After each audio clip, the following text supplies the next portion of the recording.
Good morning, everybody. Good morning and a warm welcome to our coverage here on Lancs TV, live from Emirates Old Trafford and on the BBC Sport website and app. It is day 4. The fourth and final day. I had to think about that, didn't you? Did.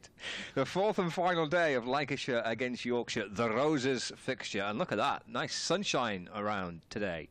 The odd fluffy cloud, little gentle breeze, bit of blue sky, the outfield bathed in sunshine.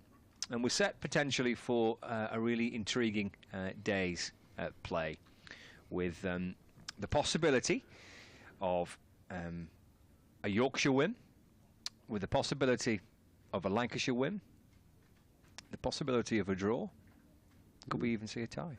We may even see a tie, Scott. Unbelievable. Unbelievable. We might see the chairs out the back dry as well. Is this a Lancashire thing? There are 4 or 5, typical sort of indoor, nicely padded chairs out the back in the sunshine. I don't know if they're left out there in the rain and so they're drying off, or if it's just a Lancastrian thing that you kind of want to face the opposite way to the cricket, but there they are outside the back of the box. Well, normally what happens on that little veranda at the back? Veranda. There's a washing line, and they put the washing out there to dry.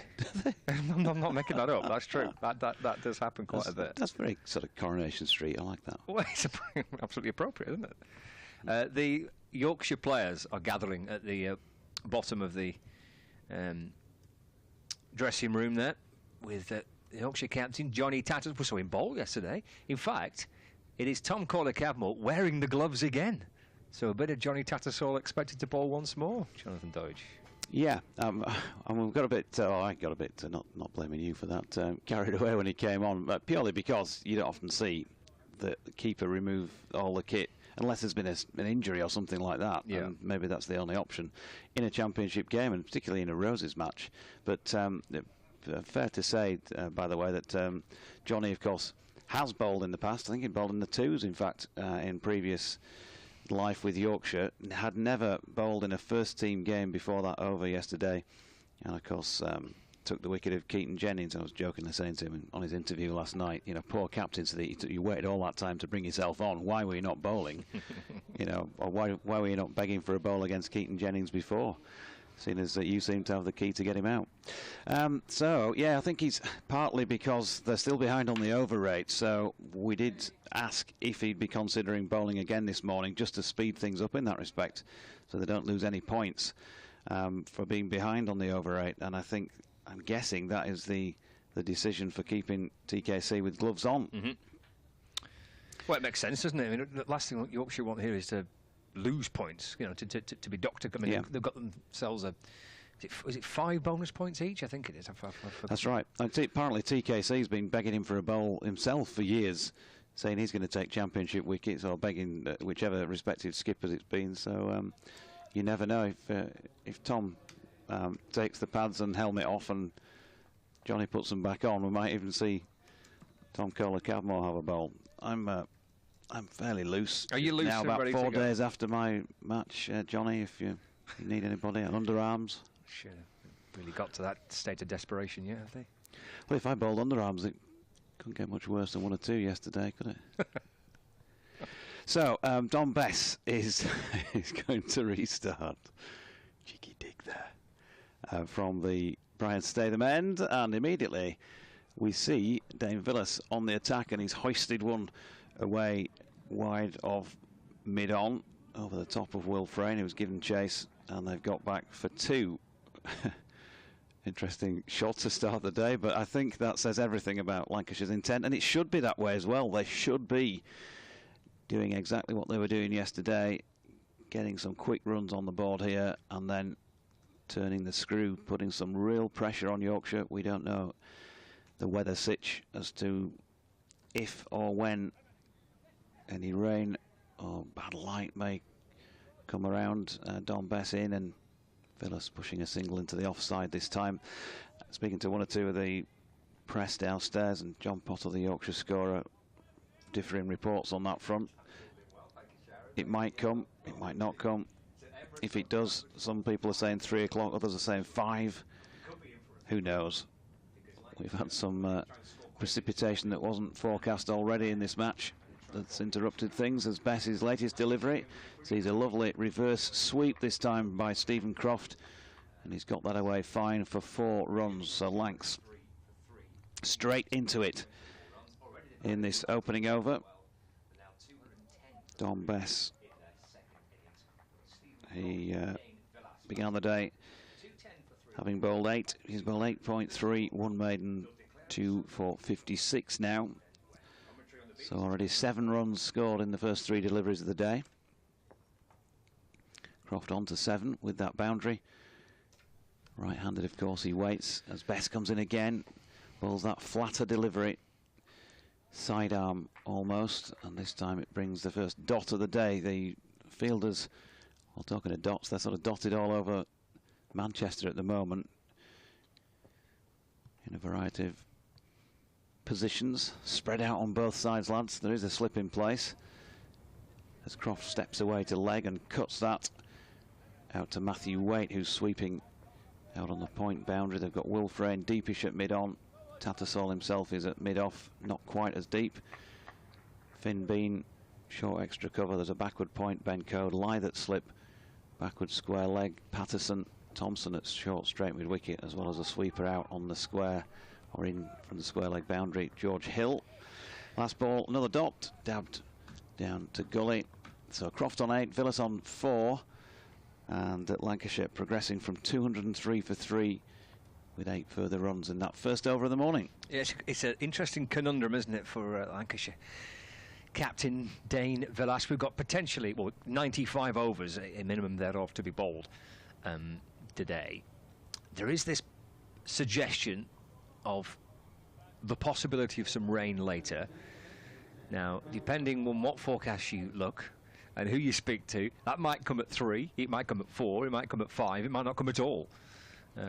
So yeah, it's a difficult one to try and balance, and I'm sure most captains and coaches and dressing rooms will say you can't play to the weather. Just got to play as if it's going to be a full day. But I guess you don't want to have Yorkshire 7 or 8 down and the rain comes at 4:30 this afternoon. We'll see. It's an intriguing balance for the skipper. Here's Ben Code for Yorkshire, and that's Stephen Croft punching the ball to the left of Patterson at mid-off. They might run 3, yeah. Comfortably jogging back for 3, actually. And Croft moves into double figures with that, so he's up to 11, Lancashire 214 for 3. Let's just look at the scores so far. Lancashire 276 all out, and Yorkshire 255 all out. And they're already 235 in front. I don't think they're going to need loads more here to put Yorkshire under some serious pressure. This is the 4th day pitch, and you want to win the game. You've got to try and dangle some sort of carrot to give Yorkshire the opportunity so that they're going to go for it rather than go out there and just block it. Yep. And I think they're capable of the Lancs bowling attack of putting Yorkshire under some serious pressure. So draw's no good, is it? Lead of 235. It's Code to Villas. He's in the ball out through mid-wicket, jogging through for 1, moves on to 5, and it's 215 for 3. I know a defeat's no good, and you don't want to lose. You don't want to lose any game, no. Let alone to Yorkshire, let alone when you've got a chance of winning a championship. But you might as well lose as well as draw in the sitch that we have in the championship, because you're just kissing goodbye to 2 teams who are going to drift further off ahead of you. Well, Luke Wells said the other week, actually, that it's a situation where Lancashire are in now because they have to keep winning. As Croft pushes the ball out through the offside for a single, moves to 12, 216 for 3. It might be a case of having to be prepared to lose matches in order to try and to win them. I guess the ideal situation for Lancashire is to score quickly enough this morning that it just takes Yorkshire out the equation, and they still have enough time to try and bowl them out. That's, I guess, their ideal scenario. Yeah, Johnny Tattersall said on his interview last night, we need to bowl as dry as we can this morning. Didn't get it right yesterday. What do you think, folks? Lancashire supporters, let us know. What would you do today? Would you be prepared to take a defeat in trying to win the game? Or would you err on the conservative side? Would you rather have the 8 points plus your bonuses for a draw and have minimal opportunity? Code in. Ooh, Villas is ramping the ball over the keeper, Tom Corley-Cadmore, and down towards the boundary, and he gets 4 runs. Well, we saw a bit of that in the T20 Blast. It's in a little bit of that in the One Day Cup. Now we're seeing it in the County Championship. Good player, isn't it? Good player. He delivers in all formats, and he's delivering again early doors today. 220 for 3 now. Code, with plenty of fielders in front of the batter, he's running in and bowling to De Villas, swatted away through the leg side. There's 2 fielders on that leg side boundary. There's deep mid-wicket, that's Finley Bean, and there's a deep backward square leg, which is Matthew Waite. Lides at slip. We've got a point, and then we've got a deep extra cover, and then 4 fielders in front of the batter. 2 on the offside, 2 on the onside, mid-off, mid-on. And short mid-wicket and short extra cover, a little ring of fielders. His Code comes in to Croft this time. He's off the back foot and does manage to find a gap through that offside to the left of Jordan Thompson, that extra cover. There's young George Hill. He had a good day with the ball on the opening day of this Roses fixture. He fields for Yorkshire. End of the over, 2-2-2. Doji's favourite score for 3, lead of 243. Yeah, sadly spoiled it with the 3rd wicket there. Dane Villas, we saw him in shot as well, and I mean, what's he like as a character? How do you read him in terms of this situation? Is he, and I put this in quotes, if you like, a sportsman? Is he gonna take on that challenge of dangling the carrot, or would he, like most captains understandably do, err on the side of caution? Some go too far that way, don't they? And then it kind of makes it harder for themselves to win a match. Here's Don Bess bowling to Croft, who cuts out deep into the offside where Matthew Waite's coming in off the boundary, and will keep them to 1. It's a difficult one to answer, to be honest with you. I mean, to state the obvious, he will want to win the match. I don't even particularly think he'll be thinking about kind of Yorkshire at this point. He'll be thinking about overs remaining and extraordinary. Tom Bess, an attempted reverse sweep by Dane Villas, which has cannoned off something, boot, pad, something like that, up in the air. Tom Corley-Cadmore just had no idea where it had gone. It was almost dropping behind him, with him going, still looking in front. Where is it, boys? Let me know. 224 for 3. They got through for 1. Croft dropping one into the leg side, and they're just milking easy singles at the moment here to go with some of those attacking shots they've already played as well. So 22 runs added this morning in just 15 deliveries.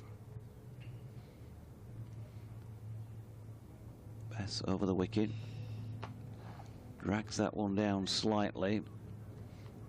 He's pulled out to George Hill at square leg. George going to have some batting to do today, and his old mate, or his young mate, Harry Brook, might have some of that to do today as well. In England colours, Bess, who's already sported those, as it were, pushed into the offside by Croft here for another single.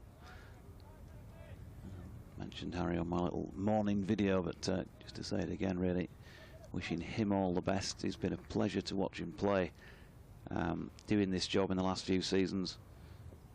Great talent. Hope he's able to show that on the big stage, show the world what he can do, if you like, with bat in hand. Bess, meanwhile, here at Old Trafford, is cut to Finn Bean at short extra cover by Dane Villas. His opposite number, 33. That will complete 3 overs this morning then. They've gone from 203 for 3 to 227 for the loss of 3. Don Bess, 10 overs, 1 maiden, 2 for 62. That's the predominance of the Lancashire wickets. Jonathan Tattersall with a first-class wicket yesterday evening, just before Armageddon. It was another one, wasn't it? Yeah.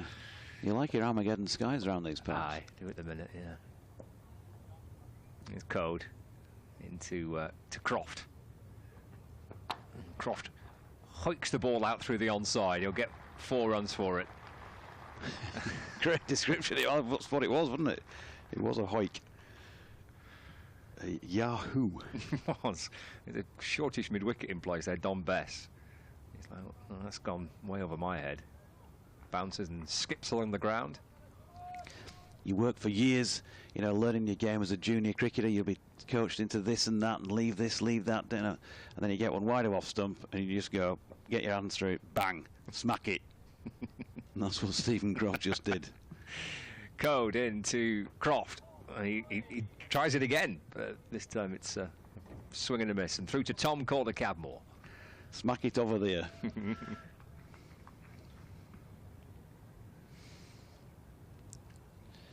At Scott Reed 16, at Jonathan Doidge, BBC West Yorkshire Sport at gmail.com if you want to get in touch, and having asked you for your say, maybe you'd like to have it.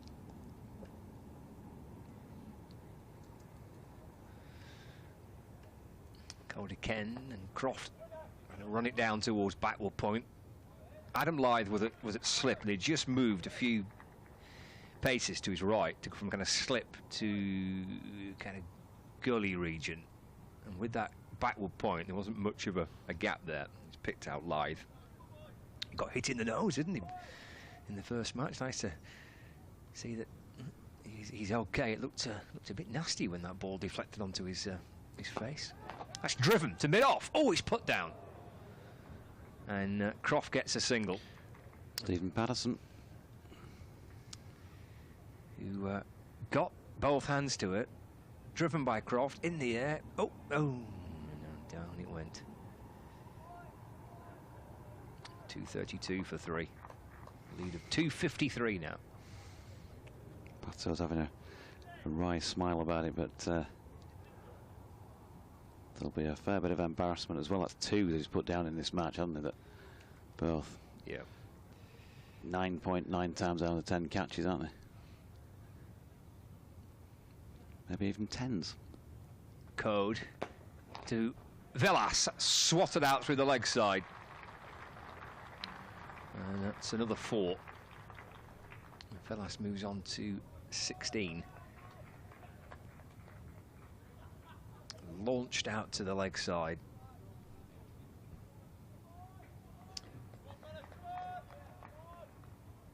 .257 in front now. That's the man on screen there, Dave Villas, with the decisions to make with his head coach and of course his senior players. When's a declaration coming? That's taken out towards the leg side again. It's in the air. Bounces safely, and Finley Bean fields, and Villas comes back for 2, and he moves on to 18, and that's the end of the over as well. So 238 for 3. That partnership at the top there, Wells and Jennings, 186. They put on 180 in the first innings, so they've had, the pair of them, a brilliant Roses fixture. They had a couple of quick wickets last night, and now Croft and Villas are going to try and score quickly in this morning session. Things to keep your eye on. Bottom of the screen there. Minimum remaining today, 92. But you do lose 2 of those for a change of innings. Bare centre Croft, who's back and then flicking to leg, where Patterson is round and makes a clean pick up this time. Sort of smattering of spectators. If we had an overlay from day to day, I bet there wouldn't be too much difference in terms of what we can see at the James Anderson end. Those below the point, and those just to the right of the sight screen. Bess bowling to Villas, who tries a very fine late cut, deflects it out towards Adam Lythe, who's coming in from gully to field. The usual dozen, 15 or so out on the hotel balconies across from us. Bright sunshine at the moment as Bess is in. Villas tries to scoop that over the top of TKC and misses out, as does Tom himself. Goes and collects.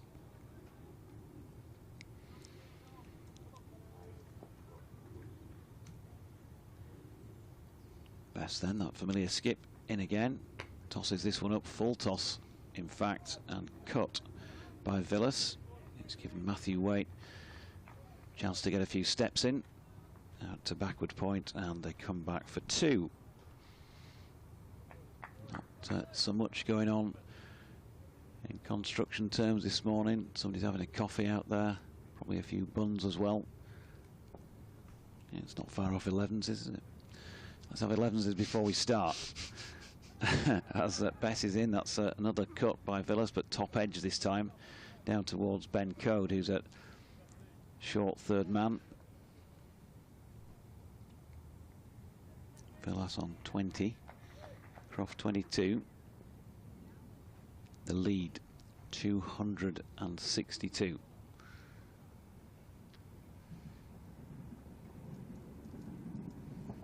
Joel Thompson just been asked by Don Best to back pedal, and he has done by about 40 yards or so.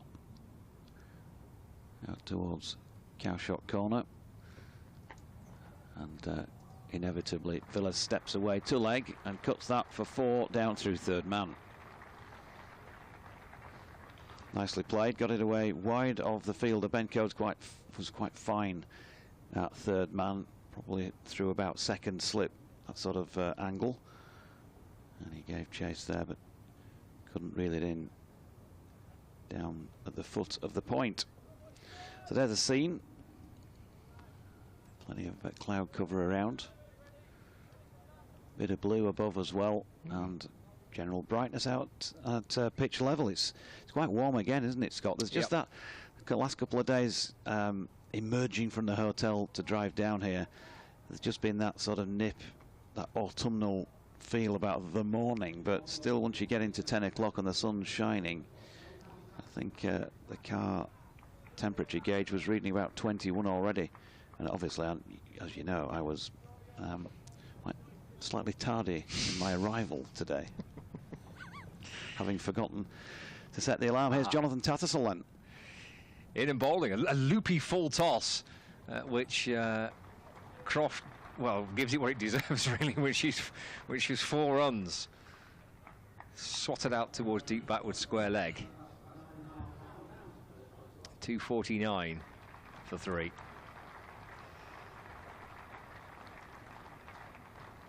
Croft moves on to 22. That lead is now 266 at 245 for 3. Still -1 on the over rate, Yorkshire. So the captain there, Johnny Tattersall, as we saw last night, trying to eat up a few overs here as quickly as possible. Problem with it is that it might leak pretty quick runs. It's off the back foot and sliced away down towards third man. Matt Fisher, who's been doing some 12th man duties for Yorkshire this week, which is great to see, that he's clearly pretty much back to fitness. He catches up with the ball, and Croft comes back for 2. That brings him to 250 as well. Croft to 28. Tattersall in and bowls, and Croft looks to sweep, and that's gone through to the keeper, and there's no run. Partnership already worth 48. They came together about 6 overs ago in playing terms. Tattersall again swept by Croft. Wait, Fields, Croft gets a single. Yeah, Matthew Fisher, encouraging news that he's playing in the 2s next week. I think that's the plan. At Blackpool against you-know-who. While the first team are, of course, in action at Headingley against Essex. And then, who knows, will we see him in first team action before the season is out? Tattersall balls. Villas goes back and slices the ball out through the offside, but there is a man, George Hill, out there to field. I tell you what, if things do not go Yorkshire's way today, then they'll be very much wanting to see him on the park before the season is out, with the skills that he brings to the party. Tattersall to Croft. Again, that's chopped away for the single. 30 now to Croft. It's the end of the over. 254 for 3. So 90 overs left today, a minimum of 90 overs left today. Lead of 275 as well. Yep, cruising at the moment. 52-run partnership between this pair. Keaton Jennings' most recent departure was caught by Ben Code to bring about Johnny Tatt's first-class wicket. Jennings, though, well, needless to say, came away with runs again. 68 this time. Failure.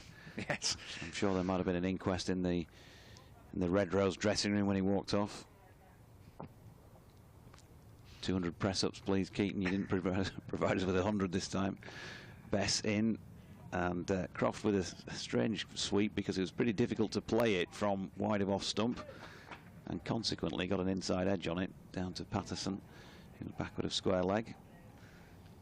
They pick up 1 run, taking Croft to 31 and bringing the skip back on strike. Bess bowling to Villas then, who does try the sweep over the top of the hand of the jumping Jordan Thompson.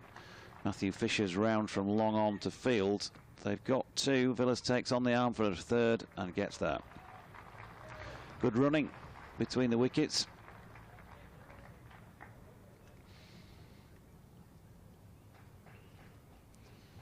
And Lancashire almost scoring these at will at this moment in time.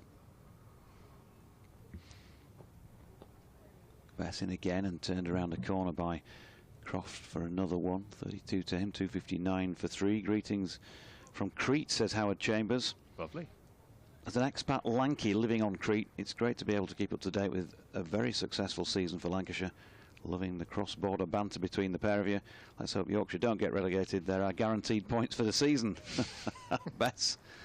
Has he bowled Dane Villas? He has. There he has. Okay, there we go. That's the lowest key wicket commentary you'll ever hear, because I thought TKC might have whipped the bails off himself by accident. But Dane Villas has been bowled. He's gone for 28, and Lancashire are 259 for the loss of 4 wickets, but 28 of 20. Knowing what his team needs to do here, he's still played a useful hand, Dane Villas, but he's been bowled by Don Bess, who now has 3 for 74. As Dane Villas stands there, left hand on his hip, staring up towards the scoreboard, as we see the replay of the wicket, and it's a pretty comprehensive wicket. I mean, he's taken out off stump. How did I not see that? Well, it's not like I wasn't watching it either. I was actually watching that. I never saw the stump disappear at all. Dear me, I know where I'm going tomorrow. Yes. And it might involve savers. Yeah. Yeah, it's pretty comprehensive. But it was interesting that as he made his way off Villas, he was chatting with Stephen Croft, and they both just stood there staring up towards the scoreboard, looking at all the different equations, with all the information you could possibly need on that scoreboard, and kind of looking at the lead, looking at the overs remaining. Yeah, could I just put in a request, Dane, if you do watch this footage back of your dismissal, because I know you probably will do, in future, when you have your off stump taken out, can you please pick it up and hold it up for me, so that I can actually, relate that to our listeners on the commentary. Thank you. That's funny. It's another wicket for Don Bess. He's picked up 3. New batter's George Lavelle. Facing Don Bess. Bowls one wide of off stump, which is pushed to Finn Bean in the covers, and there is no run. At least I think it's Finn Bean. I'm not quite sure who anybody is anymore. Oh dear. Bess, little skip, passes umpire Warren. That's a little straighter and worked to leg as a result. Jordan Thompson out there to field. They get through 4-1, and Lavelle gets off the mark. And Lancashire at 260 for 4 after 40 overs. Yeah, just 40 overs of their second innings. Lead by a potentially match-winning 281 here, I think. But they're still going to go on by the look of it. When that first drop of rain lands on Old Trafford this afternoon, and the covers are dashed for by the ground staff, they'll be thinking, why did we not just stop when we were 275 ahead? It's too many. I tell you what, it's been a pretty good week for Surrey, hasn't it? Because it's a good week not to play, because the weather's been so dodgy. Tattersalls into Lavelle. That's hit high and caught by Will Frayne. Good catch That went high. He's running backwards.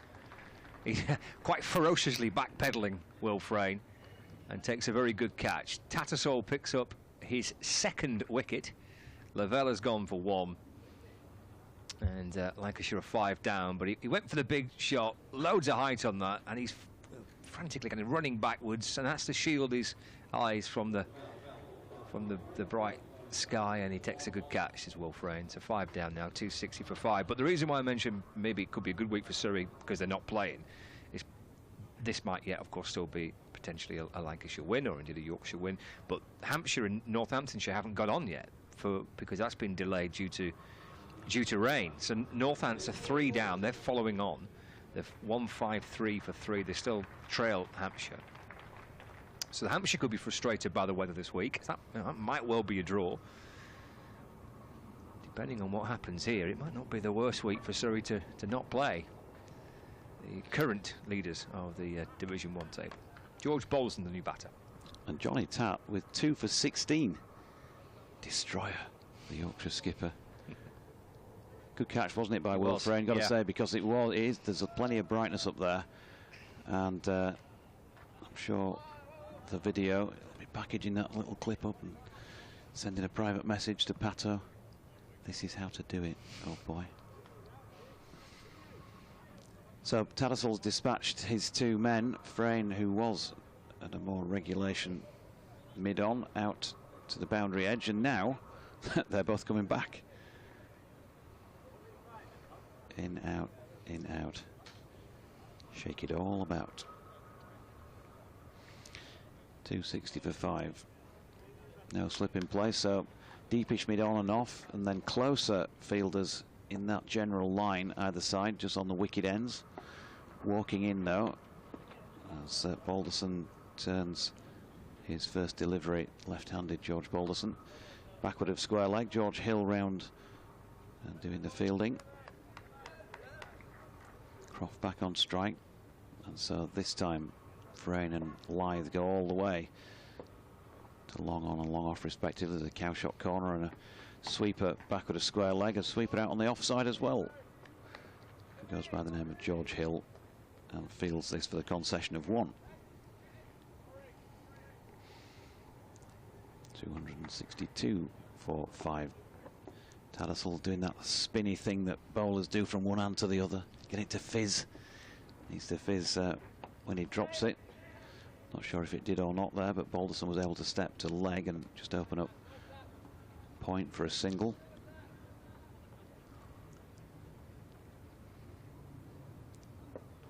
He's on to 2. Croft on 33, back on strike. Just drags it down slightly here. There's Tattersall, and Croft just opens the face and runs it to point, where Fisher is round and fielding. He's obviously not got bored at all in this match, has he, Matthew Fisher? Well, he's been enthralled by what's been going on out there. He's been quite busy out there, hasn't he? Yeah, they've used him quite a bit, haven't they? It's been like a Cecil B. DeMille production, hasn't it? The Yorkshire 12th man duties. It's been a what? Dropped into the middle of the pitch, this one, and Balderson pulls it back at a square leg, and they get through for 1. Google it. Cecil B. DeMille. Okay.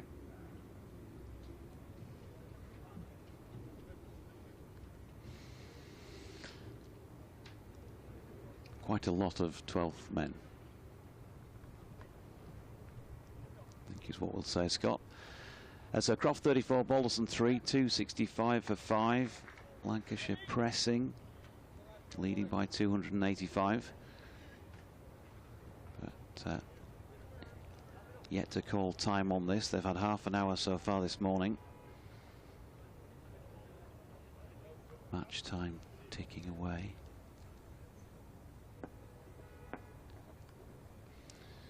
And it's Bess bowling, and cut by Balderson out to the incoming bend code from the point boundary, and they get through for a single.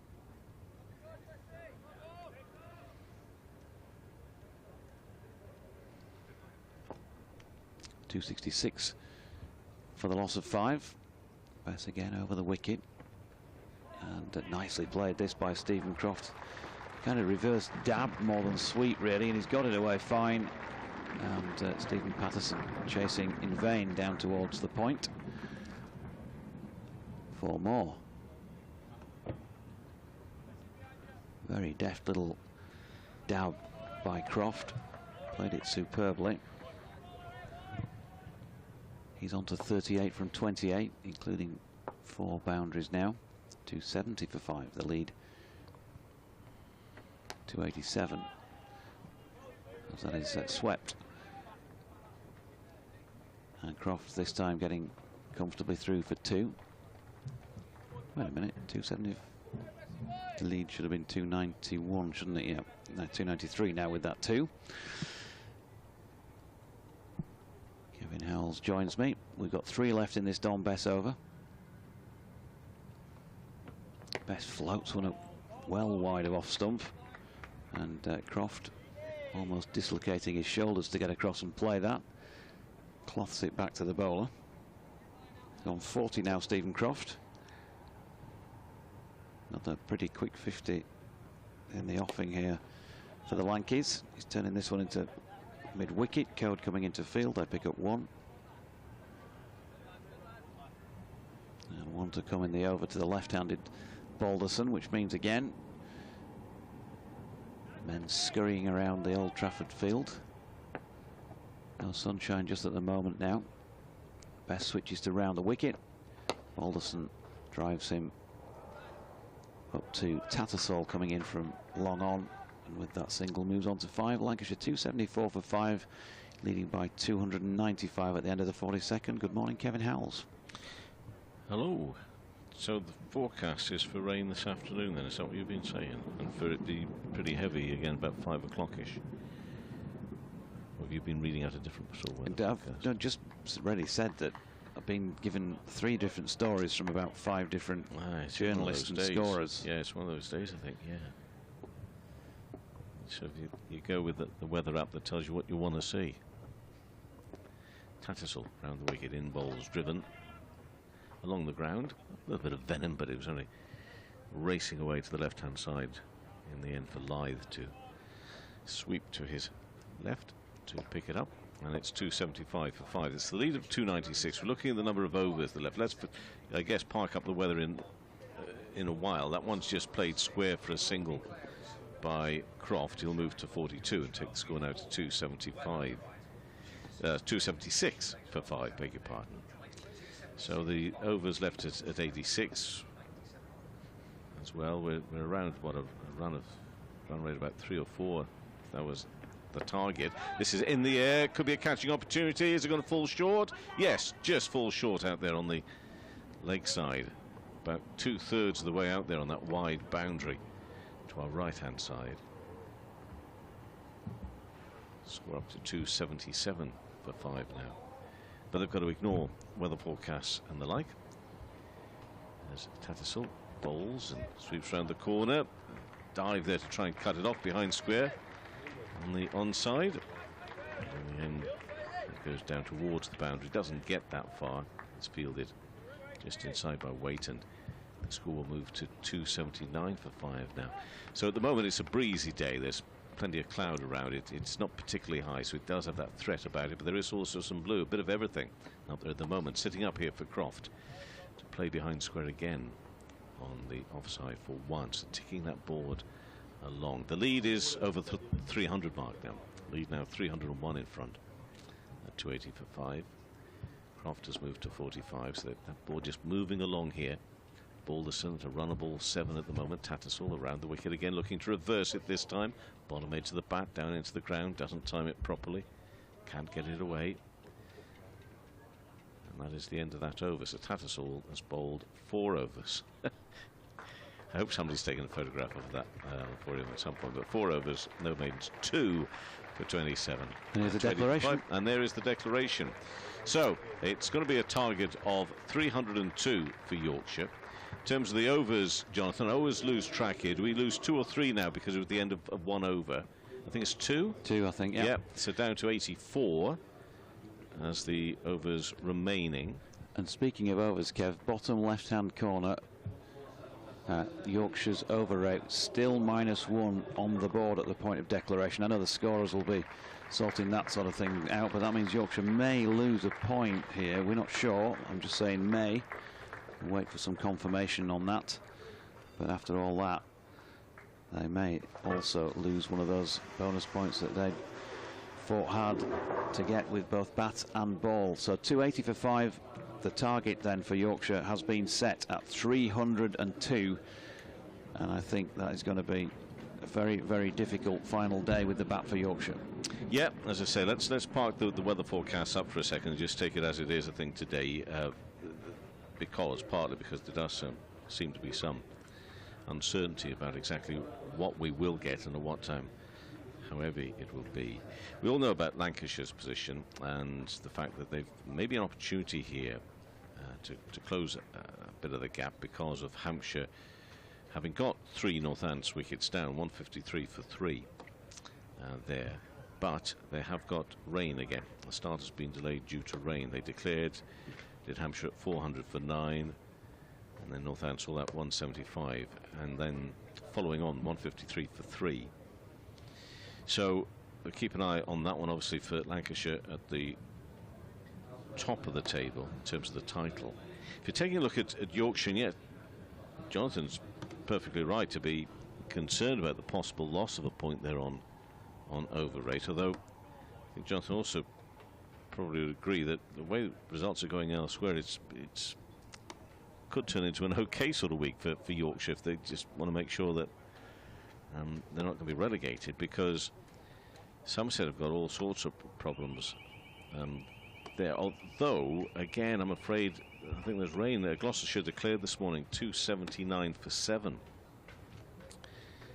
So, you know, Gloucestershire in a strong position in terms of the match, but the weather on the final day, that may well be a draw. But either way, that's still better news from a Yorkshire perspective. But what's also good for them is the fact that Kent are in all sorts of trouble. They're just a couple of wickets away, you'd think, from a defeat against Essex at 137 for 8. But again, I'm afraid weather playing a part there at Canterbury. An inspection planned at 11:30 this morning there. But Essex, led by Sam Cook, on for all 10 at one point, took the first 6 wickets, 6 for 33. His figures, Jamie Porter's 2 for 38. So that's the situation in terms of the bigger pictures. We're in this last month of Championship cricket. It would be lovely to get some sort of confirmation from the authorities as to what exactly is going to happen with promotion and relegation. Sometimes when we say to them we wonder whether they care, it's because there is this vacuum of information and knowledge, as if, does it matter? Well, yeah, to a lot of us it does, and we're working on the premise that there is going to be 2 going down and 2 coming up. And we're working also on the premise there's going to be 14 county championship matches next year, but again, nobody's prepared to actually go on the record and say that is definitely going to be the case. Well, the reports you read out, that will be, but wouldn't it be nice if somebody just came out and said that? Put the squabbles to one side and just thought of us, the supporters. Hey, there you go. This is a Roses match. Let's concentrate on this. And Jonathan, if I can just put it to you that yesterday that was a formidable knock from Luke Wells. What was the Yorkshire reaction to it? Was it all to do with the attitude and the skill, sometimes brutal skill, from Luke Wells, or was there a disappointment in the fact they seem to have little answer to it? I think a bit of both. I think Jonathan Tattersall, Yorkshire skipper, spoke to him last night. He was clearly crediting Luke Wells for doing his, what he needed to do for his team, going on the attack, and he said, some phenomenal shots to hit people like Ben Code down the ground when nobody's been able to, play down the ground in quite such a manner during this match was exceptional, he thought. But he also said, I think he was intimating really that the team, the Yorkshire team, was sort of feeling a bit devoid of ideas, a bit beleaguered out there, getting towards the end of a long season and that sort of thing, which, if that's the case, I mean, professional cricketers, yes, we know it's a long season and there's lots of cricket, but it's a Roses match, playing for your county, and you want to make sure that you're not going to get into any relegation. So I'm guessing if you're looking for motivation, there's a fair few things as a fielding side yesterday afternoon that would motivate you to do better than you did, is what I'm saying. Yeah. As I say, I don't personally want to take anything away from that Luke Wells knock, because it really was a staggering, amazing knock. But equally, I was looking at Yorkshire in the field there and looking at the bowling and thinking, what's here in terms of inspiration to fight back? Hapless. I mean, yeah.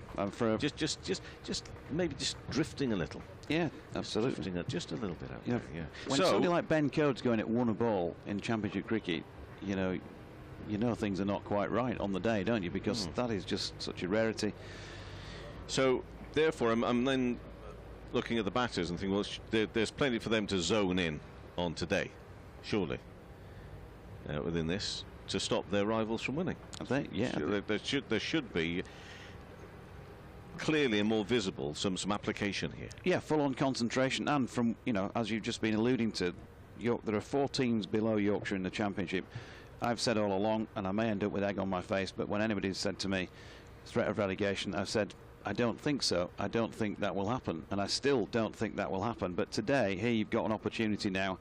If you get a draw out of this game today, bat well for the rest of this match, get a draw. 2 things. We talk about the rivalry between the counties, and we enjoy that banter. And if it means everything to you to prevent Lancashire from doing something, then there's that angle. You're going to stop. You're going to really scupper Lancashire chances of winning the Championship if you go out there and bat well for the rest of today. But it's yourselves you've got to think about first and foremost, and you need draw points as a minimum really out of this game to avoid that. Oh no, 3 games to go. If they get a draw here with the bonus points, Kev, then you would think there would be miraculous if they went down in those last 3 matches from there, because other teams still have games to play and playing each other as well. I'm with you. I mean, a lot of people writing Gloucestershire off anyway, regardless, aren't they? I mean, they're so cut adrift. And Yorkshire play them last match of the season as well. Yeah, at home. Yeah, by which time it may be all over for them. So I agree with you, but we have to be of the moment. We have to be talking about the numbers, which do say that Yorkshire have got to be mindful, and the coaching staff also are saying the same thing, aren't they? They have to be mindful. It was just, I was just interested yesterday. I mean, it's been an amazing game for periods where you feel as though the game, drifting isn't the right word for the game itself, but it's going on in a certain way. It's meandering along, and then wow, something happens. Where it might be the Keaton Jennings knock, although that was a good, steady, solid knock, a terrific knock first innings, which seemed to be setting the scene for how Lancashire thought the game was going to go. They put 2 spinners in, big runs on winning the toss, and then George Hill comes along from nowhere seemingly, does what he does. That was a terrific little moment in the game. And then we got that period of concentration, which Yorkshire are going to need more of today from the younger batters. But also they've got Tom Bailey, who's going to, no surprise here, open up the bowling against Lyth and Bean. And then you get the Luke Wells.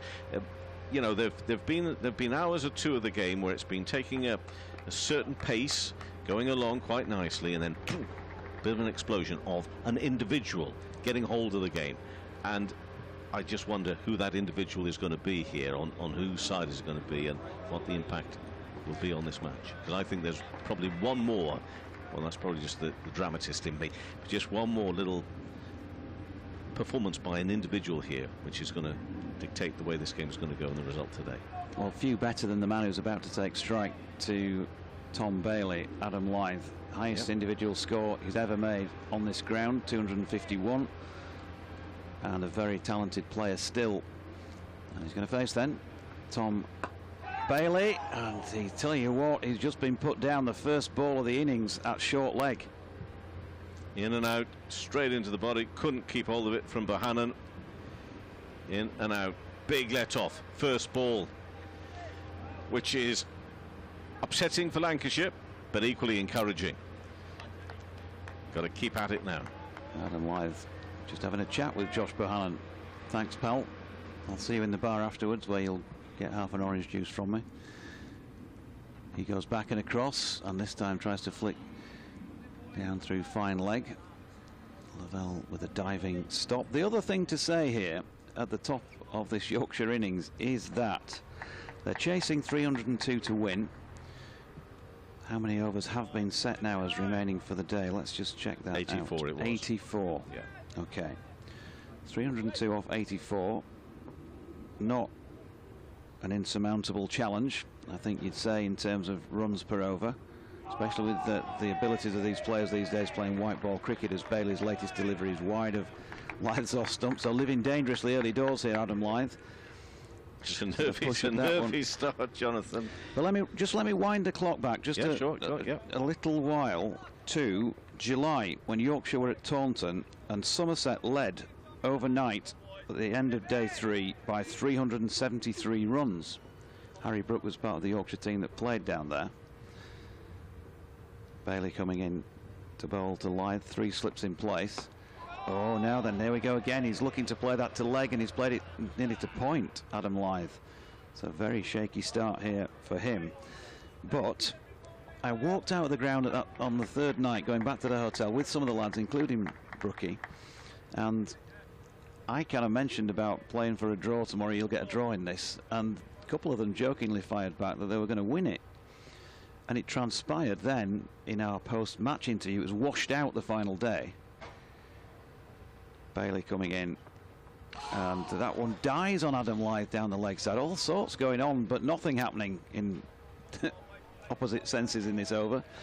I noticed Gibson said afterwards that he had, on the 3rd evening, given his players the license to go out and effectively play baseball, have a go at this total.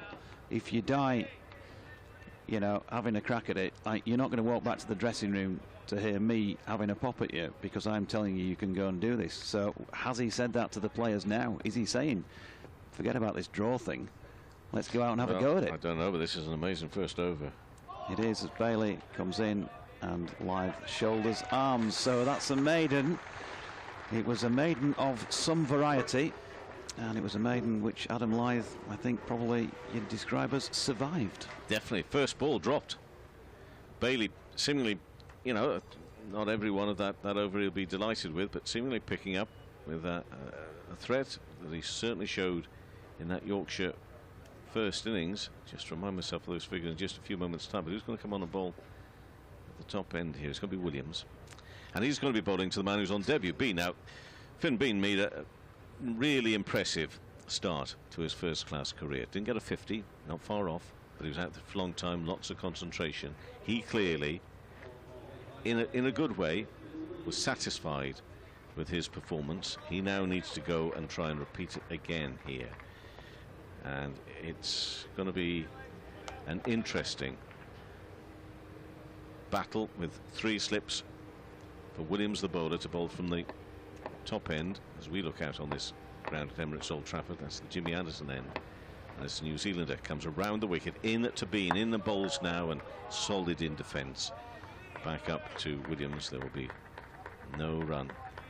We'll just remind ourselves that Yorkshire first innings where Bean made a 42 off 116 balls. He was LBW to Bailey, but Bailey ended up with 4 for 56, 3 wickets for Williams.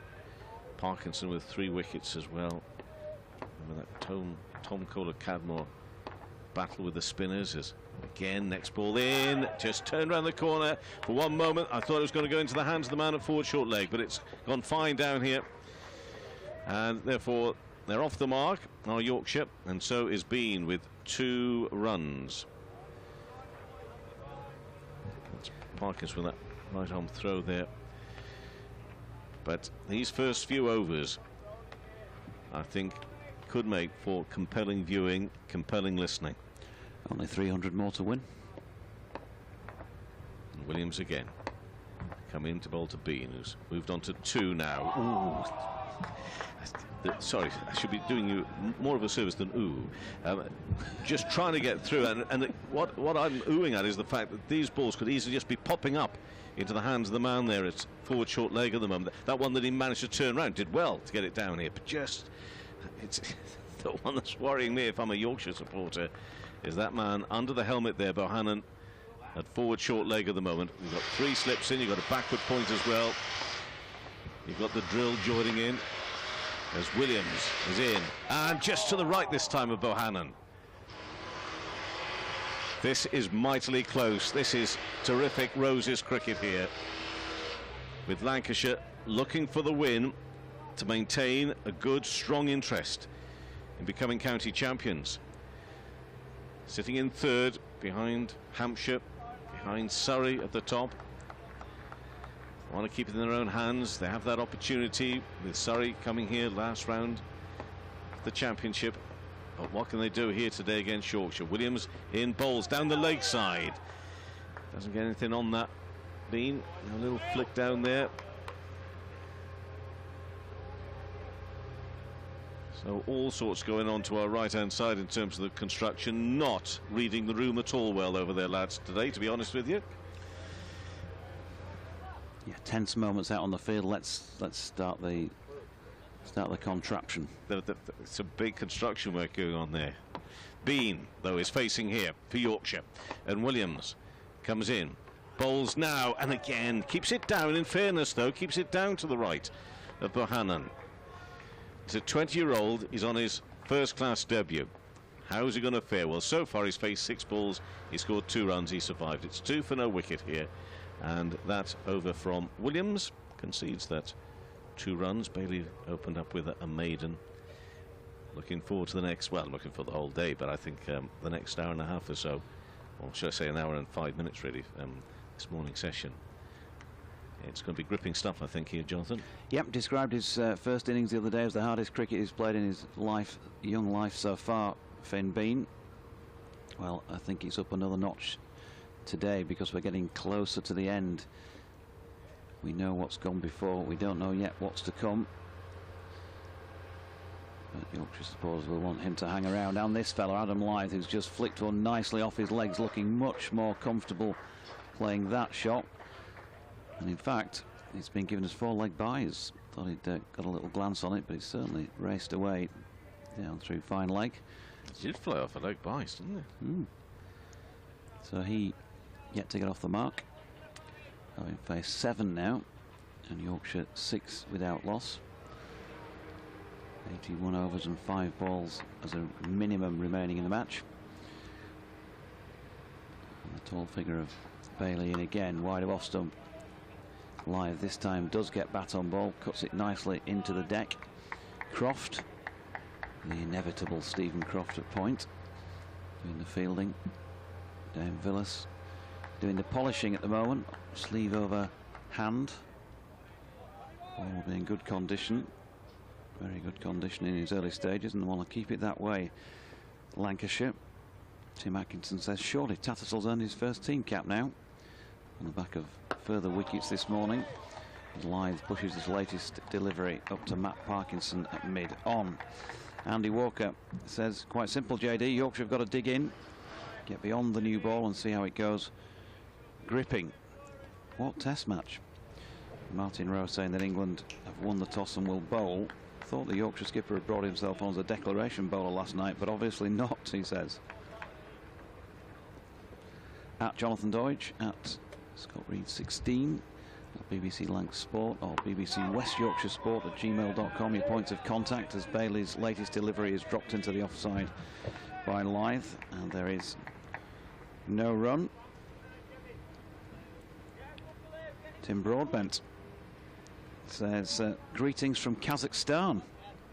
So delighted to have stumbled across your live commentary from Old Trafford after being out here for a couple of weeks with a year or more to go. Great match. Hope the weather holds out. Thanks for the comms. I spent yesterday's transmission trying to explain cricket to my French wife. Bailey in and Lyth over the top of that and pushing out to mid-off where Villas fields. He says silly mid-off was a tricky one. Thanks anyway. Or Kazmet, as we say here. Keep up the good work. All the best. Thanks, Tim. Good to hear from you. Yep, you can get county cricket commentaries on the BBC Sport Live Guide for each and every day's play each and every match, ball by ball, whichever one you choose throughout the season. Bailey in again, and Lyth shouldering arms to this one. And 3 overs gone, 6 without loss. You can also, of course, watch the pictures these days as well. Good morning. On the streaming services around the various counties. This excellent one put up by Lancs, the self-proclaimed Lancs TV, starring Scott Reed on a regular basis. Out of cinema near you now.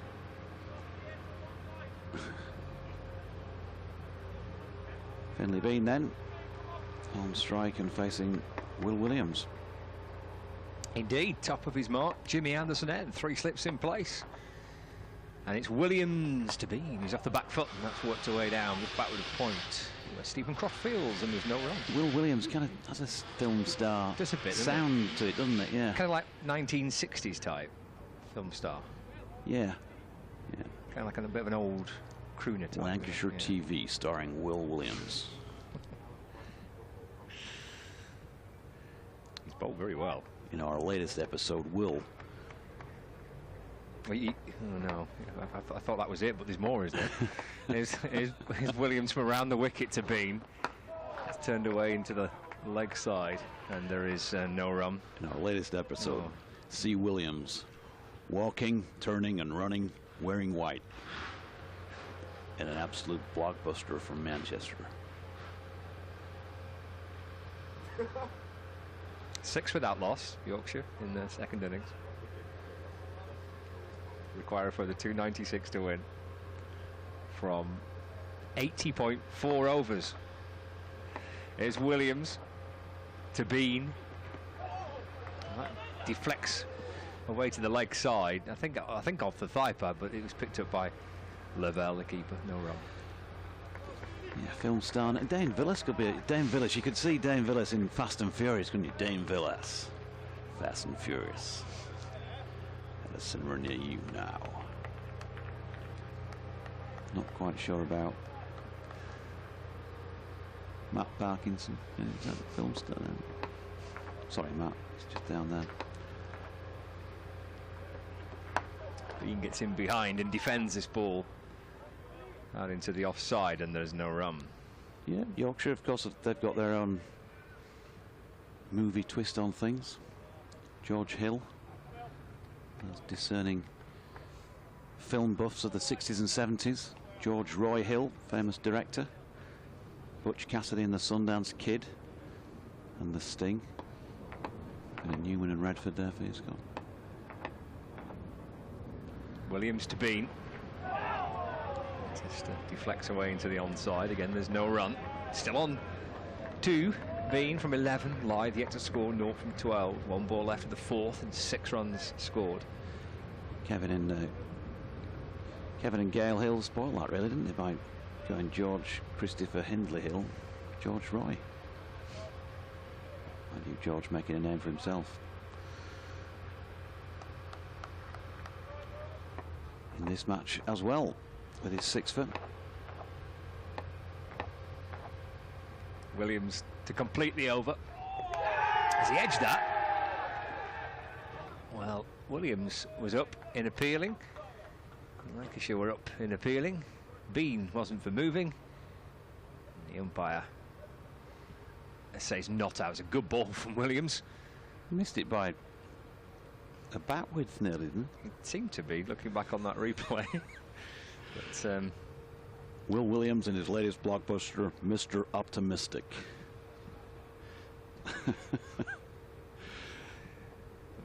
See back on the replay here, watching side on. It's a lovely ball. Bohannon, short leg, he knew he'd not hit it. Nice shapes from Finley Bean as well, but a fair bit of the Manchester breeze going between bat and ball, I think you'd have to say. 6 without loss after 4. Bailey from the Brian Statham end of the ground, and Adam Lyth dropping this first delivery to mid-wicket, where Balderson is fielding and winging the ball in flat to the gloves of Lavelle. You don't watch many films, do you? I've had a few messages already to say, can you tell Doji not to give up his day job? And tell Doji enough with the accents, otherwise his temporary visa will be withdrawn. He'll have to return to Yorkshire, amongst others. Super smashing, great, marvellous. As Bailey comes in and Blythe is backing across, dropped into the offside. Stephen Croft coming in to do the fielding.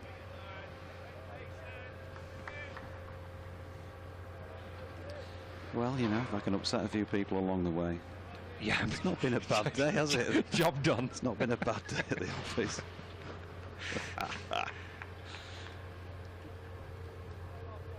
Three slips point.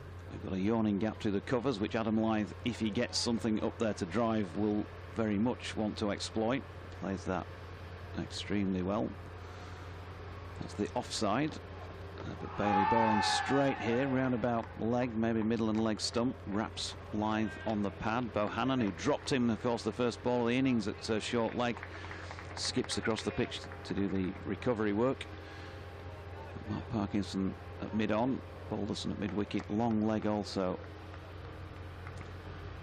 Way down yonder in front of the point, I think, is Will Williams. It is, yeah. It is a long way off that, isn't it? It's like a different postcode out there. Yeah. Starts walking in Liverpool. As Bailey is in and Lyth shoulders arms. And there is no run. Did you mention it's raining at the Test match? No, I didn't realise it was raining at the Test match. They've not started yet. So it's raining. I think they were due to start at 11:30, but that's been pushed back because because it's raining again. So yeah, no play yet on the opening day of the final Test match between South Africa and England. Cue for a song. Please not. Bailey in and Lyth finally is off the mark, because he did hit that with some wood. Will Williams coming in from long leg to field, and he's 1 off 17. Adam Lyth. What matter about the number of deliveries he's faced, of course. There's actually quite a bit of rain around. There's still nothing between Hampshire and Northamptonshire. Start delayed due to rain. Kent, Essex delayed due to rain. They're now off at Somerset, raining. Gloucestershire, Worcestershire, that's raining as well. So just Lancashire, Yorkshire and Derbyshire, Durham, the two games with any play at the minute.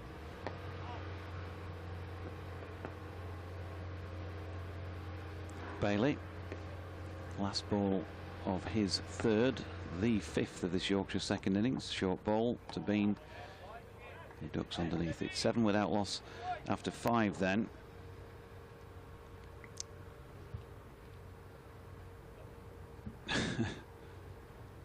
Matty says all matches are streamed, brackets, except in live on Sky. I think when live on Sky. In all formats by the home side using the BBC Cricket usual home and away closer each day team to keep impartiality. It must be a first to allow all games on TV. Even football don't do that. No, they don't, do they? Well, thanks Matty for this anyway. Having Scott telling me that people want me not to give up the day job. He says, please do. What, give up the day job? Yeah, love to see you back in horse racing and rugby.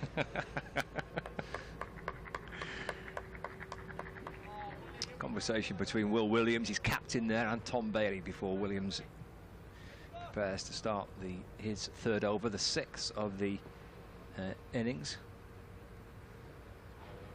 Lyth on strike. Williams around the wicket. It'll shuffle across the stumps and left by Lyth. Taken by George Lavelle. No run. Ben Whitworth says, would be nice if some of the county commentaries could be played during the rain breaks in the Test match. Feels like there'll be quite a lot today. I think they're heading to us any second now, actually. The Sports Extra listeners who've been waiting for the Test match to start. I think they're going to join us for this Roses fixture. They've been waiting for a rain break so they can come and listen to the Roses match, surely. Around the wicket comes Williams again, but down the leg side to Lyth. Taken by George Lavelle. And there is no run. 1 from 19 balls faced for Adam Lyth's Survival mode at the minute for Lyth and for Bean. A lot of batting to do. Potentially depends, of course, on the weather. 7 without loss. There's Williams into Lyth. That's defended back into the offside. And there's no run. So we are halfway through the 6th over of the Yorkshire second innings. For Sports Extra listeners who are with us now, look at Adam Lyth, who's 1 not out from 20 balls. Finlay Bean, who's 2 not out from 13. This is his first-class debut for Finlay Bean, Yorkshire lad. Got runs in the first innings. It's about survival at the minute for Yorkshire. Lancashire looking for wickets to try and win the match. Williams bowls to Lyth. That loops away into the onside. Bounces just in front of mid-wicket. Lyth gets through for a single, so he doubles his total. He moves to 2. 8 without loss. 2 balls left of the 6th over. Got Will Williams bowling from the Jimmy Anderson end for Lancashire. There's 3 slips in place. Backward point and mid-off. Forward short leg. Mid-wicket, mid-on. Matt Parkinson's at fine leg. Lancashire scoring at a brutal pace yesterday to set up a declaration this morning. The 2nd fastest century in Rose's history by Luke Wells yesterday. As Beans off the back foot and pushes into the offside where Villas fields. And there's no run. Scott Reed and Jonathan Doidge with you. And terrific, potentially terrific final day, Doidge. Very much so, yeah. Yorkshire set 302 to win. Not sure whether they're going to have a go at those or not. They're having to take things steady in the early stages because, again, Lancashire, the opening pair, Will Williams and Tom Bailey bowling well. Very precarious opening over in particular for Yorkshire's Adam Lyth, who was dropped first ball of the innings. Williams from around the wicket bowls and Bean gets right in behind it. Plays it with a straight bat, safely pushing it back towards the bowler. And there is no run. It's the end of the 6th over. 8 runs scored for Yorkshire. But 78 overs remaining in the day. The declaration came with 84 left. And the target was 302 to win. Well, it runs to get batting last. I suppose it's just survival first here for Yorkshire, isn't it, really? Try not lose the match after what was an outstanding performance with the bat from Luke Wells yesterday. Yeah, first of all, bat a bit of time. Obviously take your time to get yourself in on a 4th day pitch against a good bowling attack and then see where you're at, I guess. Luke Wells came out and took it to Yorkshire yesterday. Yorkshire haven't either been able to or look like they've wanted to do that, come out with the same mode, and I guess dot ball their first of the over, by the way, dropped into the offside. I guess if they do have a pop at a few early doors and lose a couple of quick wickets, then there'll be criticism. So there's a little bit of a conundrum, but I think the first and foremost conundrum is to safely negotiate this new ball, which Tom Bailey has in hand at the moment. And he just keeps asking questions, doesn't he? He's got to build another straight delivery at Adam Lyth. You want as many as you can in these early stages to leave, to pick up the pace of the ball, wear out that shine a little bit more as well, get used to those conditions out there, the light, all of that. And those annoying bowlers, they just keep asking you to play the ball when you don't want to do too much of that early doors. So Bailey in from the Brian Statham end here at Old Trafford. It's turned around the corner to short leg by Lyth to Bohannon. He did that the first ball of the innings, one that just bounced on him a little bit, and he flicked it round the corner and it went straight into sort of abdominal area of Bohannon, who couldn't quite react quickly enough, and as he was trying to get the elbows together and snaffle it in, it popped straight back out. Big opportunity, first ball of the innings, to see, well, you've got to say, one of Yorkshire's, if not the finest player, as he pushes that into the leg side. And there's no run. Certainly a man who's got, what, 12,000 plus first-class runs to his name. What a start that would have been for the Red Rose, with George Hill to come in at number 3. Tom Kohler-Cadmore. Will Frayne still to follow. Jonathan Tattersall will come in at 6. Don Bess, of course, a little lower down. Bailey in again, slants it across Adam Lyth. That's the sort of delivery you'd like to see a bit more of. Wide of off stump, don't have to play. Sun back out at the moment, and various threats of rain. Rain, of course, at the moment preventing any play in the Test match. We'll be back with that as soon as there is some action. But for the moment, Yorkshire 8 without loss. Softly, softly. And first of all, trying to avoid defeat, possibly, who knows. Having a go even at winning a Roses match, and well, you might have a little smile and snigger about that. As I was saying, down at Somerset, Otis Gibson said that they had the licence to go and have a crack at 373 on the last day. Adam Lyth, meanwhile, turning this one through straight mid-wicket and will pick up a couple of runs. Takes him on to 4. Finlay Bean has 2 to his name. It's 10 without loss. There were 4 leg byes a little bit earlier in the innings off Adam Lyth's pad. So 10 without loss after 7. A mere 292 needed to win in what remains of this 4th and final day. So yeah, George Hill, Tom Kohler-Cadmore, Will Frayne, Johnny Tattersall, Matthew Waite, Jordan Thompson, Dominic Bess, Ben Coad, Stephen Patterson. Not necessarily all in that order, but those are Yorkshire's other players in this match. And at some point, Scott, there's going to be the challenge of spin. Matt Parkinson, Tom Hartley, possibly others. Yeah, Luke Wells is an option too. Hartley and Parkinson will be first choice. It's off the back foot by Bean, driven through the offside in the bright sunshine out towards deep extra cover. Villas will catch up with it. Might flirt with 3. No, just settle for 2. So Bean moves on to 4. Yorkshire move on to 12 without loss. Yeah, Lancashire naming 2 spinners in their team. Leg spinner Matt Parkinson, the left arm spinner Tom Hartley. Well, there's a pitch that's been used here, and the word is that we're expecting it on this final day, 4th innings of the match. It will potentially turn, but we're not seeing any spin just yet. Lancashire looking to try and make the most of this new ball with their opening pair, Williams and Bailey.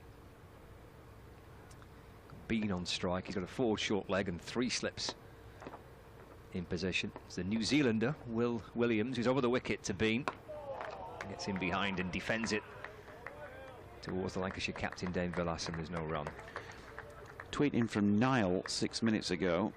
I say the time because possibly of more importance at this moment in time. He says, I'm sitting in front of the pavilion and it's just started the finest of fine drizzle. And looking at the flagpoles, the flags opposite us, they're barely moving today, and they were almost horizontal yesterday most of the day, were they not? Williams to Bean. That's just flicked with a slight angle bat up towards mid-on, and there's no run. So anything that does arrive in terms of weather or light, if that's the case wind-wise, it's going to take a while to shift it, isn't it? Well, at the minute, whatever drizzle he had must have been a bit of a freak cloud, because it's absolutely glorious. Yeah, a passing bird, perhaps, Niall. All I can really see above us is blue sky, and the entire outfield is being bathed in sunshine, but freak bit of drizzle for the minute. Forward goes Bean again, pushing that into the offside. Stephen Croft backward of point for Lancashire, no run. David Ward has messaged in saying they don't get much right in Lancashire, Jonathan, but you've got to say the coverage on the stream is brilliant. No idea why they batted on this morning, though, he says. I'd be amazed if Yorkshire get anywhere near before the weather closes in or they are bowled out. It's always a tricky conundrum, isn't it? It's easy here, isn't it, to make these calls. Captain Dane Villas went on a bit longer, got the lead above 300 before declaring. Just pops a little bit on Bean. He gets right on top of it, just from a decent length from Williams. Just drops it back down the pitch, and there's no run. Jack Dudman telling me that the voiceover stuff is wasted in the comm box, and I should have an agent. I'll tell you what, Jack, we can talk about that. By the way, the background noise is the continuing construction of the new hotel here. So you'll hear a bit of drilling and banging and such like. Bean defends again into the offside where Villas comes up from mid-off to field, no run.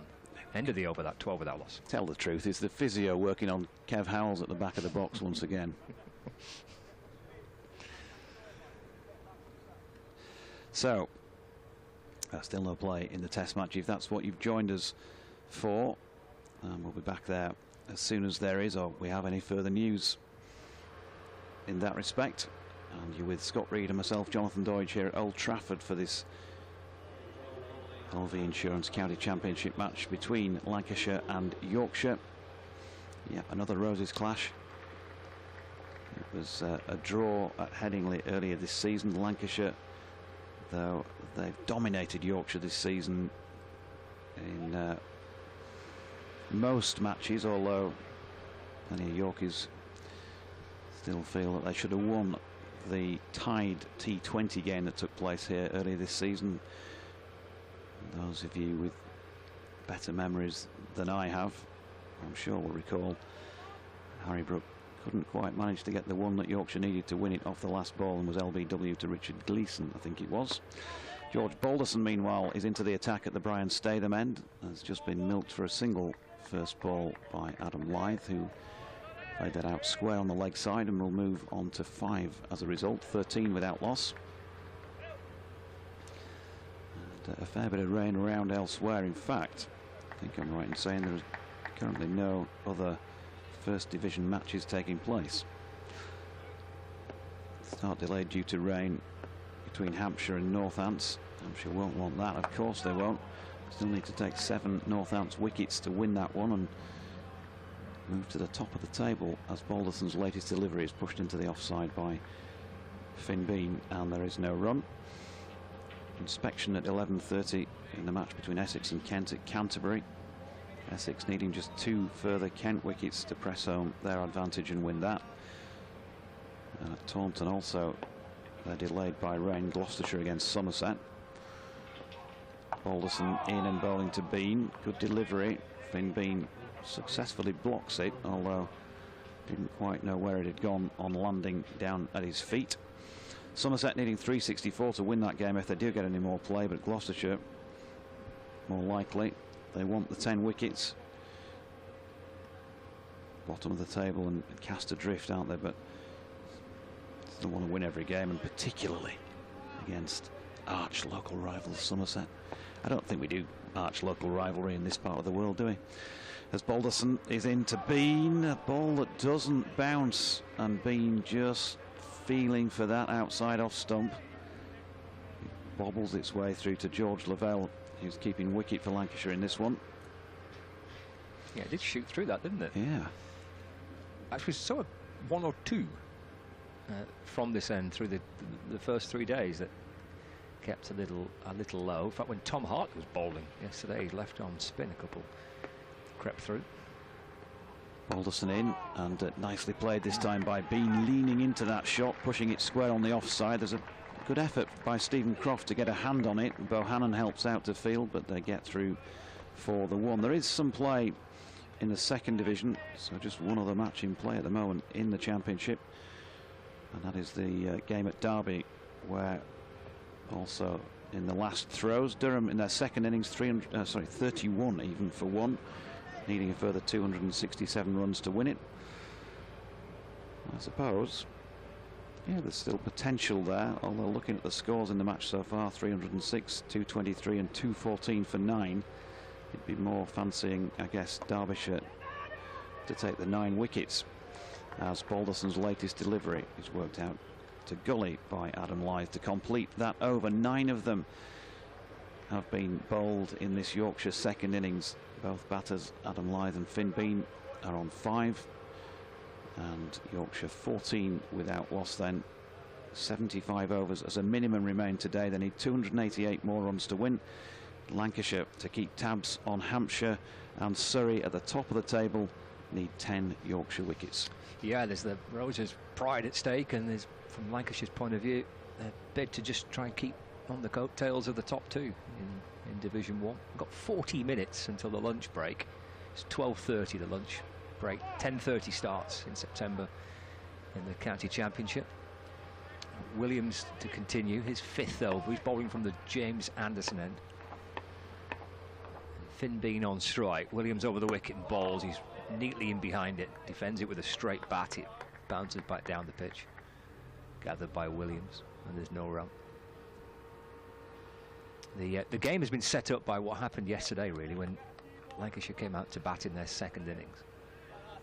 They had a lead of 21 runs, and then Luke Wells' 2nd fastest century in Roses cricket, up to 100 off 65 balls. Got Lancashire 224 in front at the close of play last night.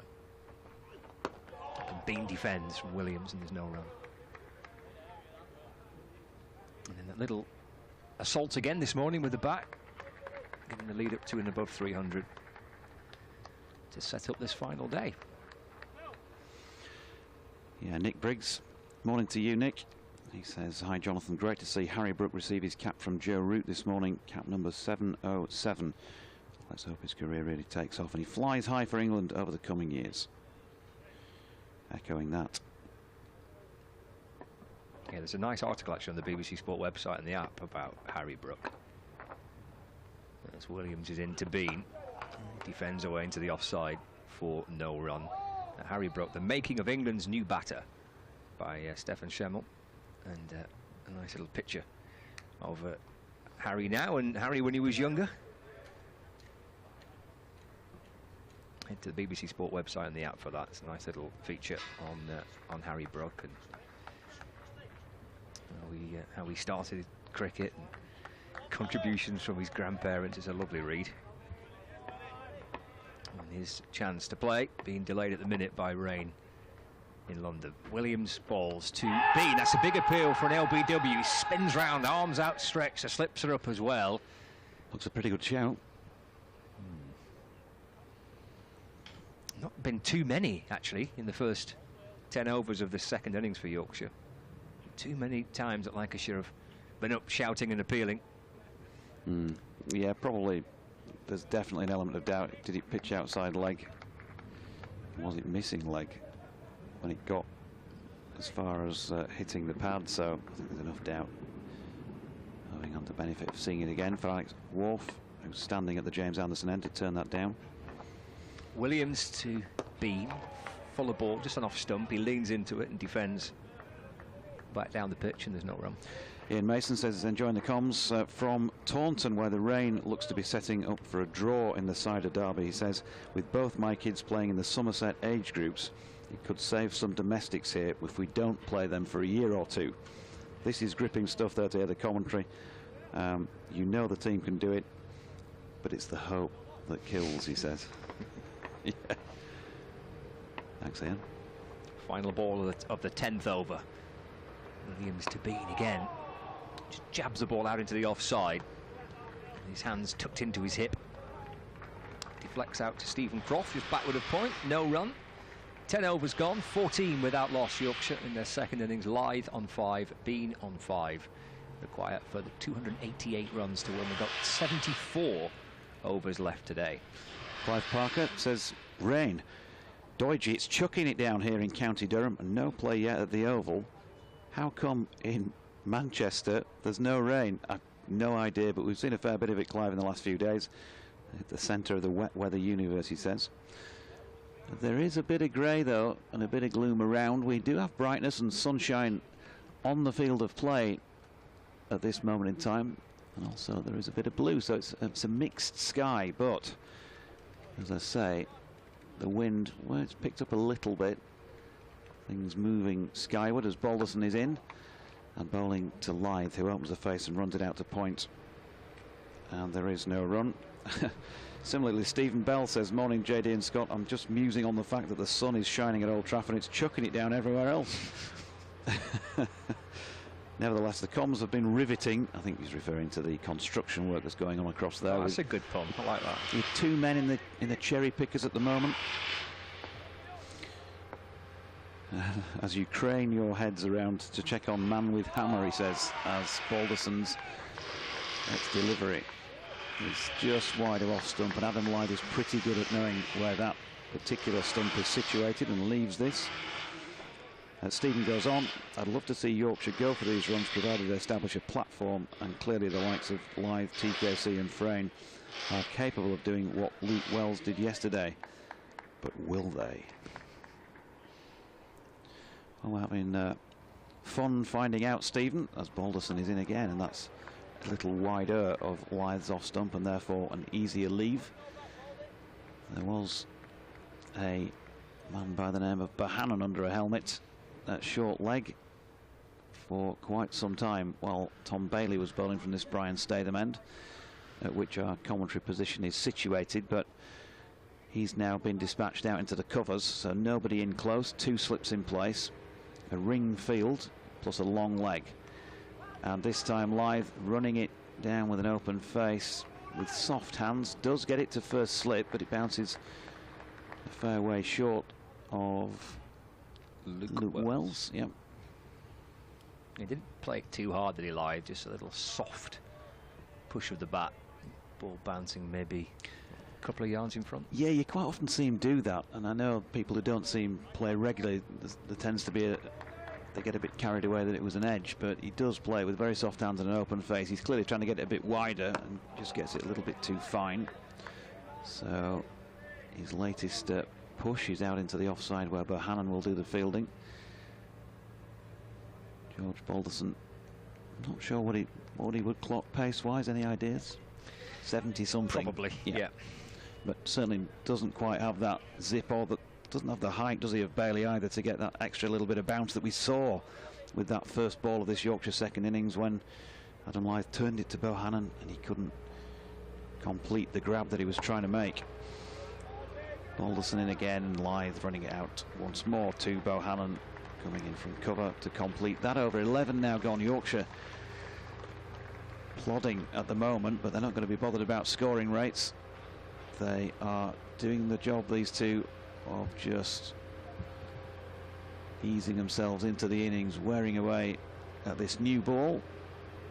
66 deliveries with it so far. Yorkshire have made 14 without loss, and each of the batsmen has 5 runs to their name. Yeah, Lancashire racking up the maidens here. That's the 5th of the 11 overs that have been sent down. Bailey bowled 4 overs, 2 maidens for 3 runs. Williams has bowled 5 overs, 2 maidens for 5 runs. And now Balderson 2 overs, 1 maiden for 2 runs. So runs are at a premium. Bowling is accurate. There's been a couple of appeals for LBW. 1 appeal for a caught behind, but looked pretty clear on the replay that Bean is a decent way off flicking that behind to the keeper. Second shout for LBW, probably the biggest one so far, but it's been turned down so far. It runs here for Bean. It'll flick away off the pads. Down to backward square leg. Matt Parkinson comes up to field. Bean gets a single. He moves to 6. 15 now without loss, Yorkshire in their second innings. Require further 287 runs to win. A chance we might see Parkinson before lunch, perhaps, or Hartley. Hartley bowled quite nicely in the first innings.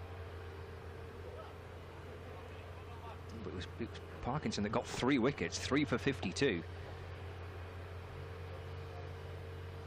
Williams over the wicket to Lyth. Oh, it's a swing. Has he edged it? He has. Caught behind. First breakthrough for Lancashire. First real loose shot from Adam Lyth. Went for a big booming drive. And the edge behind to the keeper. Lavelle takes the catch quite low down. Williams celebrates his first wicket. Lancashire have made the breakthrough. Lyth 5 from 36 balls, but caught behind off the bowling of Lancashire's New Zealander, Will Williams. 15 for 1. Well, it was a showdown at high noon, wasn't it? And it's been won as the shootout by Williams. It's a delivery that Adam Lyth did not need to play out as well. Look at that ball, slanted across him. It's fourth stump at best, and probably a little wider. He's deep in the crease, and he's going to be very disappointed with that, particularly under these circumstances. For those listening to us on Radio 4 Long Wave, you're going to leave us briefly for the shipping forecast. There's George Hill, a star of the game with the ball in the first innings, now needs to come out and try and start with the bat in the second innings for Yorkshire. He batted nicely for 32 off 71 in the first innings of the match, and he was actually the first wicket for Matt Parkinson. It was a lovely leg spinner that got Hill, wasn't it? Kind of just pitching on middle of the leg and spinning away and clipping the top of off. It was a really lovely ball from Parkinson. It did for Hill. Again, that might come into the equation. We're mentioning Parkinson perhaps bowling at some stage before lunch. So Lyth caught Lavelle, bowled Williams for 5 off 36, and I would venture to suggest that in the context of this match, that is a big wicket, because the man can play. There would have been a lot of Yorkshire hopes pinned on him coming up with something sizable on this final day, something significant with the bat. Two young players now up at the top end of the order. Here comes Williams to Hill. Forward defensive. Ball deflects away into the leg side. No runners. These two young Yorkshire batters that were together first time round, because Lyth was out pretty cheaply in the first innings, and they batted well, didn't they, Hill and Bean? They did. Feels like a long time ago now. To be fair, it does. Yeah, lots happened since then. Yeah, they got they put on 63 for the second wicket in the first innings. Something similar would be a help to the White Rose cause. Williams over the wicket, balls again, which comes back in towards Hill. He clips it to mid-on where Bailey fields, no run.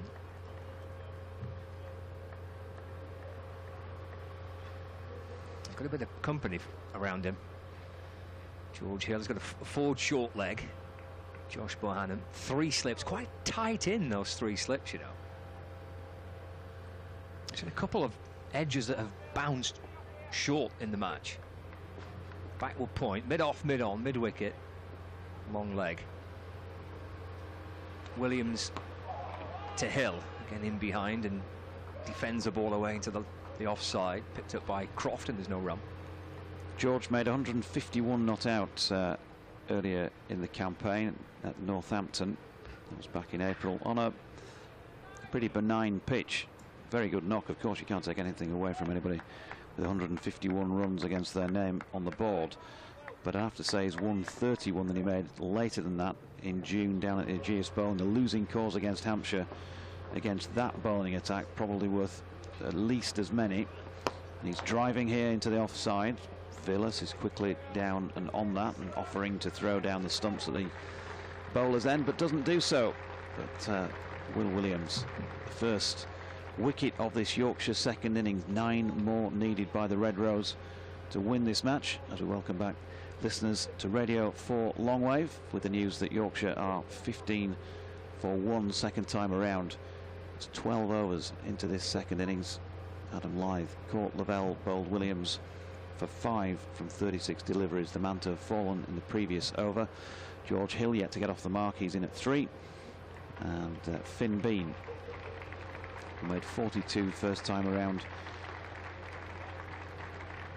is on strike. Williams getting a deserved round of applause as he makes his way down to the boundary at the point, away at the James Anderson end of the ground. So George Balderson going to continue, number 10 on his back, red soles on the boots as he leaves us behind and bowls that to Bean, and drops it out into the offside where Croft fields, and there's no run. I mentioned those 2 sizable scores by George Hill because then things got a bit sticky for him against Surrey at Scarborough, 0 and 38, and cracked on the toe when dismissed LBW by Jamie Overton 438. Meant that he hadn't been able to bowl from there until this match earlier in the week when he took 6 for. Balderson meanwhile bowling to Bean, who pushes into the offside, and there's no run. Scores then of 19, in just the one knock against Somerset at Taunton, and then a pair against Hampshire at Scarborough before he did a bit of work with the man he turns to, Martin Spate, to get himself back on track. Made 30 odd in the first innings. George Hill yet to get off the mark here as Bean, who's on 6, pushes to Dane Villas out mid-off. And again, no run. Bright sunshine again at pitch level here. Still lots of the white and a fair bit of the grey. Fluffy stuff overhead. And the wind that was... There was barely a breath early on with the flags hanging limp at the side of the poles as Bean pushes into the offside for 1. They're now fluttering a little more in the old pavilion there. So Bean moving on to 7. Yorkshire 16 for the loss of 1. There are still 2 balls to come in this 13th over. Construction workers away to our right. They've not really armed themselves with a huge team, have they? It's an elite group of construction workers. Yeah, it must be headhunted at great cost. 2, 3, probably 4, I think we can in view, and that's about it. Over the wicket, Balderson to the right-handed Hill, who opens the face and runs it backward of point. Stephen Croft out there to do the fielding. Hill off the mark. Feel a little bit better about life in light of that. Just a reminder that this delay at the Test match, England winning the toss and bowling first, but the start delayed due to rain. We know that Harry Brook is making his Test debut. Balderson to Bean, who flicks into the leg side, and there's no run to complete that 13th over of Yorkshire's second innings on 17 for 1. They need 285 to win this match, improbably. Lancashire needing 9 wickets. And the latest that we have is that lunch, an early lunch, will be taken at 12:30 in the Test match. So lunch at 12:30 in the Test match. We know that England have won the toss and they're going to bowl first, but unfortunately, after I think quite a decent period of dry weather this morning, it then rained as I think the play was about to start. And so that's the reason that Radio 4 listeners and 5 Sports Extra listeners are with us here in Manchester for this county championship fixture. It's the Roses clash between Lancashire and Yorkshire. Scott Reed, Jonathan Doidge and Kevin Howells. Watching this 4th and final day. It's in 1 wicket fall so far of the Yorkshire second innings. They require another 285 runs to win on the final day. Lancashire need 9 wickets. Here's Tom Bailey to return, and George Hill defends up towards mid-on, and there's no run. Jonathan has left us and Kevin Howells alongside me. To say quietly, the sun is shining. Yay. Cloud rolls in and it rolls away quite quickly, doesn't it, at the moment? May that continue, because if it does, and I don't know which way it's going to go, but if it does, I think we could be in for one of those belting to last long in the memory, last hours of Roses cricket. There's Bailey running in towards us. Balls, that's a nice delivery, and forward goes Hill. It just shapes away from that forward press of George Hill. It nestles into the gloves of George Lavelle, and there's no run. Lancashire have turned back to Bailey, their kind of premier strike bowler, to see if he can prize another one out before we take lunch here as well. It's a 12:30 lunch in this fixture. 3 slips waiting. Wells, the star of the show in the second innings, he got a rapid century. Jennings at second slip, he got another century against Yorkshire, and Hartley at third slip. It's off the hip by Hill, just flicked away towards deep square leg, runs in towards the boundary in front of the big empty temporary stand, and there's 4 runs. Nicely played by Hill. He moves to 5. It's 21 for 1.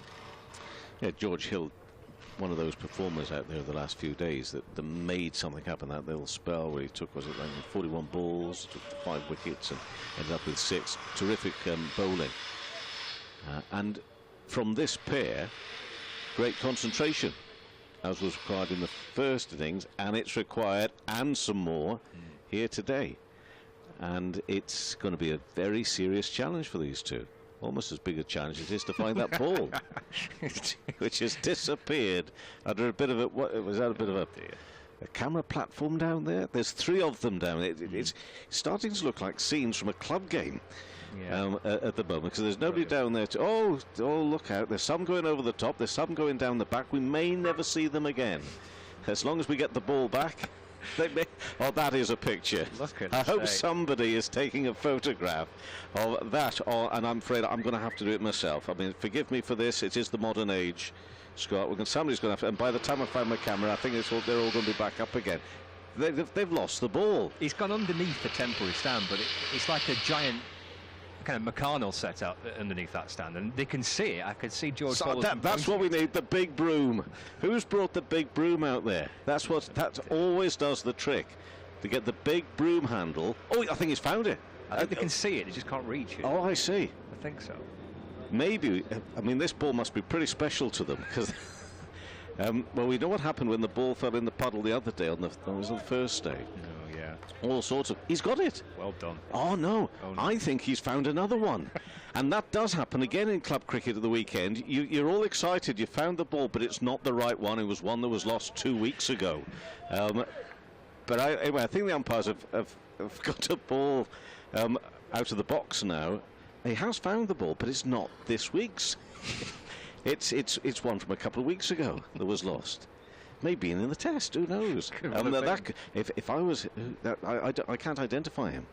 One of the 12th. But whoever it is, I suggest you just put that in your pocket, because you might find that's a test match ball.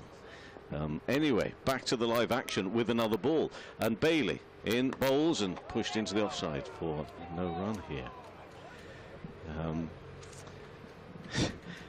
Oh, I love scenes like that. I mean, it was slightly comical, that, wasn't it? I mean, there were 4 cricketers led on the bellies there, trying to find the ball. You know, a good effort. It was. I think they could see it, just couldn't quite reach it. Now there's a couple of stewards having a look as well.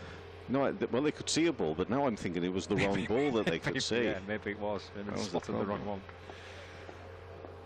Anyway, we're back underway. 21 for 1. Bailey bowls, and it's a foolish ball, flicked away by Hill. And Williams will catch it with it, running away to his right-hand side from mid-on. Hill moves on to 6, and Yorkshire 22 for 1. We are very fortunate with the weather here. Don't wish to rub it in elsewhere in the country, particularly for those at the Oval for the 3rd Test, which has been delayed there by rain. England choosing to field. England, South Africa. Those who are with us expecting to hear Test match special, when you've got myself, Kevin Hull, Scott Reed and Jonathan Doidge with you at the Roses match at the moment. But we will be back to the Oval at 12:30 today. Bailey to complete the over balls. It's pushed full but wide of off stump and left by Finley Bean and taken by George Lavelle, and that completes the over. We have 15 minutes to go before lunch here. 22 for 1 Yorkshire. Still need a further 280 from 70 overs. Lancashire need 9 wickets. But you find this, of course, if you're not usual listeners, and if not, why not? There is no excuse, because we are at the exciting point, are we not, as we enter a Super September. It's still that, is it? A little bit. Excellent. I did, in the end, feel a little bit guilty about that one last year. It wasn't my idea, but I ended up being... and it wasn't my... Anyway, a sort of Super September for county cricket, and we are in the last month of competition where we think, and we are a little frustrated, we may not use this as the moment to... Why not? Or we may use this moment, actually, to extend our frustrations at the fact that nobody will tell us whether there is promotion and relegation officially and all that sort of stuff. If not, why not? Tell us. Anyway, we're going along with the fact that not only we've got the championship title, we've got relegation and we've got promotion, Division 1 to Division 2. And there is a little anxiety around also for the fact that there is rain affecting some really important games. Defensive push back up off the first ball from Tom Hartley, who had a tremendous 100 competition, bowling and catching. Terrific work from Hartley, and he's bowled well in this match so far. He's bowling to George Hill at the moment of Yorkshire. Hill is on 6 not out, and the umpire, Alex Wharf, decided he can't really see properly there at square leg, so he's gone to cover point to take up his position there, and that's worked away onto the onside for no run. So a lovely little challenging battle here, Bean and Hill for Yorkshire up against a bit of Tom Hartley at the moment. But there is rain, which is annoying and disturbing cricket in the county championship today, and it involves and includes teams who, like Yorkshire here, don't want to get involved, dragged into that relegation scenario. Hartley bowls, worked away again onto the onside. The field setting with a slip in, a forward short leg, a backward point, extra cover, man on the cover boundary, but he's got an important job down there as well, not to lose the ball again. Away to our left hand side, and also mid-wicket here on the and a lovely delivery, just a little bit of turn or straightening there, just inside the line of that Hill, into the gloves of the keeper, and fielder out at long leg, sort of fine leg, but so far around probably a long leg position. Next ball into the pads, LBW appeal, a shake of the head, I thought almost instantly. Going down was my first thought of that. Umpire Russell Warren it is who gives another sort of shake of the head, a little bit of a nod, saying, no, I wasn't convinced by that. Stephen Croft, who's standing here at mid-off, he's still quite excited about it all. And Tom Bailey, less so, here at mid-on. Hartley to come in again past the umpire. Bowls and more bat on that. Oohs and ahs. We had a lot of oohs and ahs earlier in the match, and I think we're going to get plenty more as this day goes on as well. The end of the over, 22 for 1. That's a maiden first up from Hartley here in this Roses game, in which Yorkshire set a target at 302, so off 84 overs at that point, and they've got to 22 for 1. They're going to chase that. The overs remaining, of course, is pretty key here as well. That's set at 69 for the day. But back to this situation of Essex and Kent, for example, where Kent don't want to get dragged into it, into the relegation mire. But actually, at the moment, they're wanting it to carry on raining there at Canterbury, because against Essex, where Essex made 573, Kent following on 137 for 8. So in all sorts of bother in that game. So, yeah, they just want to carry on raining. In an inspection around about now, I understand, there at Canterbury. And also, of course, in the title race, Hampshire having enforced Northamptonshire to follow on yesterday. 153 for 3 Northants, trailed by 72, and the inspection at 12:30 at the Aegeus Bowl. And that game between Gloucestershire and Somerset is one I need to bring you, which I shall do after this next delivery from Tom Bailey and Scott Reed. As he runs in from the Anderson end over the wicket, up goes Bean onto his toes and angles it away to backward point, and there's no run. It's raining at Taunton, where Gloucestershire declared 279 for 7. Somerset 11 for no wicket with a target of 375. The bottom 2 teams in the Division 1 table, both of them with concerns over relegation. Gloucestershire, to a lot of people's minds, so far cut off, it's almost all over for them, but they're still battling and deeply frustrated by the fact that they got themselves in a good position against Somerset. Bailey to Bean, a fuller ball just an off stump, and he leans into it and punches up to mid-off, where Villas, Lancashire captain, fields, and there's no run. I mean, the thing is, there is an assumption being made and taken now within all the discussions of the future structure and everything, that there will be 14 first-class matches, championship matches next year. There's an assumption being made that will be, but nothing's been said. And then there's the assumption that we will have relegation and promotion, but nothing has been officially said. And perhaps nothing will be officially said until the season's over. Not really good enough. Around the wicket now, Bailey to Bean, and he defends his off stump. Off the front foot, punching to mid-off again. Villas skips away to his left-hand side to field. Scoops the ball up and polishes it, and there's no run, 22 for 1. It could be argued. Quite. Just need to get that bet in, you know. Yes. It could be argued. Halfway through the 16th over of the Yorkshire second innings. Lancashire's tall right-arm seamer Tom Bailey from around the wicket to the young Yorkshire batter Finlay Bean. It's left and taken by the keeper George Lavelle, and there's no run. Down to 2 slips now. Got Luke Wells and Keaton Jennings, the 2 slip fielders. who put on some runs in this match between them.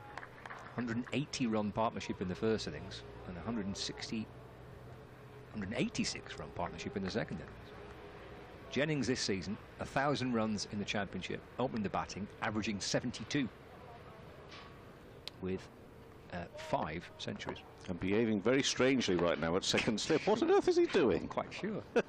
Bailey to Bean. He drives for 4 through the offside. Little over pitch, I think, there from Bailey. And Bean onto it in a flash. Pierces the infield out towards the cover boundary for 4. 26 for 1. We've not lost that one, but has it gone in a puddle? Oh no! I hope it's not gone in a puddle Not in the again. covers. I don't think so. I think it avoided. But let's have a look. Oh, we didn't quite see.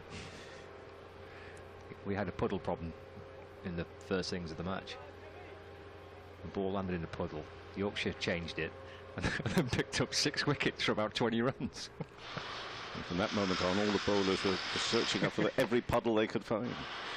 Bailey to Bean, goes back, plays it a little away from his body, but safely enough, steering it along the ground out towards point where Croft fields. No run, 26 for 1, Yorkshire at the end of their 16th over in their second inning. 68 left today. And for those that haven't been with us throughout the rest of the match, the construction side actually has been pretty quiet, hasn't it, over the last few days, in fairness. It's picked its moment. But it's picked its moment this morning. I said earlier, it's not quite reading the room for the tense and hopefully thrilling cricket. But I tell you what, I'd be even more tense if I was in charge of lifting that, whatever they're doing there, that construction work there. Hartley bowls 2 slips in at the moment, just pushed back by Hill. I mean, gosh. It's quite exciting now. There's a crane. It's got 2. I can't look. It looks far too dangerous for me. 2 girders dangling from the bottom of it. Yeah, it has. It has. Next ball bowled and pushed into the offside for no run. Polly's been on from Somerset. She's the score with Somerset, and she tells me they're taking lunch now. They're the very latest. We have intrepid reporters Clearly. around the country, hoping to start at 1 o'clock. Oh dear. Could be looming clouds coming in though. Next ball is pushed into the offside, no run. So hello to Polly and all others of our very fine scorers up and down the land. Worcestershire, Glamorgan. It's raining there in Cardiff. Glamorgan are following on 5 for no wicket, trailed by 154 runs. Both those teams still with some ambitions for promotion. And edged and caught, and it's been caught at second slip. George Hill is out, and Hartley is struck in his second over. 2 wickets down. Lancashire searching for 8 more in their pursuit of a championship title, possibly at the end of it all. But here right now, against their Roses rivals, 2 early wickets. And Yorkshire with a bit of work to do, and early success for the spin of Tom Hartley at 26 for 2. Now Yorkshire. Hill has gone for 6. Yeah, I guess from one of the key things from that is that it has come from the spinner, because Lancashire kind of showed their cards at the toss. They won the toss. They wanted to bat first. So therefore bowling last, and they named 2 kind of frontline specialist spinners in their team with Parkinson and Hartley, thinking that come day 4, 4th innings of the match, maybe the pitch will start to break up and maybe spin will come into it. And Hartley, just into his 3rd over, I think, has picked up that second wicket. It's actually his second over that. It felt like perhaps Lancashire needed that extra breakthrough just before lunch. 1 down at lunch, 2 sessions left, possible rain in the final session. It becomes a really kind of difficult equation, that, for Lancashire. Of course, not beyond them, but a little breakthrough before lunch, timely for Lancashire. Oh, I think it's very timely. One other score we haven't given you is the score at Derby, where Durham are 60 for 2, having been set a target of 298. Derbyshire, another of those teams, still hoping with ambitions for some success at the end of this season. Hartley will continue here. He's hoping for a bit of success as well. Tom Kohler-Canmore, who got himself a half century in the first innings, and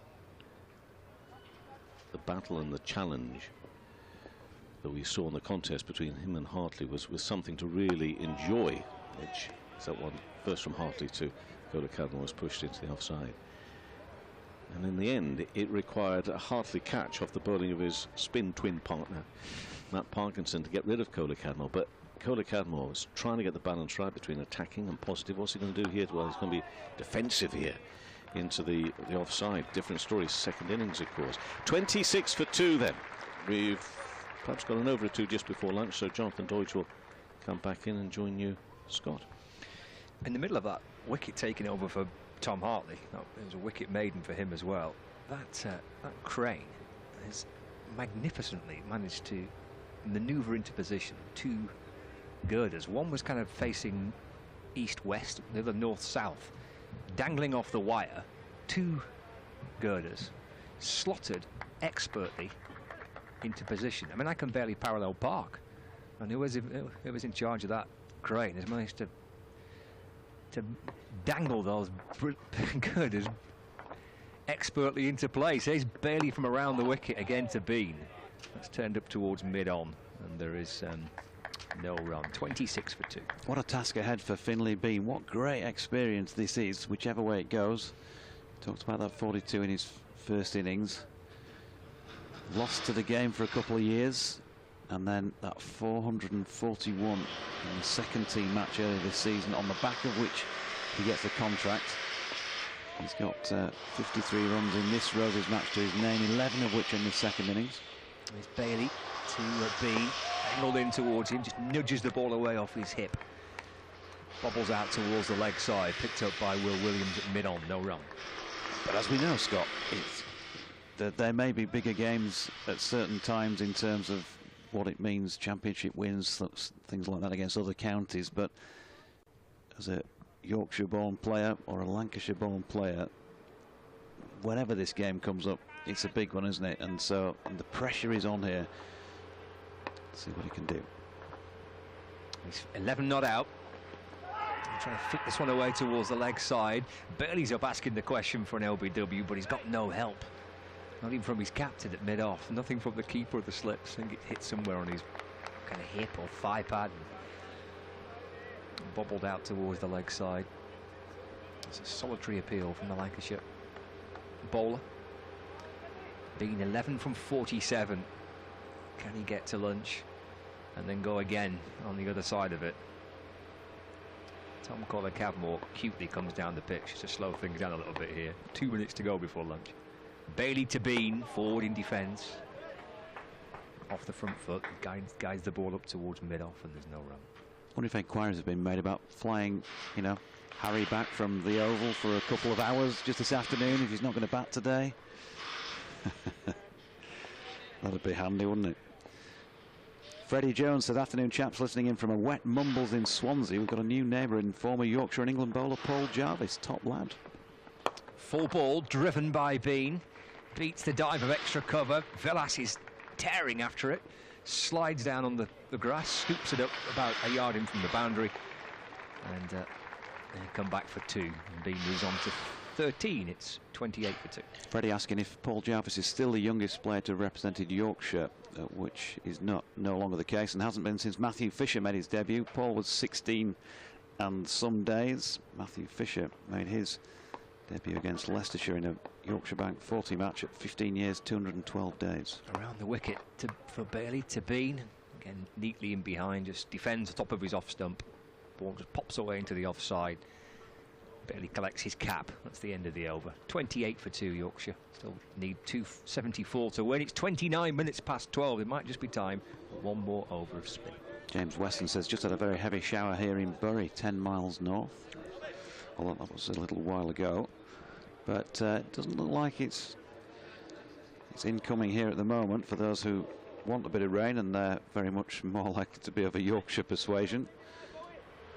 There's a few keen Lancastrian gardeners out there.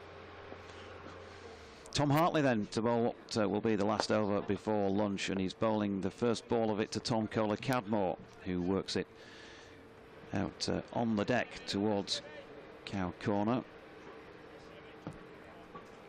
And they pick up 2 runs. TKC off the mark then. 30 for 2 Yorkshire in trouble, trying to ensure they don't lose this, and I think at the moment that will almost entirely be the case. I was speculating earlier as to whether they'd be given the licence to have a go at it, but hasn't ever felt like that's been the case so far, as Kohler Cadmore drops one out into the offside, and there's no run. Lancashire pressing then for victory, trying to cling on to the coattails of the Hampshires and the Surreys of this world at the top end of the Division 1 table. Hartley's latest delivery wide of off stump doesn't bounce. Kohler Cadmore playing over the top of it. They've got two slips in place here. Bohannon's under the helmet of silly mid off. Keaton Jennings under the lid, about a strip away at short leg. Lots of pressure being applied to try and push for a third wicket in this final over before lunch. And Hartley's latest delivery past the outside edge of Kohler Cadmore's bat. TKC 50 in the first innings. Had to work hard for it before he top-edged the sweep. Took on the spinners as well, of course. Hitting down the ground. Likes to do that. He's stepping across and dropping us out towards that second slip. And just one ball to come. Fascinating session of cricket again. It has been. Hartley in. Kohler Cadmore blocks, and the umpires will get together. The players leave the field then. That is that for this morning session. Listeners to Test Match Special, we're going to hand you back to the Oval and Alison Mitchell. And here on Lancs TV and the BBC Sport website and app, players are heading off for lunch. 30 for 2, Bean 13, Kohler Cadmore on 2. What a terrific morning session, and I think we're going to be in for a belter this afternoon. I think we are, because there's going to be a lot of tension in the Yorkshire batting. They want to play, if you like, they want to play loose. They don't want to tighten up, do they? Because that's when they're going to make mistakes. But got to credit Lancashire here. They've really taken this game to Yorkshire. Started off really by that Luke Wells knock yesterday when he hit the ball to all parts of Manchester. He's got them ahead of the game now. I think they had enough this morning to put some serious pressure on, but they've decided to bat on longer. We'll see what happens in that respect. Will there be enough time? There still feels like there is enough time to take those last 8 wickets, and goes without saying, but I will say it nonetheless, Yorkshire are going to have to bat very, very well. Excellent, thanks Jonathan, and to Kevin. We'll all be back in around about 40 minutes time. Lunch on the final day. 30 for 2 Yorkshire in their second innings. Lancashire need 8 more wickets to win.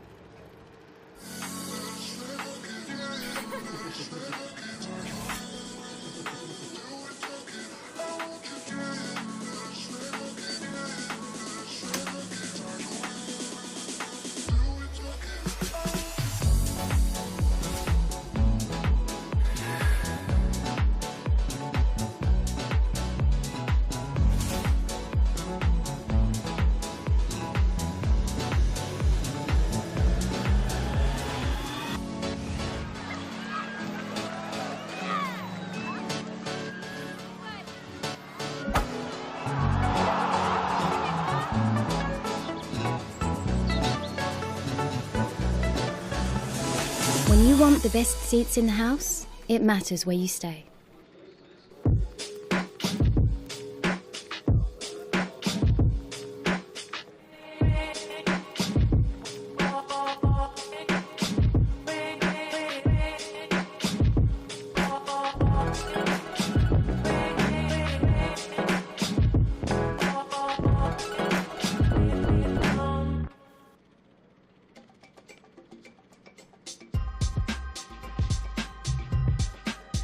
Life is what you make it, so make it count.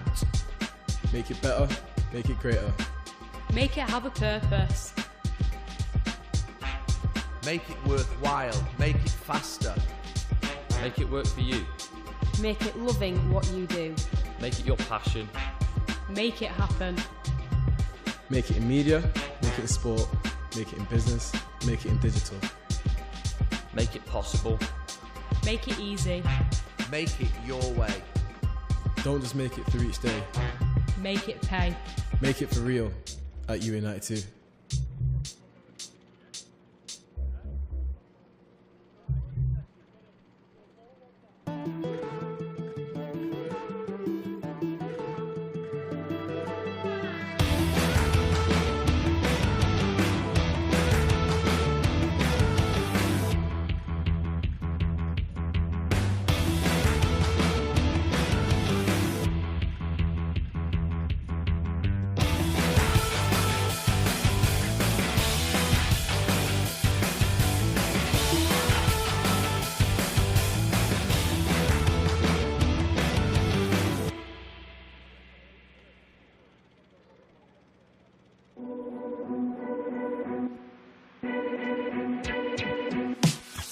are driven.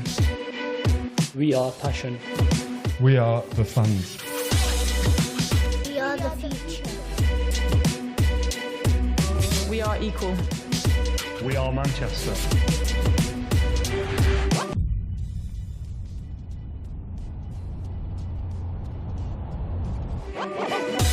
We are a community. We are here to win. We are exceptional. We are spirited. We are powerful. We are the Manchester Indians Cricket Club. The Ashton Tigers Cricket Club. The Lancashire Disability Squad. Gladwick Cricket Club. Didsbury Cricket Club. Greenmount Cricket Club. Haydock Cricket Club. We are Thunder. We are Lancashire Lightning. We are unified. This is a call for hungry dreamers and hard-working self-believers. Success is down to more than just luck and talent. It's striving to be the best, breaking the boundaries and never giving up. Are you ready to become your best self? Are you ready to unlock your greatness? UA92 is game-changing, created to accelerate careers in business, media and sport. Much more than a qualification, it's a personal development journey that prepares you for life. Become your best and connect with the best. With placements, with major players. Sparked from the minds of the class of '92, their tradition of dreaming big, and inspired by the commitment to passion, preparedness, ambition, and youth. So what are you waiting for? This is Education Evolved. This is UA92.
So the umpire's heading out to the middle for the penultimate session of the match. 30 for 2. Yorkshire, second innings. 8 wickets in hand. 65 overs remaining in the day. Kevin Howells, Scott Reed and Jonathan Doidge, your commentary team for this final day. Can we make every match a Roses match? Good, aren't they? Yeah, they're good fun to do. Yeah. Having said that, no, maybe not, because Yorkshire don't win many of them. You could do with upturning fortunes first, right? Yeah, I still have a poster on the wall at home of Lockie Ferguson after that hat trick last year. No. I hope Lockie's okay. I don't really have a poster on the wall. And Finlay Bean.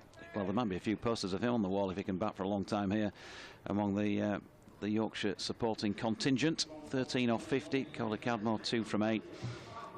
And you might not think that those balls faced matter too much, but of course they do, because they want to chew up as many of those as they can. As this goes on, only 19 overs bowled so far, so the ball's still relatively young. Might mean there's a little bit more kick off the pitch for it. Matt Parkinson is going to open things up from the James Anderson end, and the stage, I'm told, is mine. Parkinson bowling his first delivery of this Yorkshire second innings then. They've crowded the bat, short leg slip. Orthodox first slip as well, as Finlay Bean steps across outside off stump and pulls that back to the leg side where Croft fields. They've gone with a long leg. Croft is at mid-wicket. There's a mid-on and mid-off, both in orthodox positions. Extra cover and a point. So plenty of white in and around the batter's eye line. Finlay Bean, there's an appeal for a catch, I think, here. Luke Wells has taken it at slip. Never felt like that. Maybe they thought Bean got a little tickle, or maybe onto his boot, something like that. It did bounce up to Wells, and the way he played yesterday, it wouldn't have been a big surprise, would it, if he'd snaffled an important wicket early doors in this second session. Nice sweep this time from Bean. I think it might have been a full toss by Matt Parkinson. Just benefit of a second peak. It was indeed a full toss. On its way down has Bean swept it nicely right over the top of that. So first runs of this afternoon session. That takes Bean on to 17. 34 for 2. Parkinson to Bean again. He's pushing back to him. And there is no run. Interesting starting with Parkinson, isn't it? Straight after lunch. First over of the day for him.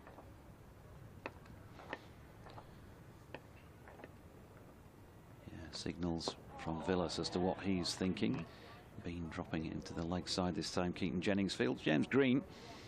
Well, Jordan Geldy, first of all, asking why George Hill threw with his bat at that delivery when he got out, with Yorkshire needing to dig in. Bean steps away and cuts. Dot ball for the last ball of the over. 20 gone then, 34 for 2. Yeah, I've just been saying on one of my reports, Jordan, across lunchtime, that both players dismissed so far for Yorkshire, if they had the time to come again, I'm sure would not have played the shots that they did. Let's put it that way.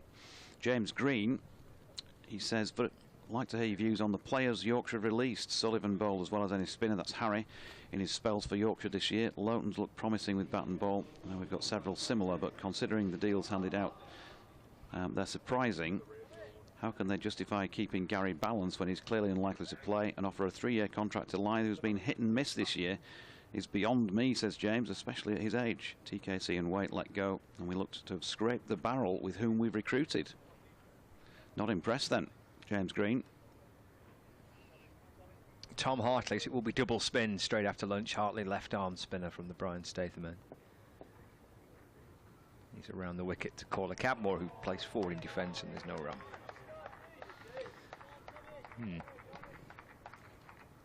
Yeah, Tom Kohler-Cadmore has had his reasons for moving on. I don't think it's a case of that they've said to him, off you go.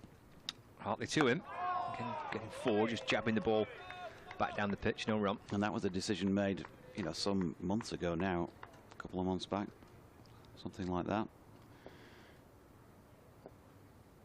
Slipping a short leg in place, Hartley to Kohler-Cadmore, forward again, no run. As for Gary Balance, yeah, we don't know, do we, whether or not he'll play again. He hinted that he would be doing with his 95 off 25 against Northumberland in that 50 over warm-up game. Was there a chance he might play in the group stage? It was. I think so. Okay. But then clearly wasn't feeling up to it. 3 around the bat now. Hartley in. That's a lovely ball forward because Kohler-Cadmore past the edge of the bat through to the keeper. No run. 34 for 2.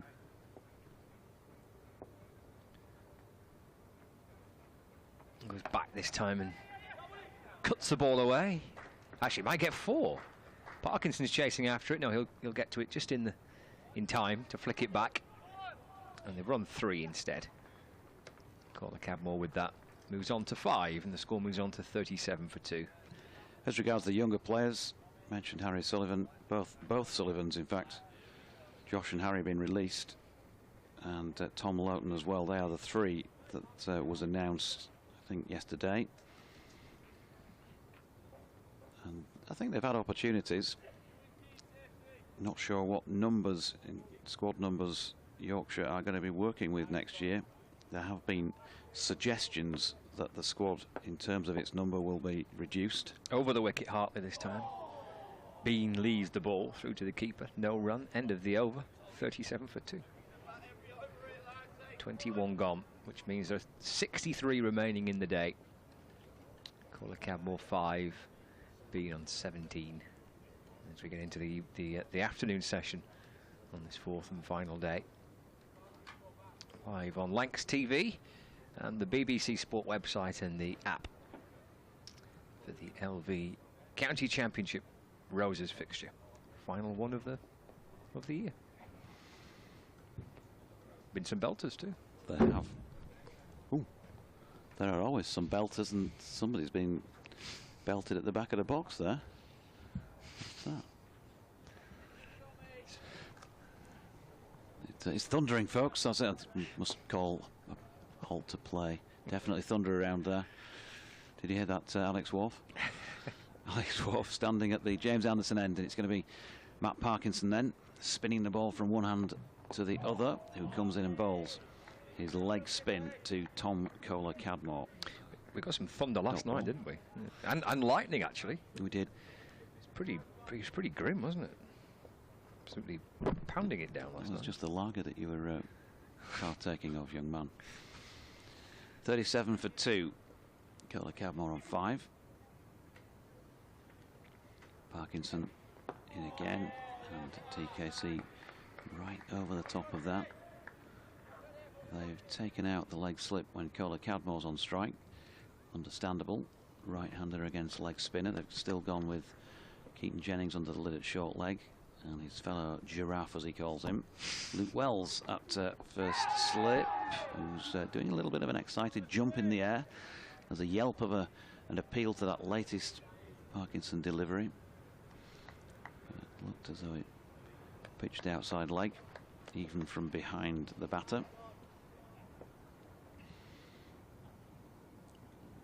Parkinson again, spinning from one hand to the other, and bowls, and Kohler-Cadmore safely negotiating that one. The way he spins it with his hand, he's catching high in the air, just reminds me of the first person I can remember doing this. I'm not saying he was the first to have done it in cricketing circles, but Abdul Qadir used to do that, didn't he?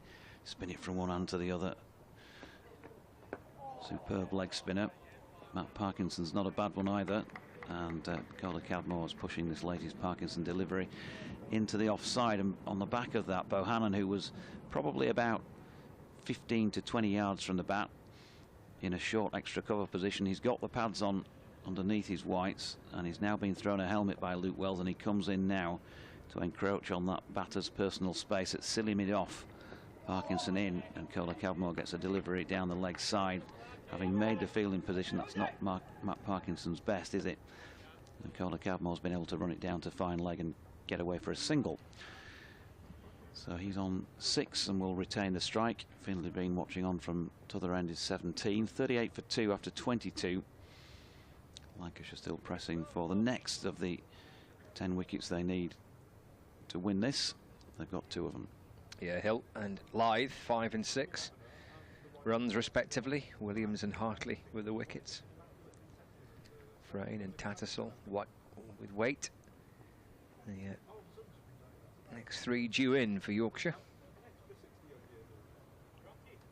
So this dual spin to start the afternoon session continues.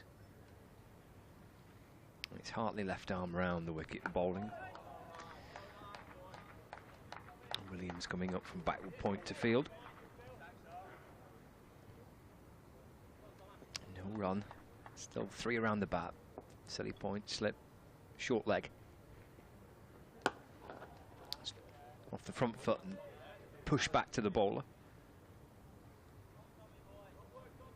First championship game of the year for Tom Hartley.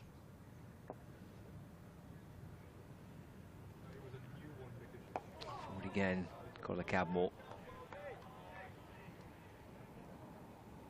Williams picks the ball up just backward of point. Again, there's no run. Little twirl of the bat. Settles back into his crease.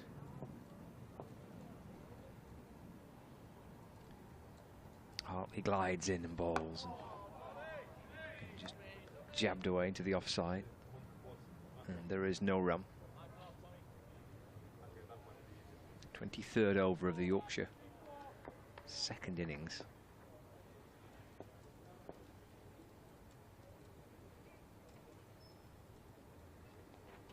Hartley to Cola Cadmore. Extra bounce. Fraction quicker, I wonder, that one from Hartley maybe. A touch of turn there for him as well.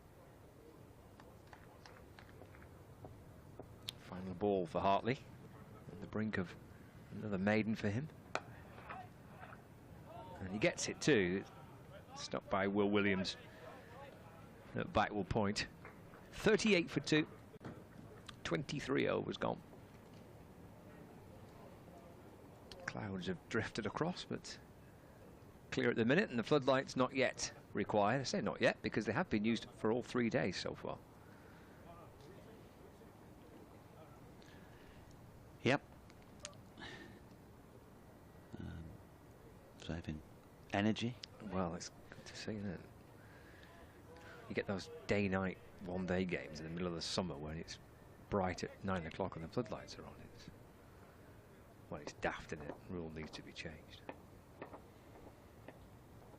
Parkinson then bowling to Bean, who is just dropping this out into the offside. They've retained the field from Matt Parkinson's previous over, so 3 men in around the bat, although they have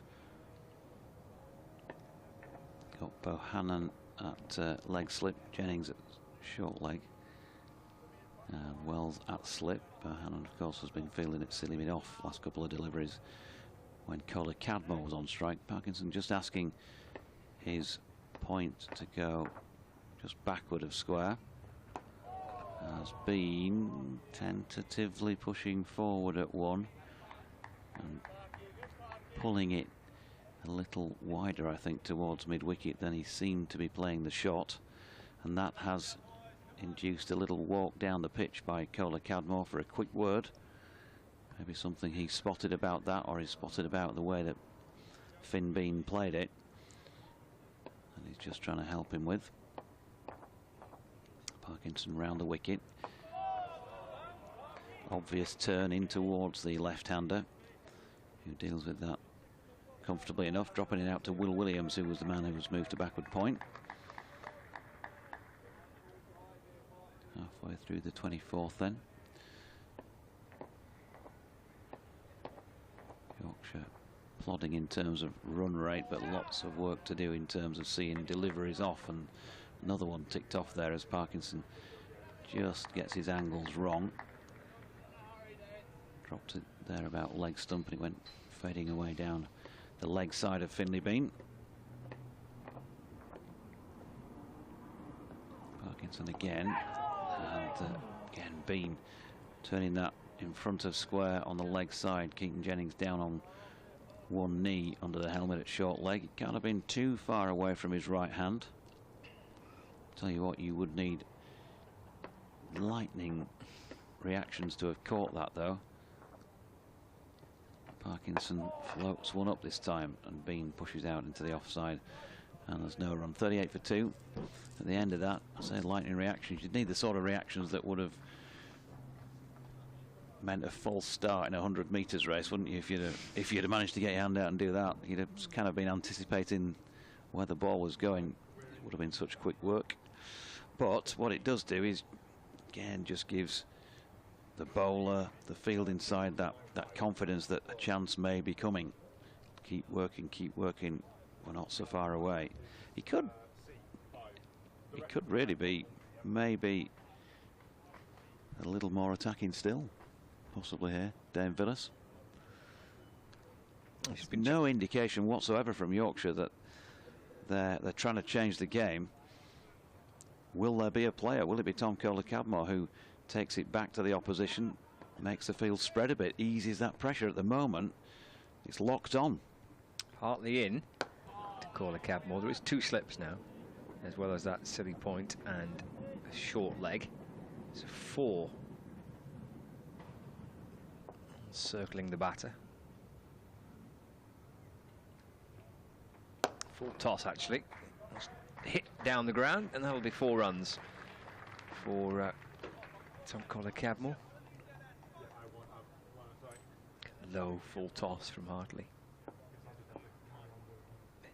Bean just got out the way a bit at the non-striker's end.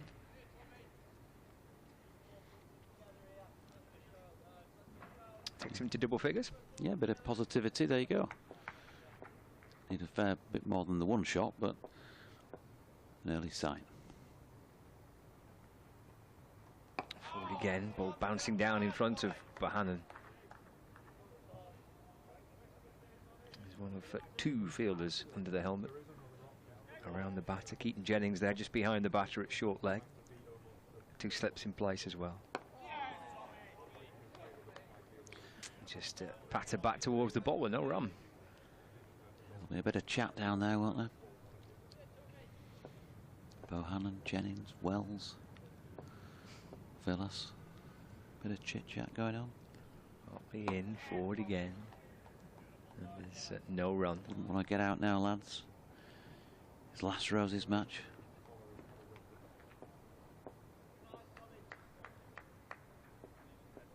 Maybe just deathly silence. Another full toss, and Kohler-Cadmore works it through the leg side. And Bailey's got a long way to go to catch up with it. It will slow, quite visibly slowing down, as it was flicked away to the mid-wicket boundary. And they've run 3. And that's the end of the over. 25 gone, 45 for 2. 59 overs remaining. Yeah, shows a bit of chit-chat going on, but it's part of the game. Some players, of course, thrive on that, don't they? They want to prove the opposition wrong. Some people not as comfortable with it. Whatever level you play or have played at, you'll know the sort of player that comes in who you don't want to say a word to. Just ignore them. And the one who you might be able to unsettle. Parkinson in, evidence of quite a sharp turn there, but he started it wide of Kohler-Cadmore's off stump, and Yorkshire batter was more than happy to watch it disappear into the gloves of George Lavelle. What are we going to see this time? He's gone the other side of the stumps and picked off leg stick by Kohler-Cadmore for a single out to Tom Hartley. Sweeping, so Kohler-Cadmore on to 14, Bean on 17, 46 for 2. It's been patient. That over 8 plus 5 we talked about Yorkshire's been -1. Parkinson in, and Bean tentatively forward, drops that down at his own feet.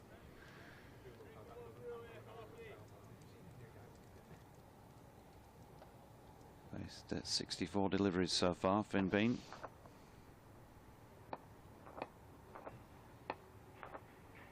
Parkinson attacking him from round the wicket. The left-handed Bean punching the delivery. It didn't look like it bounced very much the way he played it. Chopping down on it into the leg side where Croft was round to field at mid-wicket.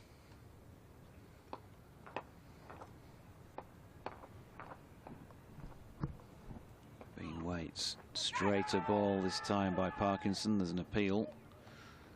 They're certainly getting through those at the moment, Lancashire.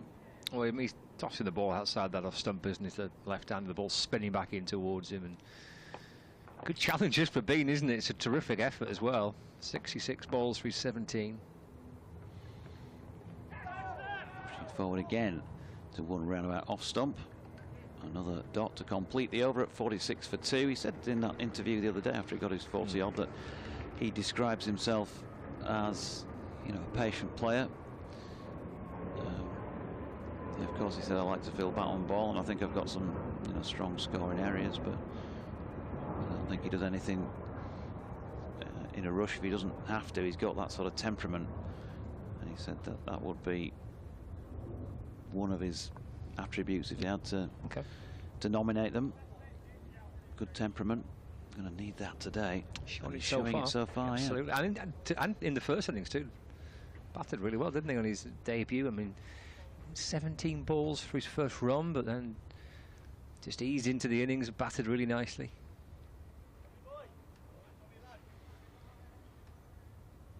The non-strikers end at the minute, Finley Beam with Caller Cadmore on strike.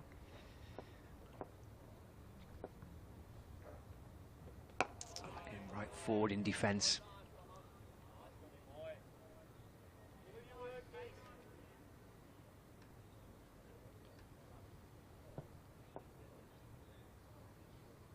Hartley around the wicket forward again. And there is no run.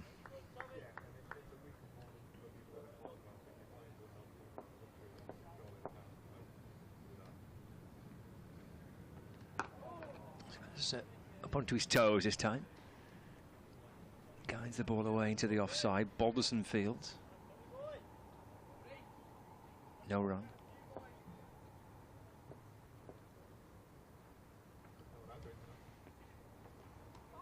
Looks to try and cut this ball. There's an appeal there.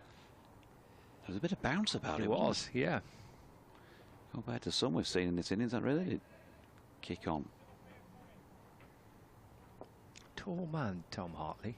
Have to generate a bit of extra bounce. Smothering this one back along the pitch.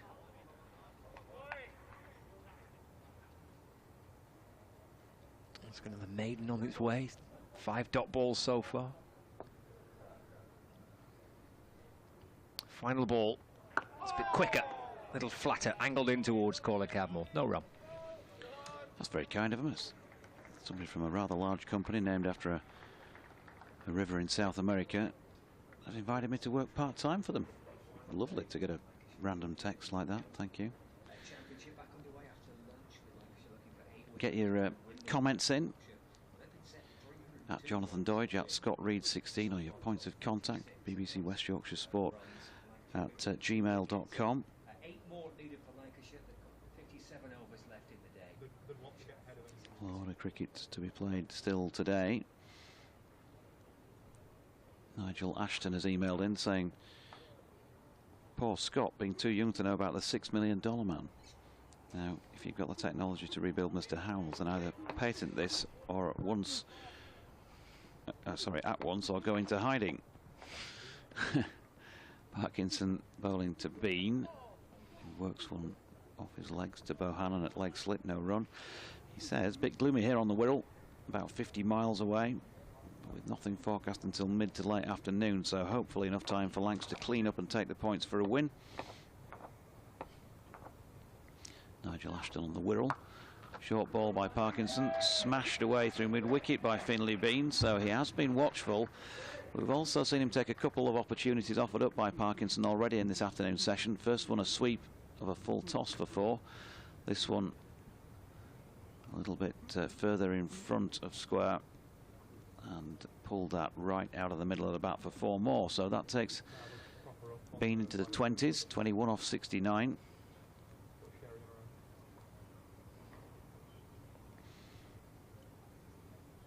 Ball, well, it made its way over that notorious cover, tarpaulin, call it what you will, that's discarded by the covers, but it has been fielded and they haven't asked for a change yet. Give it a few overs without a wicket, we might see something different as Parkinson's bowling to Bean and pushes it back down the pitch. No run. Halfway through the 28th. Bean waits and plays that nicely, just wide of the falling Luke Wells at slip. They get 1. 22 to Bean, 51 for 2 Yorkshire. Message from the Red Rose, says Steve. My first prediction below was nearly spot on, with Lancashire declaring shortly after 11 o'clock, setting Yorkshire just over 300. Parkinson to Coley Cadmore, who's controlling that drop into the offside, no run. He says, I hope my second prediction is correct, which was, of course, that Lancashire would win, bowling out Yorkshire for 150 at 5 o'clock, with Parkinson and Hartley each taking 5 wickets. Coley Cadmore happy to watch one go by to complete that over at 51 for 2. 28 overs now complete. Coley Cadmore 14. Bean 22. Parkinson 5 overs, 1 maiden. None for 11 so far. He goes on, Steve, to say that he couldn't understand why Yorkshire didn't bowl George Hill more in the Lancashire second innings after his heroics in the first. I think you wouldn't be the only one there, Steve.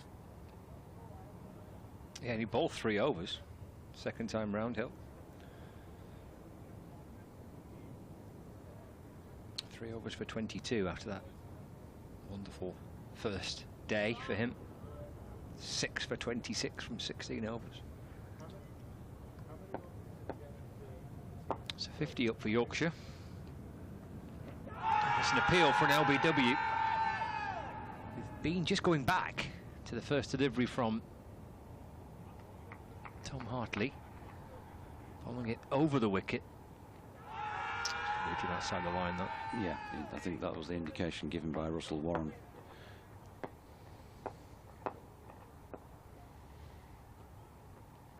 And hopping back into the crease and defending away into the offside, no run. See just outside Bean's off stump, there's a few footmarks there. Hartley looking to try and land the ball into that. Oh, that's come back in and down towards the boundary. It's gone for byes. He's missed everything. 4 byes, nothing on that. Goes past the inside edge, past the stumps.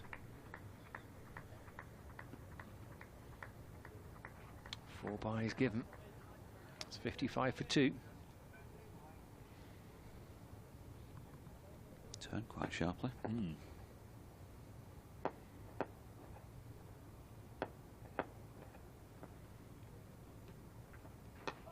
Goes back and works the ball away off the pads. Jogs through for a single.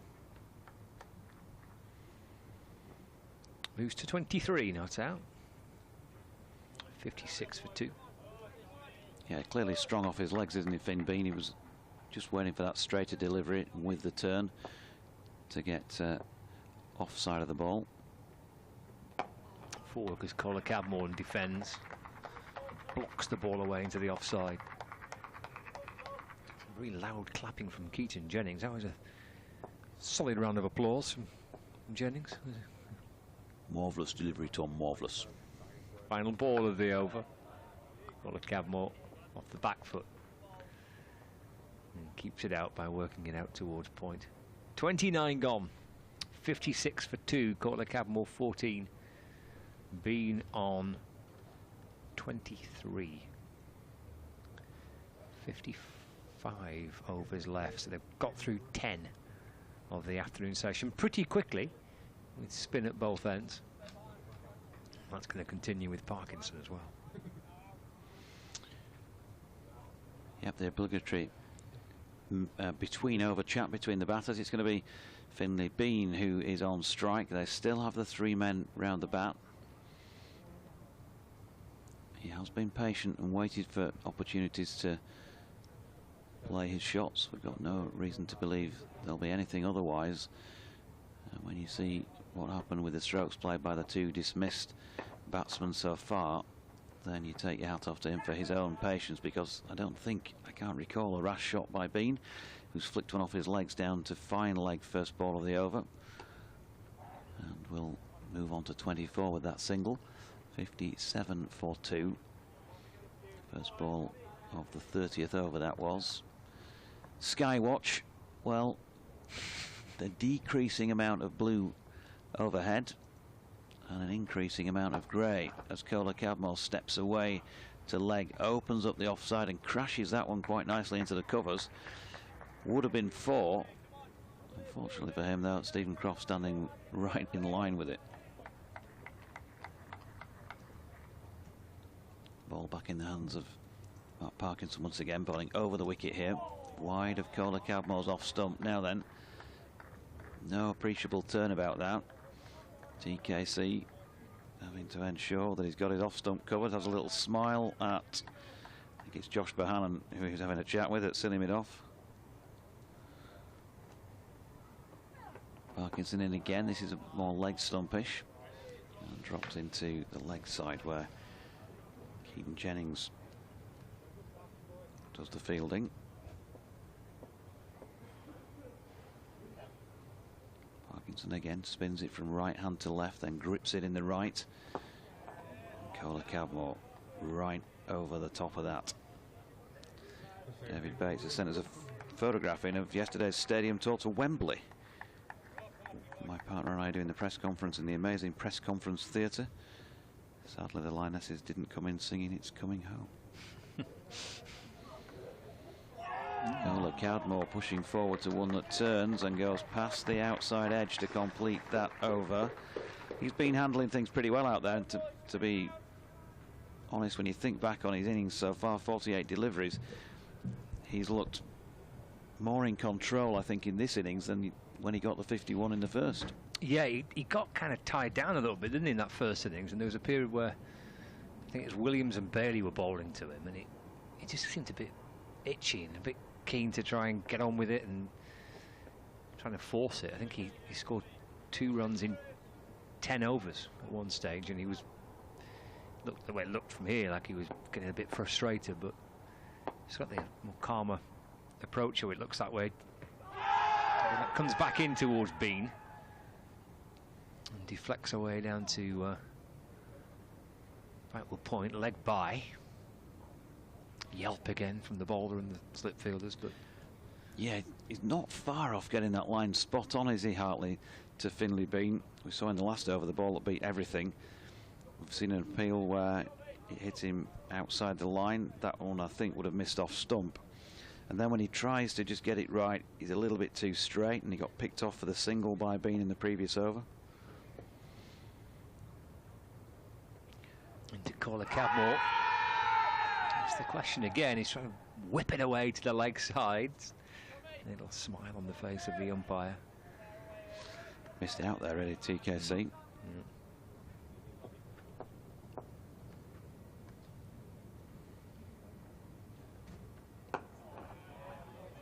Pushed out towards the leg side. Dane Villas, the Lancashire captain, calling the shots this afternoon. Making the bowling changes, making the fielding changes. Trying to find ways to take wickets, create chances. Swatted away down towards third man. It's an excellent stop from Will Williams. Really good piece of athletic fielding from Williams. Leaping down to his left-hand side to flick the ball back. Save some runs. They did get through for a single. Kola Cadmore to 15.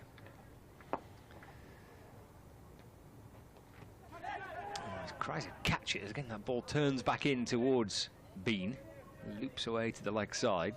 No idea if there was anything on that or not. landing safely. Interesting contest this, with Hartley bowling left arm spin over the wicket to the left-hander. Ball just nudged out towards the leg side again. There is no run. 59 for 2, 31 overs gone. Yep, change your angles of attack. Just keep the players thinking. You can rain down as many as you like. Minimum 53 left today. Keep churning it around. You've got till the close of play. You can bowl more than 53 if you can get them in. If you need to, that is. And just keep asking questions is the key when you're pressing for that win. Stephen Brady says, here's hoping the weather stays fair as Lancashire strive for a win. Still can't believe we don't know who's fighting for relegation and promotion from and to Divs 1 and 2. Ludicrous. And here's a picture for Scott, he says. The $6 million man. Parkinson's first delivery swatted over the top of the jumping Dane Villas with an outstretched hand, playing against the spin. He gave him a little bit to work with there, did Matt Parkinson. Wasn't the best length delivery he's bowled, and we've seen Tom Kohler-Cadmore very willing to step into a shot like that in his first innings here. It was just a little bit wide of off stump, so it allowed Kohler-Cadmore a bit of swinging room, as it were. Got it away over the top of Villas at mid-on, brought himself up 4 runs. Kohler-Cadmore now on 19, Pat's 1 back to Matt Parkinson, who's in search of his first wicket of this Yorkshire second innings. 63 for 2. Parkinson with 3 for 52 first time around from 18 overs and 3 balls. Kohler-Cadmore pushing the ball back to him again here.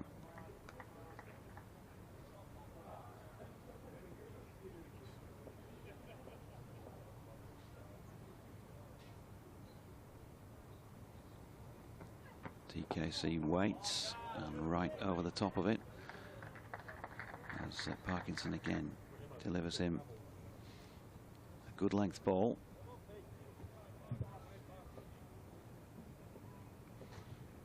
Straight back in the hands of the leg spinner. This one pitching about off stump and with the spin. Kohler-Cadmore plays it to the right of silly mid-off Josh Bohannon. And Villas is round from mid-off to do the field, and they get through for 1. So 20 now, Kohler-Cadmore. 24, the man back on strike, Finn Bean, who'll have 1 to safely negotiate in this over. Parkinson bowling it to him now, and just punches it into the leg side for a dot. So 64 for 2 at the end of that. That's 32 overs now complete. Yorkshire needing 238 from 52 overs, which is clearly still doable in that respect, but it's not feeling like that's going to be on at all. And Tom Hartley from this Brian Statham end is going to try and find a way through. We've got a result from Division 1. Essex have beaten Kent by an innings and 260 runs. Bowling Kent out twice for 164 and then 149. With Sam Cook 7 for 33. Don't. And I know you're absolutely eager. Hartley around the wicket, balls forward. That come off a bat. It's been beautifully caught if it has. Well, the umpires are going to chat. I think they're going to chat as to whether they think it's carried. And presumably, if they don't think there's any bat on this, he gives it not out. Lancashire are convinced they've got Kohler-Cadmore. So something similar, didn't we, when Dane Villas was batting? Umpires in conversation, not out is the outcome. Well, look at the replay now. Hartley to Kohler-Cadmore. Well, he caught it cleanly, so the conversation must be whether that's come into the ground, perhaps, and then bounced up. I mean, if he doesn't think he's hit it, there's no need to speak to his square leg umpire, I don't think. No. He just gives it not out straight away. So I'm assuming he thinks he's hit it, but then he's hit it down into the ground and it's bounced up and caught by Keaton Jennings. That would be my assessment. I'd like to see it again. Might well do as this over goes on, or indeed maybe at the end of the over. There's Hartley hit in. That's driven back down the pitch. And there is no run. Tom Kohler-Cadmore seemed pretty convinced he wasn't out himself. You could see the way he was speaking to the Lancashire players. Hartley in. That's edged. It bounces in front of Bohannon. A little bit to his right as well. That's a good delivery. Turn, a little bit of bounce, playing just away from his body. Tom Kohler-Cadmore not fully in control of it.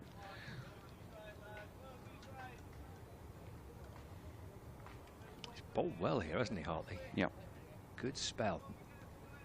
He's asking questions of both batters. Flicked off the back foot by Bean, away to square leg. Shift through for 1, 66 for 2. 2 balls left of the over. Try and get another replay of that for you at the end of this. Over. To see Jennings, who took a really good catch, chatting to Kohler-Cadmore. The back foot and hit away to backward point, where it's gathered by Balderson. 1 ball left of the over. 21 to Tom Kohler-Cadmore. 66 for 2, Yorkshire. Runs through mid-wicket now. Just a single. 33 gone. 67 for 2. Kohler-Cadmore 22. And here's this replay again. Side on this time. Where that ball has gone. It's a terrific catch. Difficult to tell that, isn't it, for certain? You'd need frame by frame, wouldn't you, as to whether... I think it pitches before it gets there. In which case, if he has hit it off his pad, then it would be aerial into the hand of the fielder. He's still there. Tom Kohler-Cadmore is facing Matt Parkinson and pushes one out to mid-off. Has a little ring of roses with Josh Bohannon, who's under the helmet at silly mid-off. There's no run. And then gets right over the top of this one from Parkinson. Dot ball. Still those 3 men around the bat. Both these bowlers asking questions. Parkinson again has Kohler-Cadmore propping forward. You'd say Tom Hartley's probably asked the greater number of questions, I think undoubtedly so far, while this pair have been in tandem. Parkinson none for 17. As Kohler-Cadmore dropping it down to the left-hand side of Bohannon. That's silly mid-off. He collects no run. 2 to come in the over. Parkinson again. Kohler-Cadmore once more. Happy to just use the pace of this ball and open the face and run it out towards point. There's no run.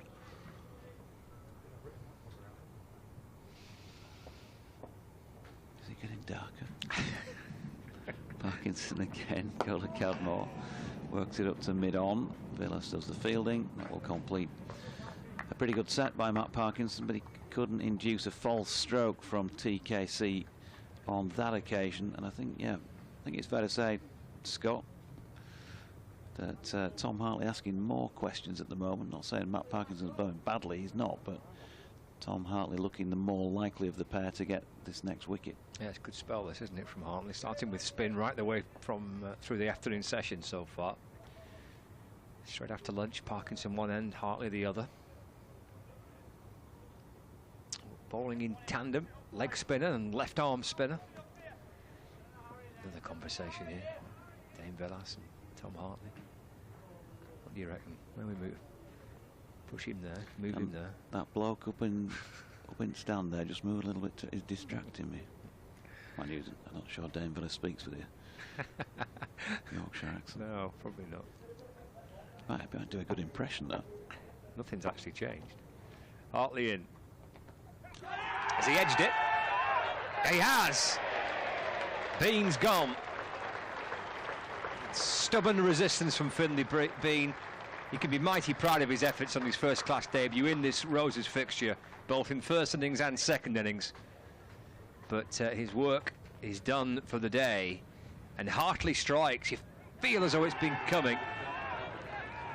Little edge through to the keeper. Lavelle takes the catch. Bean goes. Lancashire have Yorkshire at 3 down now, 67 for 3. Well, right on cue. You don't often say that, do you? And it happens the very next ball, but he was looking the more likely of the pair to get the wicket, to break the partnership, and Finley Bean disconsolate walking off.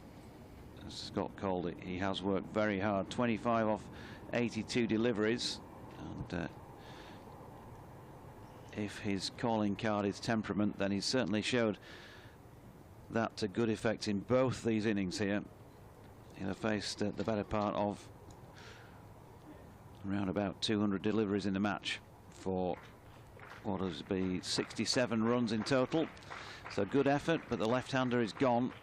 Bailey, you can't say he didn't deserve that, because he's kept asking questions, and when you're in these situations, we've seen this following Yorkshire around this season, all those drawn games earlier this season, that when you are trying to break down the opposition in the fourth innings, you've just got to keep asking them to play. And I think Tom Hartley has done that in spades since he's been on at this Brian Statham end. Not many leaves. And Will Frayne, big task on his hands now as he walks out to the middle. Didn't have the best time of it first time around, bowled by Will Williams for 3, lasted just the 10 deliveries. And he's facing up to the left arm spin of Hartley, who's going to come round the wicket. An all right hand combination now for these bowlers to work on. And they've immediately gone full on attack here, as you would. Short leg, silly mid off, and 2 slips in place now. Villas joining Wells in the cordon.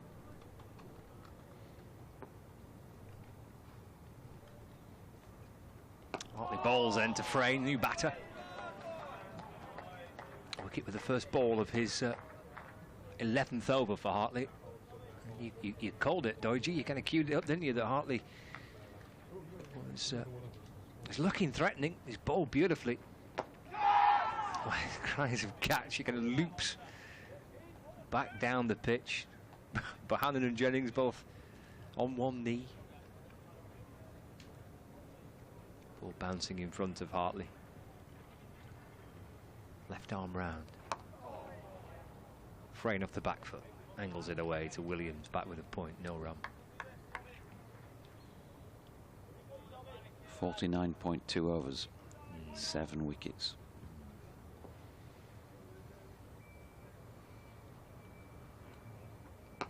Yeah. Kept out by Frayne, solid front foot defence. And that unknown factor of the weather too. Will it rain or not? I mean, the suggestions are it might later. Frayne defends again, no run. End of the over, wicket maiden for Tom Hartley. 11 overs, 5 maidens, 2 for 17. Well, it will rain. It's Manchester, so it will rain. It's just, will it rain before the end of the match? Can't possibly give Manchester stick today when we're the only one with cricket on. Raining elsewhere. No play at the Oval either. I think they had a 1:30 inspection, and then I think it rained again. Parkinson to continue from the James Anderson end. 35 overs this Yorkshire second innings bowl, though, going at less than 2, 67 for 3. And unable to assert any sort of authority on what they're doing out there. Colin Cowmore pats that first Parkinson delivery back, and his ball back in hand and ready to come in again. And same result, TKC over the top of it. This is, I'm going to say this is it for the rest of the afternoon, isn't it? Spin from both ends, but it might not be. I mean, sure, Dane Velez will hope it will be, because that means it's been successful, but he might have to kind of chop and change a little bit here. Yeah, Parkinson again, Colin Cowmore over the top of it. And plays it well. Bohannon's got a little bit straight. His right foot is just off the cut strip at silly mid-off. Parkinson in again, and there he is fielding Josh Bohannon as Colin Cowmore drops one into the pitch. 22 runs to his name for Chatham-born Tom Colin Cowmore, on his way, of course, to Somerset next season. And this time, he's made his least confident contact of the over. Got it away off an inside edge down towards fine leg. Luke Wells round from slip prevents him getting through for 1. They're bringing everybody in from out in the depths, sweeping to keep Colin Cowmore on strike here if they can, and have a go at Will Frayne, because it's the final ball of Parkinson's over. Colin Cowmore steps away to the leg side, plays it square on the offside. It's a dot ball, 67 for 3. Frayne going to be put under some pressure by Tom Hartley here. Yorkshire being put under plenty of pressure by the Red Rose at this very moment in time.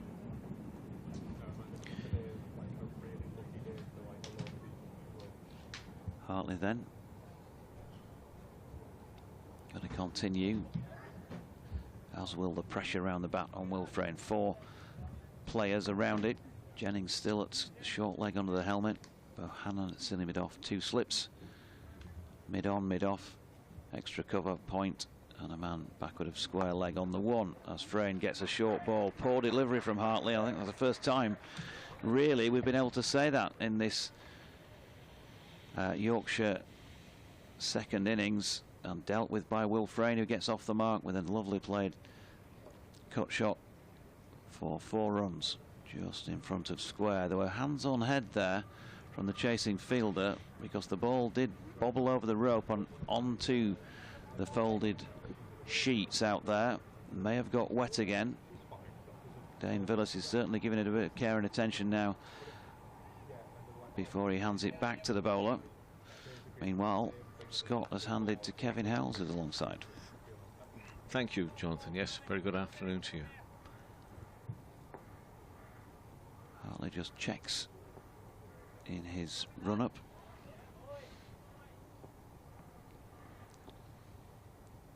And he comes then left arm round the wicket to the right-handed Frayne, who's solidly behind that, right over the top of it, still flexing at the knees, getting himself loose out there, hoping for a long stay at the crease.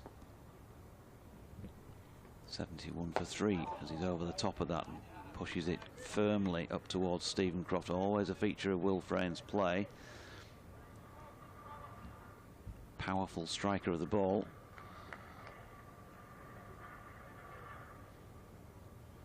Hartley again. Frayne this time going back and having to chop down on that into the Old Trafford pitch. Keaton Jennings doing the fielding at short leg. Harem scarum. Hartley again, this time wide of off stump, and Frayne playing more confidently into the offside. He's faced the same number of deliveries as he did in his first innings. And he has 1 more run to his name at the moment. Every passing delivery taking Yorkshire a little bit closer towards the draw. He's going back foot this time and punching this latest Partly delivery into the offside where Balderson fields. No run to complete 37 overs then, with Yorkshire on 71 for 3. I spy a conversation going on down there, and it's with the Lancashire physio and Stephen Croft. And I'm going to speculate that conversation is about somehow sorting out that cover, the covers down there, in a way that actually the ball will not land in a puddle. Does that make sense to you? Yep. So somehow sort of folded over. Croft at one point earlier today did go over there, and he folded a little bit of the cover over, and I think that's what he was trying to do. Take out that opportunity of the ball. Does that make sense? Yep. It could have been about anything, but it was pointing over there. What's the name of the physio here? I should know his name. It's Sam, yeah. I'm going to chat with Sam. I mean, I don't think he's expecting Sam to go over there and do it. He might be, and it might have been something completely different, but he was pointing in that direction. And I have noticed earlier today that they could do something, couldn't they, with that over there? Anyway, it's a bit tense, Jonathan, a bit tense. Yeah, it is, and the last thing Lancs want is a ball, even if it gets a little bit damp, gripping it for these two. So, it's Parkinson, bowls, defence from Kohler Cadmore. Just looking at the part of the board that says balls faced as well. 74 of them for Kohler Cadmore and his 22. Can he keep battling away there for Yorkshire? That one's down the leg side. He's happy just to let that take him on the hip.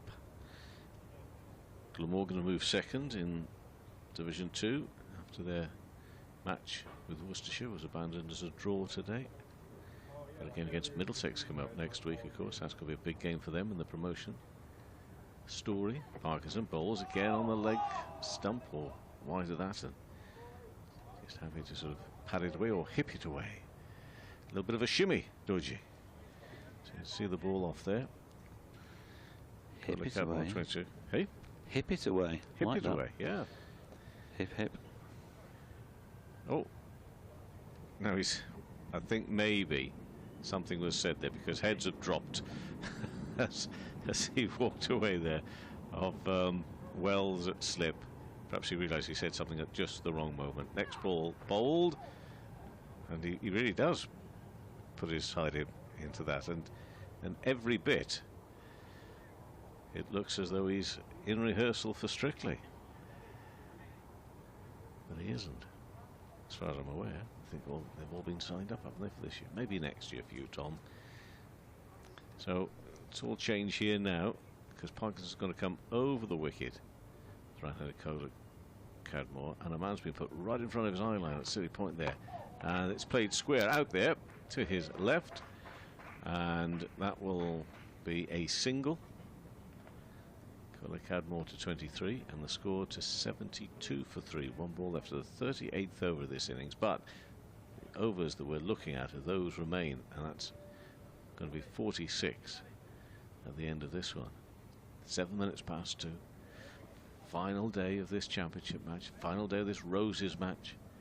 Plenty riding on it. Parkinson's bowling from the Jimmy Anderson end. And he's going to bowl to Will Frayne now. Will Frayne, the right-handed Will Frayne in, and ooh, just pushed to his left again. So Frayne survives that. That's his 12th ball he's faced for his 4. 78 balls for Kohler Cadmore's 23. And Yorkshire at 72 for 3. Let's forget the target. Let's look at those overs left at 46 remaining. In fact, I said for some work to be done over there, and maybe a change to the covers. They've taken more covers over there, or they're going to put some sort of covering all over the top of it. They're certainly setting up to do something over there now, aren't they? Sit on them. Some work is taking place over in front of the party stand, which looks anything but a party stand at the moment. I wonder if they're just sending out a couple of people so that if the ball goes in that general direction, they can, once it's crossed the rope, they can stop it from going on the covers. That might be that. That may be the bigger issue, yeah. Good spot. Members of the coaching staff helping out down there. And we've had situations where we've had coaches late on in the day And again, positioned all round the rope to throw the ball back in to get as many overs in as possible. We sometimes get that, don't we? But that's something a little bit different to stop it from getting into the water. Here's Hartley, left arm round the wicket at this Brian Statham end, bowling to Coley Cadmore, who's pushing into the offside. No run, so yeah, if you can't actually stop the ball with your fielders out there and control where it goes when it goes over the boundary rope, then why not dispatch a couple of backroom staff to go and do that job, and if you like, be backup fielders. Another dot ball from Hartley, I should say, to Tom Calder-Cadmore. Puddle backstops. Yeah, they are. They're just spread apart about a pitch length, possibly just slightly less than that, as Hartley bowls a good length of the playing pitch, and Calder-Cadmore pushes it to Josh Bohannon. Firing through this over, 3 delivered already. Hartley in again, Calder-Cadmore watchful, pushes out to point, dot ball. Can't imagine there are any rules that prevent them from doing that. No, surely not. No. All perfectly legit. Lancashire trying to give themselves the best possible opportunity of taking the winning points here, as Calder-Cadmore cuts this one just wide of Luke Wells at slip. Just a late cut, laid his bat on it. 24 from 83 for him now, 73 for the loss of 3 Yorkshire, second time around. 45 overs plus this next delivery for them as a minimum to negotiate to try and get the draw, and Frayne right over the top of it to block the last of the over. He's on 4, TKC 24, 73 for 3 after 39. Lancashire still pressing for those 7 further wickets. And what we're doing, obviously, is keeping an eye on what's going on elsewhere in the country as well, in between the overs. And we told you about that in the second division, perhaps also to remind that Essex and Kent have finished with a thumping win for Essex, which means that Kent were in 7th, 2 places above the drop zone as we see it at the moment. But Kent on 115 points. Somerset currently sitting on 99, but there'll be no addition to the points they picked up in that match. But it's looking still a bit tense for Kent down there, isn't it? Very much so. Parkinson, forward defence from Calder-Cadmore, pushed into the offside. So for Calder-Cadmore, you've got forward short leg in Keaton Jennings. You've got Wells standing there at slip. And is it Bohannon there? At leg slip. Lyth is now out, but Bohannon involved with the very first ball of this inning, straight in, straight back out. He was at forward short leg, and it's Parkinson bowls, and that comes spinning back into him. This is a tussle and a half here. I really enjoyed the battle in the first innings. I don't know, not that I've any preference on who wins this, but this feels a little bit more less enjoyable because it's tense, a little bit more tension to it. Next one, into the body again of Calder-Cadmore. It's the same, but it's a different scenario here right now, isn't it? I mean, for Calder-Cadmore in that first innings, he wanted to be a bit positive because, you know, his first innings, you know, let's get up amongst the Lancashire total. Here it's just about survival, so the whole thing becomes a different experience, doesn't it, to watch, and more importantly for Calder-Cadmore to be involved in.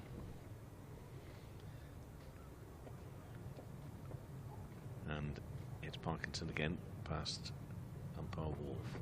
There's plenty of here, pads that one away out towards Jennings. Yep, anything that's going to be pitching outside leg, he's getting the blade well out of the way, over his shoulder, and just padding off, or thigh padding off. 2 balls left to this over. Another one around that wide leg stump here, and given there's a little wide from umpire Wharf here. So that line of attack has not pleased the umpire too much. It was very wide down the leg side though, that wasn't it? 74 for 3. Still then, 2 balls left to this over. Bat on this one, beg your pardon. It's another slip's been put in. Just notice that there, and that's the fellow who's applauding here in Hartley. And they go down those slips as well, and worked away just to the left-hand side of Keaton Jennings at forward short leg. A bit of a spurt on there. He was dawdling a little. Oh, shall we dance, umpire? Skoda Cadmore goes crashing into Alex Wharf, and if there's an umpire you don't want to crash into, it's Big Al Wharf, really. 75 for 3. Skoda Cadmore on 25. Frayne on 4. Formidable in stature. Tall figure. Alex Wharf, Yorkshireman, of course. Tom Hartley then going to continue. He's been a threat throughout since he took hold of the ball. 13 overs, 5 maidens, 2 for 22. He has the wickets of George Hill, caught by Dane Villas just before the lunch break. And then since then, the only wicket to have fallen in this afternoon session so far, Finlay Bean, caught behind by George Lavelle for 25. And he's still pressing. 3 around the bat. Slip, leg slip, short leg. As Skoda Cadmore just takes another one on the body. First up by Hartley, who's bowling over the wicket at him. Left arm, of course. Otherwise, we've got a ring field. And Hartley almost sneaks one through. Skoda Cadmore late playing that one. Drops into the pitch behind him and bounces up. Taken by Lavelle. Hartley again. Pitches outside leg. Skoda Cadmore pads off as they crank up some machinery. A cherry picker away to our right. Barnes he's already higher than I'd want to go, and he's only about 10 feet off the deck as Hartley is in. Let's turn towards Keaton Jennings there by Skoda Cadmore. Well, Frayne's been out there for 25 minutes or so now. He's only faced the 13 deliveries. Predominance of it has been taken by the man on strike, TKC, pushing into the offside here where Balderson's in to do the fielding. We see a steel girder being crane lifted towards the structure on the right. Now then, leg slip coming out, Bohannon, and going in at silly mid-off. In a change of tack, there's an appeal for LBW as Hartley had come round the wicket with that final ball of the over. But they can't make that one stick. 14 overs, 6 maidens, 2 for 22. Hartley. Parkinson looks like continuing. 11 overs, 3 maidens, none for 20. Yorkshire still labouring here. 41 overs into their second innings. They need 227 runs to win this. That's the maths of it, but they're not going for that. They're going to try and avoid defeat, and they still have 7 wickets in hand at 75 for 3. So you see a bit of cloud around here, but it's fairly high. There is a forecast for a bit of rain this afternoon, but rain certainly being an issue there in that game involving the team 1 place above Lancashire in the title race, Hampshire, against Northants. They've had problems with the weather all throughout that match, in fairness, and I want to update you on what's going on there perhaps during and after this over from Parkinson bowling to Frayne. That's just defended, because Hampshire Cricket have tweeted what they've described as bizarre scenes. I'm not too sure how bizarre they really are, but just a little flavour of what's going on there at the moment as Parkinson again comes in to Frayne. Just turned around the corner, but for no run. They say it looked like the players were going off for rain. Northants batters halfway to the pavilion. Hampshire players unmoved. Hampshire, of course, wanting those wickets. Batters get called back on for Abbas to trap Cobb LBW. And then immediately afterwards they went off for rain. So they went back on, had that wicket. And I'll give you the score after this ball, which is Parkinson in bowls and defended again. So the score now with the players off for rain again at the Ageas bowl. Northants Parkinson almost gets through the defences, but Frayne is equal to it. So that'll be a bit tense there, and especially those moments when when the rain is negotiable. Is it heavy enough? Isn't it heavy enough? And they come back on, they lose a wicket or gain a wicket, whichever way you want to look at it. Parkinson defended again by Frayne. Here, I know you had some correspondence, at least one correspondent at one point today, saying they felt maybe just a little light drizzle. But apart from that, it's all been good. Yep. And that could be the way it carries on. Mixed forecast for here today. And again, plenty of flight on that one. And defended by Frayne. It's requiring the utmost in concentration from this pair. Kohler Cadmore 25 not out off 95 balls. Frayne 4 of 19, 75 for 3. And as long as those clouds stay looking pretty much like that as they are at the moment, we should be okay. Although I would say, even at this time of the year, that if you've got an afternoon like this at just around about 20 past, half past 2, this can easily, in that final post-tea session, very quickly, with very little seemingly movement of the cloud, start to look quite bleak and dark, can't it? So light may be an issue, but at the moment, no need for the floodlights either, so we're okay as things stand in terms of the weather. Are Yorkshire okay in terms of their batting? No, we don't know. Can Lancashire get these wickets they need to really keep that pressure upon Hampshire and Surrey in the title race? Well, they're going to try something different to take wicket number 4, because after a tremendous spell at this Brian Statham end, Tom Hartley has been removed from the attack, or who knows, he may end up switching ends. But he's certainly not bowling this over anyway from the Brian Statham end, because it's going to be Tom Bailey, the bearded Bailey, metronomic opening bowler for Lancashire, bowling to Kohler Cadmore, who is across and dropping that into the leg side. They've gone with 2 slips, point, cover, mid-off, mid-on. Bohannon, who's doesn't like to be too far away from the bat, does he, Josh?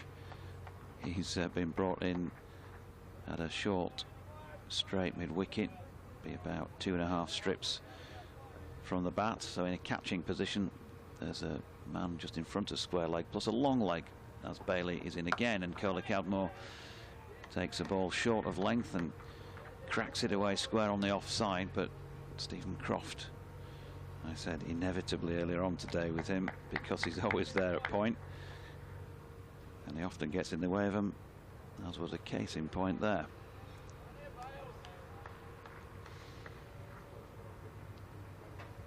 .75 for 3. Bailey in past umpire Russ Warren. It's right wide of Kohler Cadmore's off stump. He'll take the leaves. He's been out there a long time now, Tom Kohler Cadmore. Came in when the score was 26 for 2. Feels longer than that actually. It's been out there, but anyway, 12:24 when that George Hill wicket fell. So since just before the lunch break, I think it probably feels like longer, because he's faced a lot of the deliveries that have been sent down in his time out there in the middle. 98 of them, in fact, for his 25. Make that 99 as he gets across and over the top of another Hartley delivery that was thrown up there for him to think about a drive. In that game, Kev, at Southampton, Hampshire Northants, if they do get back on, 5 more wickets for Hampshire to wrap it up and win, but Northants only 48 behind, so they could make Hampshire have to bat again as well and extend that frustration. Yeah, I mean, they've got 2 wickets, I think, in pretty quick time today, because they've not had much cricket.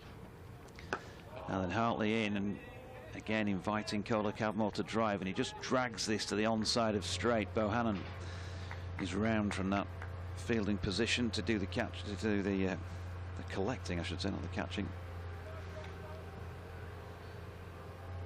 And there was no run. Frustrations also being felt by Gloucestershire, of course. They can't get on at Taunton, so they're really running out of time. Somerset 11 for no wicket.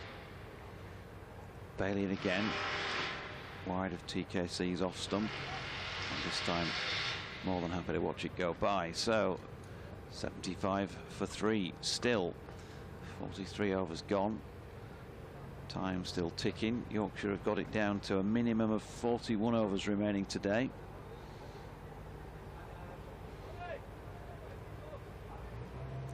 And as a batting side, on a day like this, you have to back yourselves to be able to see off 41 overs with 7 wickets. Worth your salt. You've got to back yourself to do that. 100%, Jonathan. But you just do not want a couple more rash shots. That's all it takes, just to induce that run of wickets. And those rash shots are brought about because of match position. Brought about because, you know, things riding on it. Riding on the game, riding on your performances. They're human beings. You know, the frailties of the human beings. But, you know, 84 overs, the start, you're going to see that out, aren't you? Of course you are. That's how you go about it. But, that, you know, that was an interesting first over. You remember the first over we saw from Bailey on the dropped first ball?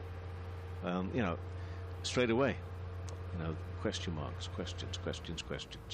Frains on 4. Parkinson bowls and work to the left again. The U's and the R's as well, the drama, the theatre out there. What's going on in the minds? You can imagine there's a little bit of chirping going on, and every now and then that chirping just gets a little bit too much, and batters just might move away. Umpires have to get involved, I think. As I say, when we saw Cody Caldwell move away a few overs ago, there was almost a dropping of the heads of shame, I think, from a couple of the lanky fielders that thinking, oh, we've crossed the line there at the wrong time. What about a field? What about this field now?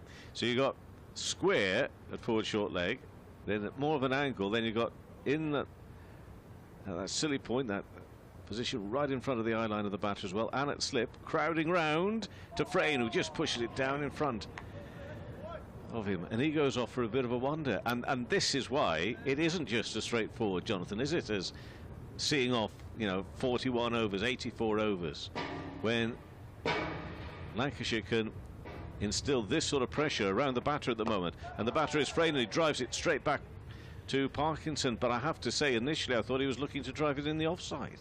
Had to stop and check himself. Very nearly, you know, just pushes it back into the hands of Parkinson, who's alert to that ball coming straight back at him. Yeah, got it towards the inside of the bat. Next ball again bowled, and this time it's full. And those deliveries, of course, can be the easier ones, because if they're full, you get right on top of them, just block them, you know, on Yorker length type thing, right there in full. But the idea will be, of course, from Parkinson, he'll vary that. He'll be constantly asking every ball a different question. Of Will Frain currently. Bowls again. How about the leg something that rolls down past everybody, down towards the rope. He'll try and cut it off, try and pull it back if they can, and he does. Fine work. Left arm throw. There's some good running there, but it's 78 for 3. 3 runs. And just a little relaxation, really. If you get your body running those 3, that actually helps a little. Relieves a little bit of that tension. It's the equivalent of a Sunday night bath with a bit of bubble bath in there. Those 3 runs just ease you just a little bit.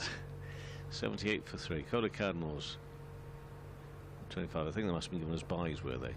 Yes. I imagine they were. Frain remaining on 4. The score is up to 78 for 3. Next ball bowled down the leg side.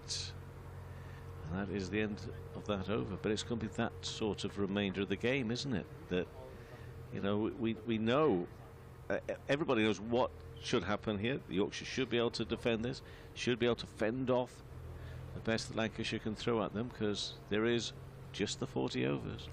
But there's no just about the 40 overs we're going to witness here at the end of this Roses match, with Yorkshire at 78 for 3. Yep, Villas chat with Hartley, plans for this over. Will Frain, I think, will be happier facing seam than he will spin with everyone crowded around the bat. There are 2 slips waiting for an opportunity. Point, cover, mid-off, mid-on. Bohannon still in that catching position at a straight mid-wicket. Plus the man in front of square and a long leg as Bailey passes the outside of Will Frain's off stump as he watches it go by. Leave that on both line and on length. They've got it down below 40 overs. Yorkshire, of course, well, 8 points for a draw these days, plus the bonus points. Not sure what happened still with that -1 at the end of the Lancashire declaration point. Whether or not Yorkshire have lost a point there or not, the scorers, I think there's a bit of calculating to do on that front as to whether it finished on level or on -1. See if we can get a response from Yorkshire scorer John Potter. As Bailey's latest delivery is pushed into the offside by Frayne, who's now had a fair old look at this. 26 balls has been out there for his 4 runs.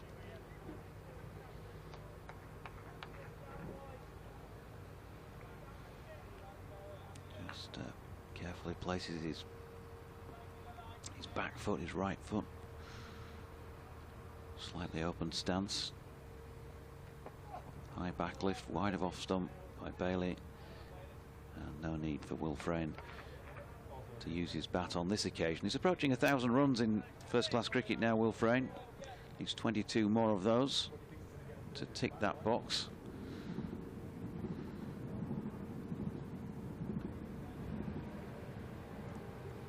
To come in the over, and at which point I will just pop off and do my 2:30 for BBC Radio Leeds if they remember me today. They've forgotten me for the first 3 days. Well, they haven't actually forgotten you. They've forgotten your report, so I'm sure you're very much in their thinking.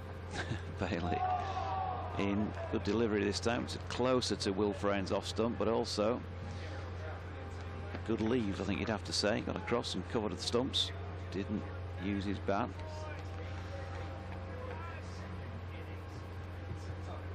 Good opportunity again for him today here in a rearguard action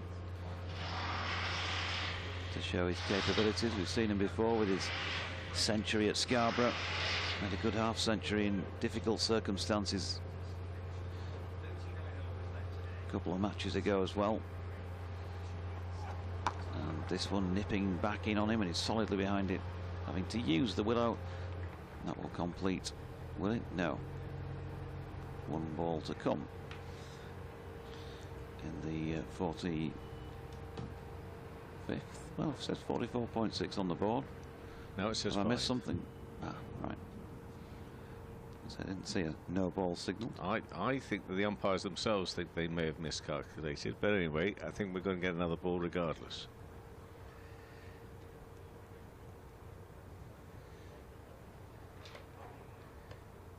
Let's hope it's not a dramatic ball here, just in case there has been a miscalculation. Who knows? He's going to make a fielding change before he delivers it, because Matt Parkinson, who was in front of square leg, round about level with umpire Alex Wolf, is now about 30 yards behind him and backward of square. It was the double bluff. Throws one up outside off stump, and Frayne leaves. End of the over, 78 for 3. Back in a moment. Thank you very much. Thank you very much.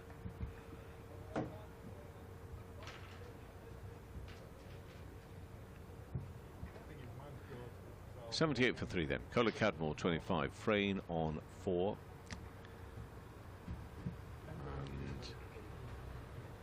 And I see another change. I think we are. I think Parkinson's coming out to the attack at the top end there, and we are going to see Will Williams, I think. Will Williams instead, yeah. He's bowled 6 overs, a couple of maidens so far in this innings. Parkinson spelled 13 overs for 20. Interested in the change, because I thought there could have been a wicket any ball. I thought there was, quite a lot of tension, and I thought both Kohler Cadmore and Frayne, full credit for sticking it out there, so to speak. But this one is driven nicely through extra cover. They'll go through for a couple of runs here. That's Kohler Cadmore who will get a couple. And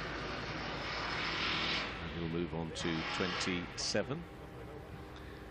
I thought that the spinners were causing the Yorkshire batters the same level of aggravation and annoyance that building site construction work is doing to me at the moment. God, there would have been a time for a Roses match that would not have been allowed to carry on, believe me. But not these days. Next delivery, in bold, full, driven to mid-on. Uppish, which is why the bowler was a little bit excited for a moment or two.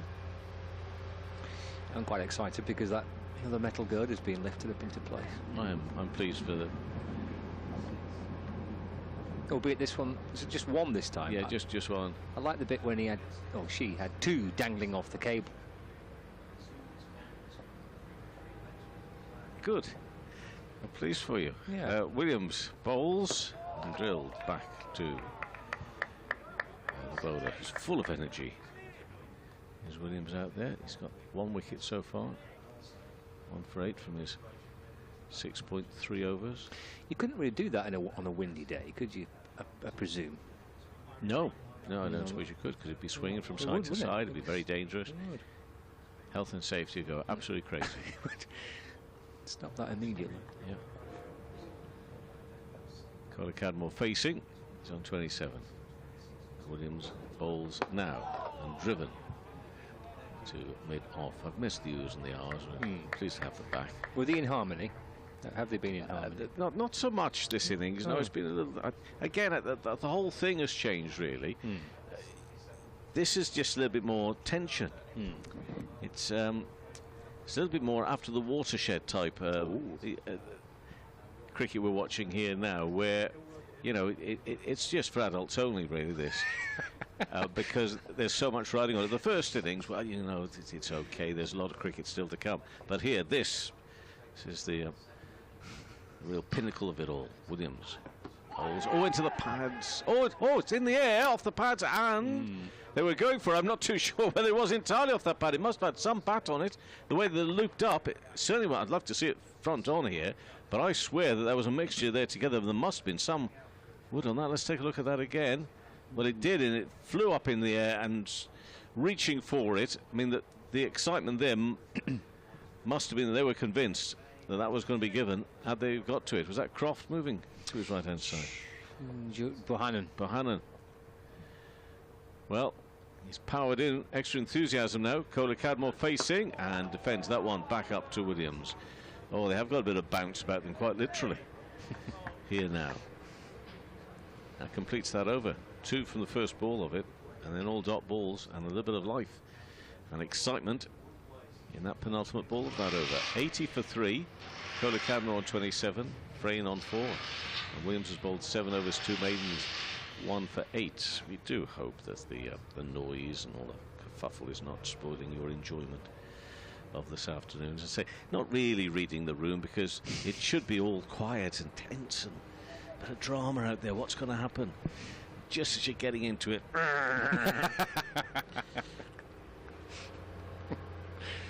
I'll take the tablets later on and all will be well, I'm sure. These little cherry pickers are... You're loving it. I think I maybe need to embrace it a little bit more. I'm quite intrigued by it all. It's quite mesmerising. Cherry pickers have never done for me what they seem to be doing for you. No, they're doing something for with these cherry pickers. Thankfully the players are carrying on, and captain just seems to be listening to Bailey at the moment, who's altering his own field, is he? Out there on the offside. Here he comes. 2 short mid-wickets as Frayne defends to mid-on, where Will Williams fields. Floodlights are on. We've been off for bad light, I think, every day so far. I thought the light might come to it, even if we avoided the rain. Yeah. It's okay at the minute, but obviously they've got the measurements, haven't they, from the first time they went off, that they use as the standard now to go off for the rest of the match. Frayne again neatly in behind, just dabs the ball away. Oh, Jack Morley, he's on the 12th man for Lancashire. He'll be hoping to be involved in the Royal London One Day Cup final a week on Saturday. with Trentbridge. Played a couple of championship matches this year for Lancashire. Got his first fifer for the club as well in the game at Southport. Forward again in defence goes Frayne. Bohannon is one of those two fielders close in on the onside. He's got Keaton Jennings about 10 yards to his right. And there's no run. Frayne 4 from 33 balls. 80 for 3. Bailey looking for his first wicket of this second Yorkshire innings. Statham End is in from. Frayne just leans into that. Picks out Morley again, backward point. And again, there's no run. No over 8 problems for Lancashire. No. Proud as you like, 5+. See a lot of Hartleys and a lot of Parkinson. I don't think it's the Bale dog who's particularly up the pace. He has been effective, but yet to take a wicket in this innings. I think he got 4, didn't he, in the first innings? I think. Let's have a look. Yeah, 4 for 56. Into Frayne again. Clips the ball out towards deep square leg. Tom Hartley fields. Frayne moves to 5. Just gets through for 1. I think Caller Cadmore thought about coming back for a second, but deciding against it. He's 27 not out.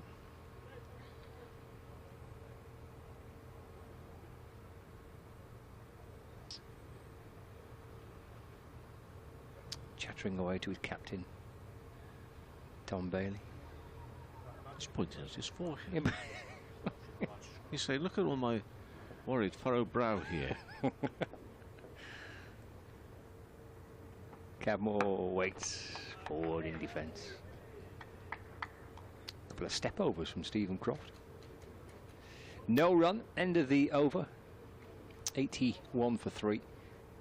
37 remaining today. Still 7 wickets in hand. 221 more runs to win, but that.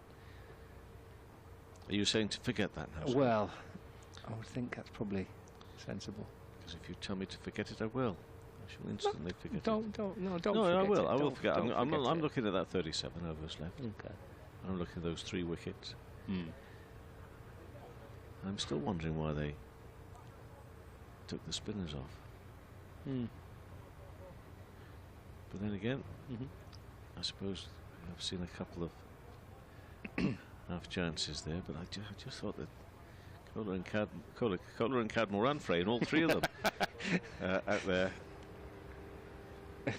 showing just a few signs of getting to them just a little bit. But that's not the way that Villas saw it, and he's looking to his man Williams to get the breakthrough here with Frayne on 5 at the moment and push back up to the big figure of Williams for no run.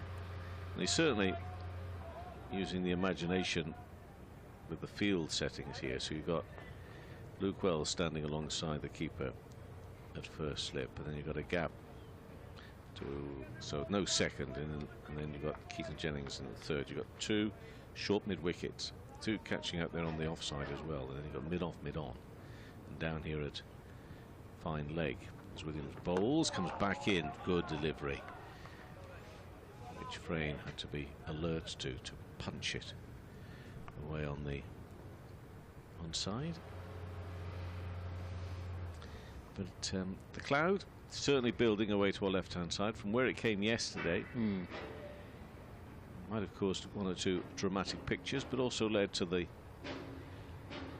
play being called off and abandoned for the day and the like. Did you get back safely? Safely without getting too wet? Or? I didn't get too wet. Excellent. No. It was all okay. Thank you for your concern. Frayne's on 5. Bit of a grunt from the bowler. Could be a little bit of a mess up here because Frayne was either looking and calling to Cola Cadmore.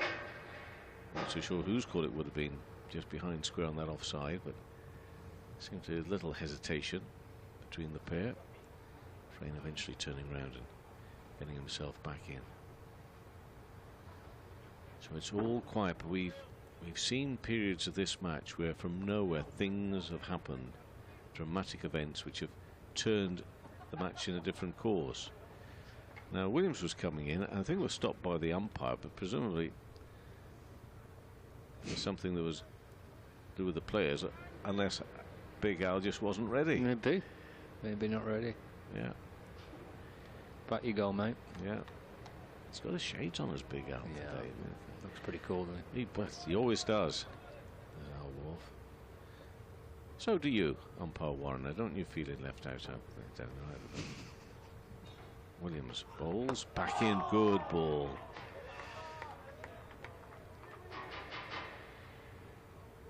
So actually, are we getting a few louder oohs and ahs from the pace bowlers here as opposed to the spinners?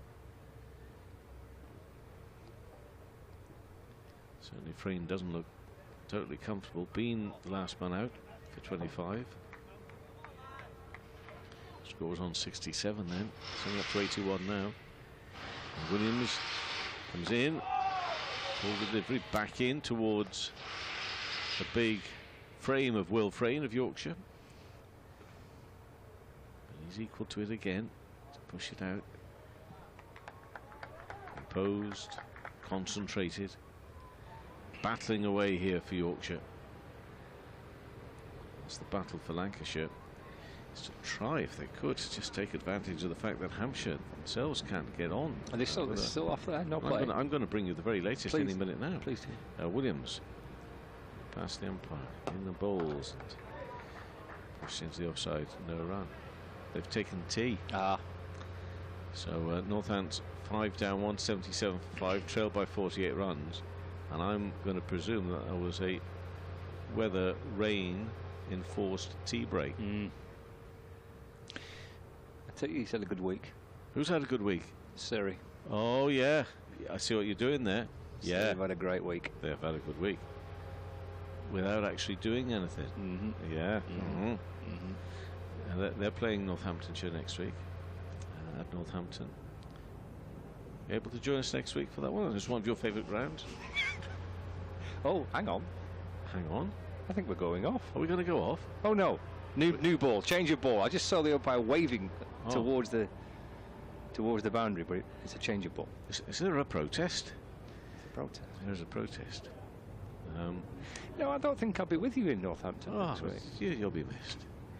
You will be missed. So what have you got left next week? A bit of gardening. Obviously, you'll be doing some gardening next week. Yeah, nothing on next week. If you're not going to join us at Northampton, but nothing on next week. What is it for you? Sorry, very last one. What's your penultimate? Essex. At Essex? Yeah. Oh, you in Chelmsford. Penultimate week of the season. Yeah. Is Chelmsford ready for you in September? Topper says he's going to look after me. Oh, dear. Well, a lengthy delay here as we go through some new balls. Well, that one wasn't doing much, was it? So no. Nice box there. Lovely. It's a beautiful box. I like it when they come out with a suitcase, like a black suitcase. Oh yeah, and do you imagine if they came out there with that suitcase and umpire Wolf looking as cool as he is now with his shades on? That would look like something from some sort of spy movie. Yeah, like a Bond film. Yeah. Yeah. Which ball should we choose here? But as it is, it was just a bog standard box of balls. It's a shame. There's a pitch inspection at 3:10 in the Test match. Is there now? And it looks like there's rain in the northeast was it in the northeast or is it Derbyshire? Where are they playing this Durham match? At Derby, that's East Midlands. Oh, that's not good then. That means it could be coming up here. Well, it could be, or it could have missed us by about 60 or 70 miles to the south. Let's hope that's the case. Goodness. Where were you? That one geography lesson they gave you? I did quite well in geography. Was it on meandering rivers? Why do they meander? Yeah, that's one of the earliest questions you get in geography, isn't it? Why do rivers meander? New ball for Bailey. Oh, it's not a new ball, but it's a different ball. It's just stuck up 2 fingers, politely, and then 2 thumbs. He's happy. Here he comes. He's got 2 slips as well. Forward goes Kohler Cadmore in defence. Velas gives the ball a polish. He's in the bottom of his shirt this time. What I would say to you, though, is that comment about Derby is not the most ridiculous you've come out with. Is it not? All right, okay, thank you. I've come out with quite a few. But that's swirling. It's swirling. swirling. So it's swirling that way. So it could swirl through Derby and come back up and around to us as well. Yeah. That's what I was thinking of, a swirl. I thought that might be a problem. Left by Kohler Cadmore. Through to Lavelle, and there's no run. Like a Viennese swirl. Well, that'd be quite nice for tea. Do you think Glover will be on to that one? Our friend Al. Yeah, he should be. He should be. He doesn't do anything else, is he, really? Well, he's been a busy man this week. Okay, fair enough. Did you say there's inspection planned at Taunton at 3:15? No, I said test match at 3:10. Right, well, at Taunton they're inspecting at 3:15. That's the latest coming through from Polly. Thanks, Polly. Bailey over the wicket, balls. Got the Cadmore again off the front foot, and Croft this time tumbling away. Backward of point, good stop by Croft. And there's no run. I'll tell you where you wouldn't want to be at the moment, and that's Carlisle and Newcastle. Okay. Yeah. And Birmingham. Oh. And Leicester. Right. So we're kind of sandwiched in between. Yeah, with cloud at the moment. Right. I'm concerned about those swirls coming up. Yeah, well, that's the way it is. It's sort of building around like that. Right. Bailey in forward because Kohler Cadmore kind of prodding at that delivery. Ball sneaks past the edge of the bat. Matching bat handle and pad straps and gloves, a little touch of yellow to Tom Kohler Cadmore. There he pulls his socks up. It's lost its sense of frisson. This match at the moment. It won't take much to get it back. No. Should a wicket fall. Tees at 3:10. 20 minutes to go. Left by Kohler Cadmore. Through to Lavelle, no run. 3:10 tee on the final day.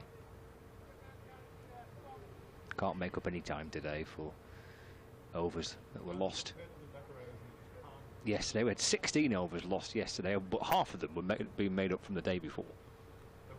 They've just vanished, never to be seen again. 5 dot balls for Bailey, his 11th over.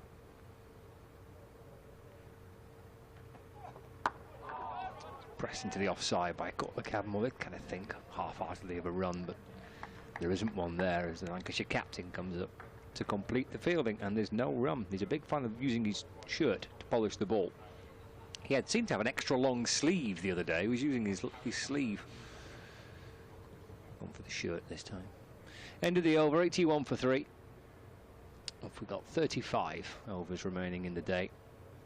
20, or just under 20 minutes until tea. Kohler Cadmore 27, Frayne on 5. It's going to be Williams who will continue.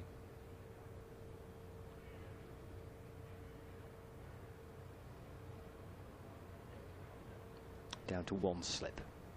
Actually, Wells at first, and then Jennings quite tight in there under the helmet at 2nd slip. Forward defence by Frayne. 42 balls for his 5. Doing a good job for his team here. 115 balls for Kohler Cadmore's 27.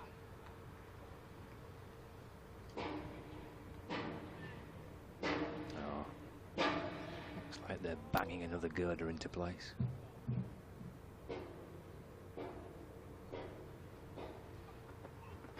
forward again in defence. And there is no run.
Turned out towards the onside, and there is no run.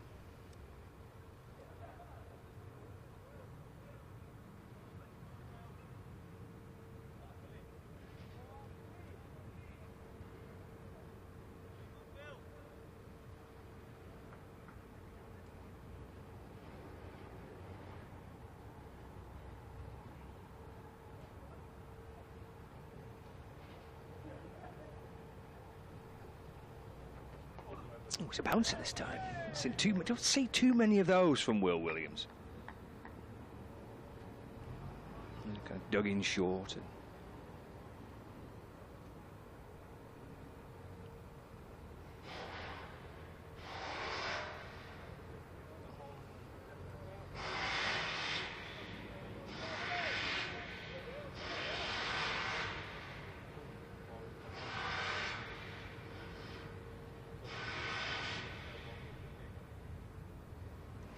final ball of the over. Bit of sunshine bursting through. Oh, it's a neat delivery. It has frame playing at that. Just a little bit of shape away. And into the gloves of George Lavelle. And there's no run. Look at those clouds. To the left of the screen there. It's kind of from the general direction where the weather is coming from. And that's where we could see those clouds building up with thunder and lightning yesterday. Look a little bit threatening again, don't they? The minute right above us is sunshine.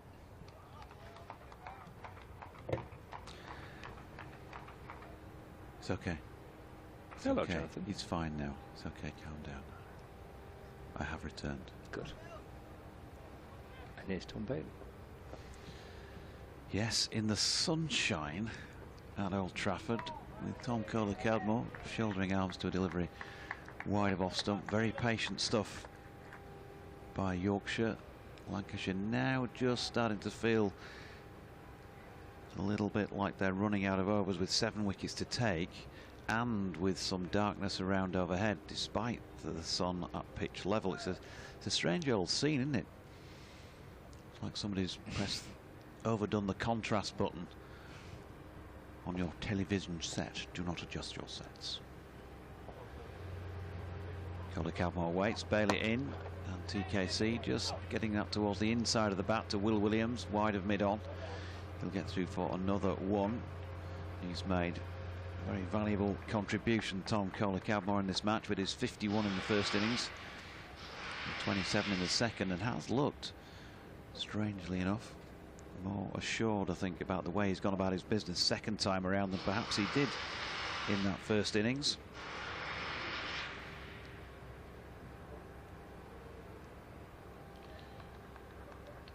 Different feel about this, of course, playing out time here as opposed to trying to rub off a Lancashire lead. Vrain plays this one out square on the offside, and again there is no run.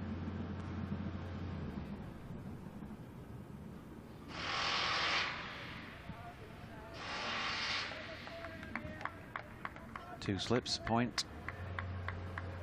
It's pretty much remained the same field throughout here for Tom Bailey. Ring field. We've got a man in front of square leg. He's just gone behind. And with a long leg in place as well. As the riveting continues. Yorkshire, though, showing some steel here this afternoon. And it's wide of Frane's off stump. And he is happy to watch it go by. Bailey, 11.4 overs, 5 maidens, none for 16 to date. You can get in touch at Jonathan Doidge, at Scott Reed 16, at BBC Lancs Sport or BBC West Yorkshire Sport, at gmail.com if email is your preferred method. Paul Spencer says, good pun by Scott on commentary when Finlay Bean departed. He was probably unaware. Been and gone. Frayne playing this latest Bailey delivery out into the covers. No run. Robert Heath says he's glad he's got the YouTube pictures because we're useless at commentating.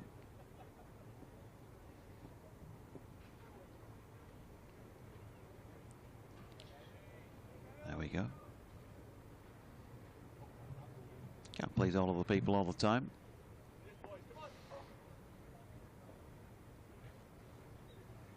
Bailey from the Brian Statham end. It's wide of off stump, and Frayne watches one die as it goes by. 51 overs in, 82 for 3. Kohler Cadmore 28, Frayne on 5. Bailey now completes 12 overs with 5 maidens, none for 16 against his name.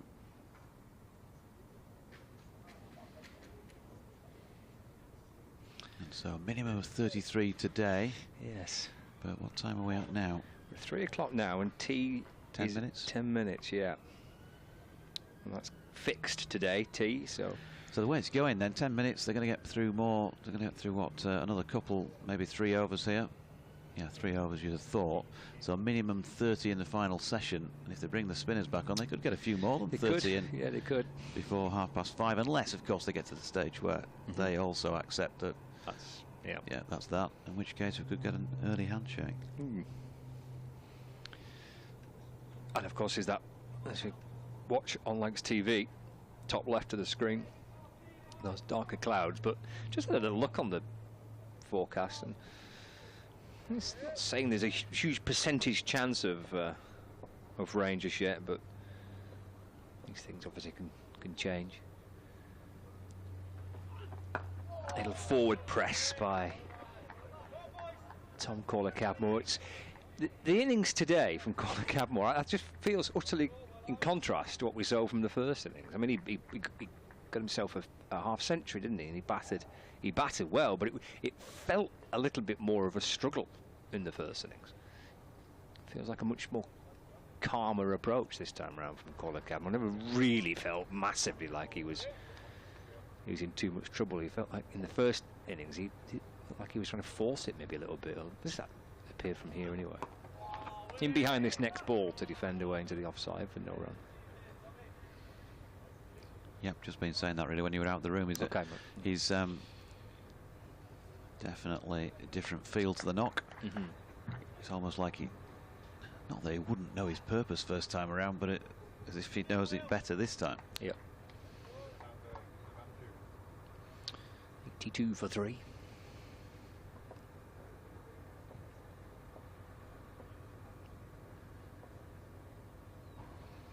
Over the wicket comes Williams, balls again. Ooh, blimey! Bounces and that wraps on the glove of Kohler Cadmore. You can see Tom Hartley going, goodness me, and then Kohler Cadmore takes his glove off. Yeah, that's painful when it gets trapped against the bat. He's called for the physio to come on, so we're going to have a break in play here. Which again just slows things down a bit more. Takes a bit of time out of the game. T is fixed at 3:10. So it might mean fewer deliveries for this Yorkshire pair to have to face to get to that point. Yeah, put his back into that, Will Williams, didn't he? That did bounce and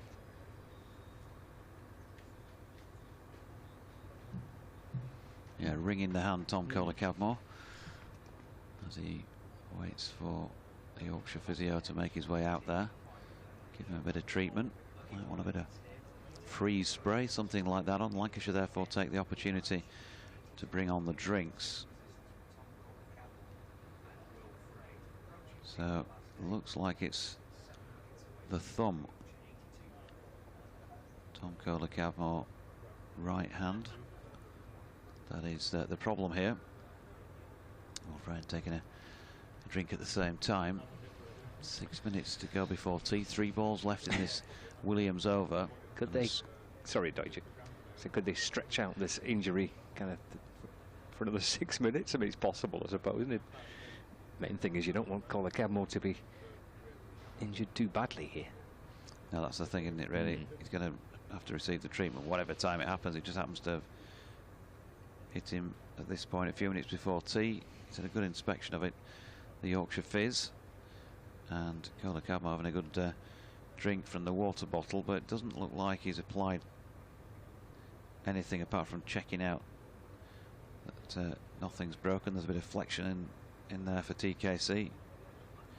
Still wringing the right hand as he goes back to put the helmet and gloves on.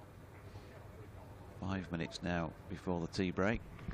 Still 3 balls to come in the over, so probably these next 3 and maybe just one more over. They may still be able to squeeze in a second.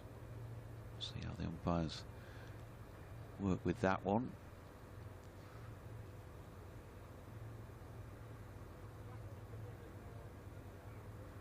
So they've just had that little break in concentration. We know what can happen after those sort of situations. Yeah.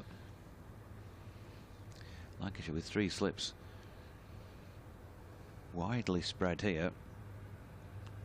Luke Wells at first, Keaton Jennings under a helmet is quite close in at second,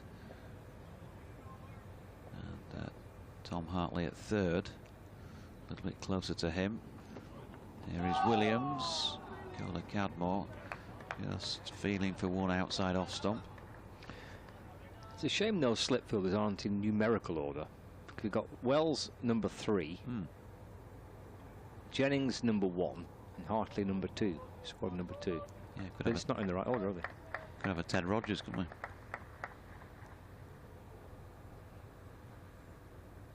Like he's used it on TV. It's not really going down well on radio, this is it, but he did the signal 3, 2, 1. Is that like a game show? Yeah.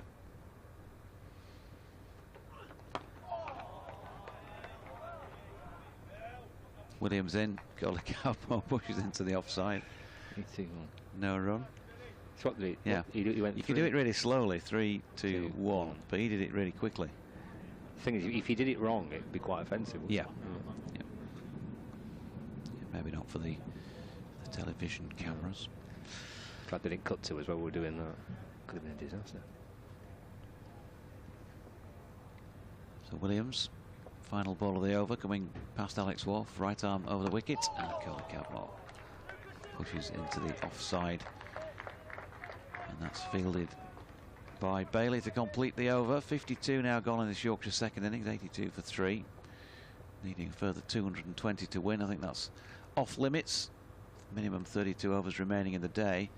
Lancashire still pressing for 7 wickets. They took the most recent one that they have in that particular column at 154 when Finlay Bean was caught behind by George Lavelle off Tom Hartley for 25. So I make that 73 minutes.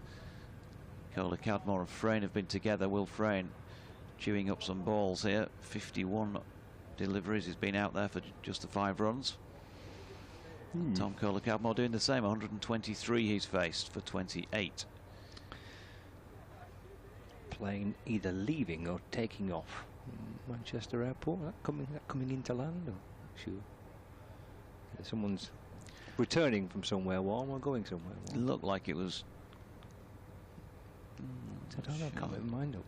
First of all, it looked like it was going to be landing, but because usually they're a bit steeper than that, aren't they, as they go out. Yeah. No, I think it's on its way out, isn't it? This is going to be the last one, isn't it? And Bailey's going to bowl some off spin. I find this quite exciting again. He does this. He's done this a few times actually. Okay. First ball left alone by Frayne. She's got a slip and a short leg and a short mid-wicket in place. Forward again. Not going to run here, just pushing it out into the offside. Wells comes round from slip to field. Frame moves on to 6.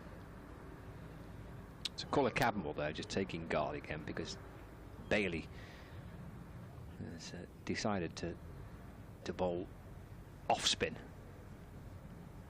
which he has done in the county championship a few times this season. It's defended away into the offside for no run. Hampshire are getting back on in their game against Northants. Hampshire is second, and there'll be 33.5 overs left in the day. Bailey bowls again, chopped through for a single. And how many wickets do Hampshire need? They need to take 5 wickets to win the match and potentially bat again. Okay, so there's a possibility of a Hampshire win still there in Southampton. Hampshire second at the minute, Surrey at top, Lancashire third, but clinging on to the top 2 really. The coattails of Hampshire and Surrey in the title race. Dabbed away to the leg side. It's gone 10 past 3, so this should be the final ball of the afternoon session, and we're going to have a minimum of 31 overs left to bowl today. Kept out nicely by Frame. He's batted very, very well. Will Frame faced 55 deliveries for his 6 runs. Tom Cadmore 125 balls for his 29. And Yorkshire have got to tea on the last day, 3 down. They have 7 wickets in hand. 7 wickets to try and bat through the last session and to earn a draw from the match. Yeah, I think that last hour may be the key to Yorkshire's avoidance of defeat. They've batted very patiently last hour and a quarter or so, wasn't it, of the session. Still not done yet, and a couple of quick wickets after the tea break would put Yorkshire back under some pretty stiff pressure, but for the moment at least Lancashire have just been becalmed. 84 for 3. Still need 7 wickets from a minimum of 31 overs after we return in just under 20 minutes time. Thanks, Doji. Yeah, myself, Jonathan and Kevin back after tea on the final day of this Roses fixture.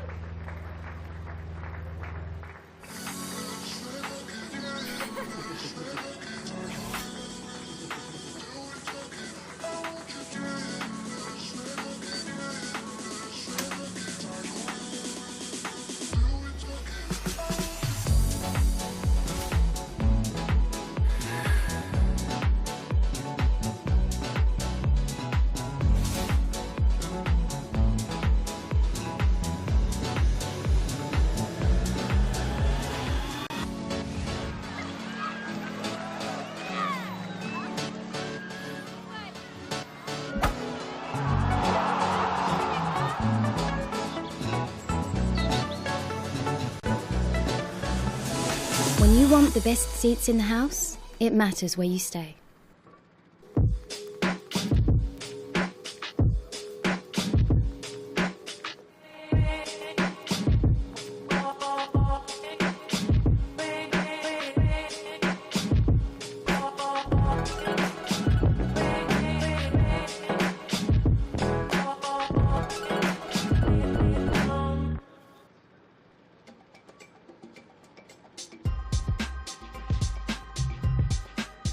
Life is what you make it, so make it count. Make it better, make it greater. Make it have a purpose. Make it worthwhile, make it faster. Make it work for you. Make it loving what you do. Make it your passion. Make it happen. Make it in media, make it in sport, make it in business, make it in digital. Make it possible. Make it easy. Make it your way. Don't just make it through each day. Make it pay. Make it for real at UA92.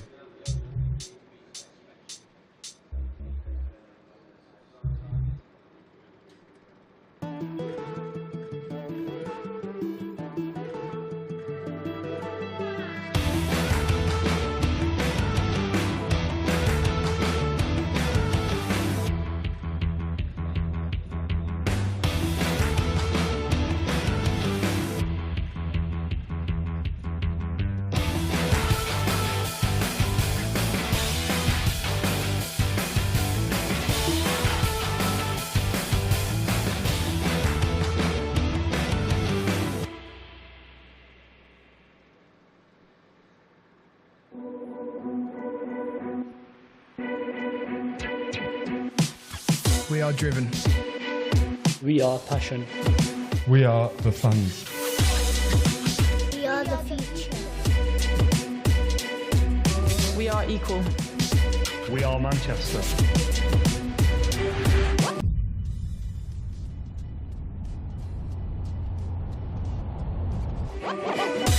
We are a community.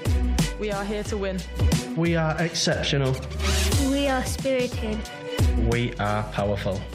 We are the Manchester Indians Cricket Club. The Ashton Tigers Cricket Club. The Lancashire Disability Squad. Gladwick Cricket Club. Didsbury Cricket Club. Greenmount Cricket Club. Haydock Cricket Club. We are Thunder. We are Lancashire Lightning. We are unified. This is a call for hungry dreamers and hard-working self-believers. Success is down to more than just luck and talent. It's striving to be the best, breaking the boundaries and never giving up. Are you ready to become your best self? Are you ready to unlock your greatness? UA92 is game-changing, created to accelerate careers in business, media and sport. Much more than a qualification, it's a personal development journey that prepares you for life. Become your best and connect with the best. With placements, with major players. Sparked from the minds of the class of '92. Their tradition of dreaming big. And inspired by the commitment to passion, preparedness, ambition and youth. So what are you waiting for? This is Education Evolved. This is UA92.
Welcome back from Emirates Old Trafford then for the final session of this particular Roses match, with Yorkshire on 84 for 3 from 53 second innings overs bowled by Lancashire so far. Tom Kohler-Cadmore 29 from 125. Will Frayne, very patient, 6 from 55, has done a good job in tandem with his partner, who's walking back out to the middle with him at the moment, because they batted for an hour and a quarter or so up to the tea break in the Yorkshire cause, fighting for a draw. But you still feel like a couple of quick wickets here for Lancashire, asking the middle and lower order to come in, would still ask some serious questions of the White Rose. There is a minimum of 31, or there are a minimum of 31 overs remaining today, and if they're going to bowl plenty of spin within that session time, then they could be going on to have to face more than 31 here, Yorkshire. We'll see how that one pans out. Of course, potential for some weather maybe, but you would think, I think there's probably now, how many times do we say the first hour or the first half hour? The next half hour, if they can get through unscathed, Yorkshire here, then you'd be backing them to see it out. But if they do lose a couple of quickies, there could be some challenging times. Matt Parkinson's bowled pretty well. Tom Hartley's bowled very well, I think it's fair to say. And the seamers have also chipped in with some energy and some effort. Tom Hartley bowling spin, Tom Bailey bowling spin, I should say, before the tea break there. Blanks have still got to believe. Dane Villas has set attacking fields throughout, and well, things just haven't dropped for them. I think, you know, some credit to the Yorkshire batters for that. Oh, yeah, absolutely. I think these two batted really well, haven't they? Just that one chance early doors this morning when Adam Lyth was put down, but he didn't last too long, as it turned out. 15 for 1, 26 for 2. George Hill gone for 6, and Finn Bean the only other wicket to have fallen so far for Yorkshire. Court Lavelle bowled Hartley for 25. So here's Parkinson to get us back underway, bowling to Tom Kohler-Cadmore, who pushes into the offside no run. Slip, short leg. Hartley doing a few stretches down backward of square leg. Long on and long off have been sent out. They're probably the better part of 20 in from the boundary as they start to walk in, as Parkinson does the same and bowls. And Kohler-Cadmore props forward. Then we've got Josh Bohannon under the helmet, about a strip away to the offside of straight, in a catching position. He'd be probably about 15 yards from the bat, plus another one at short extra cover on the catch, and a man out sweeping. Tom Bailey doing the fielding to that Kohler-Cadmore shot that gets him a single. The other fielder to mention is just backward of point. Looks like George Balderson, I think. Yep. So Frayne on strike, 85 for 3, that one-run addition to the tea time score. And Parkinson in bowling his leg spin. Frayne angles his bat and runs it wide of Wells at slip, who lays prone on his back there as the throw comes in from Balderson. Not sure what that said about his confidence in his teammates' throwing abilities. A bit of fun, I think, from Wells. And Villas brings himself now into second slip with Frayne on strike. 4 around the bat. Frayne opens the face and runs it out to point, where Balderson comes into field.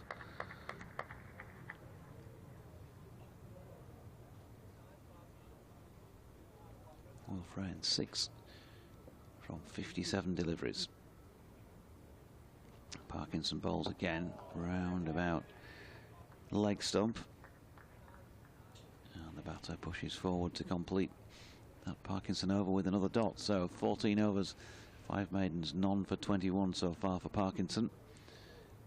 And you would have thought at the start of the day, when Lancashire had their plans in mind for how they were going to set about going through this Yorkshire second innings, that they probably would have hoped that Mark Parkinson might have had a 1 or 2 to his name from 14 overs. Yeah, I mean, it's pretty tidy, isn't it? 14 overs for 21, but maybe not getting too much assistance out there. I think Hartley looked slightly more threatening, hasn't he, of the two spinners. Lancashire will start with spin from both ends after tea. Test match, by the way. There's another inspection at 4 o'clock. It's called the Cadmore defends. Hartley starting in from the Statham end, left arm spinner, bowling around the wicket to Calder Cadmore. He's been terrific in defence. 30 runs from 129 balls faced. Forward again to defend, and there's no run. So yeah, inspection at 4 p.m. in the test match at the Oval. And they are playing now in Southampton. Hampshire against Northamptonshire. It's worked out into the offside for no run. So Northants are 48 behind and 5 wickets down. So Hampshire looking for 5 wickets, and they might have to come out and bat again to win that game. If they win it, they'll go top. They'll go top by a decent gap to Surrey as well. We've seen results today for Essex beating Kent by an innings and 260 runs. Somerset Gloucestershire finishing in a draw. Rain affected.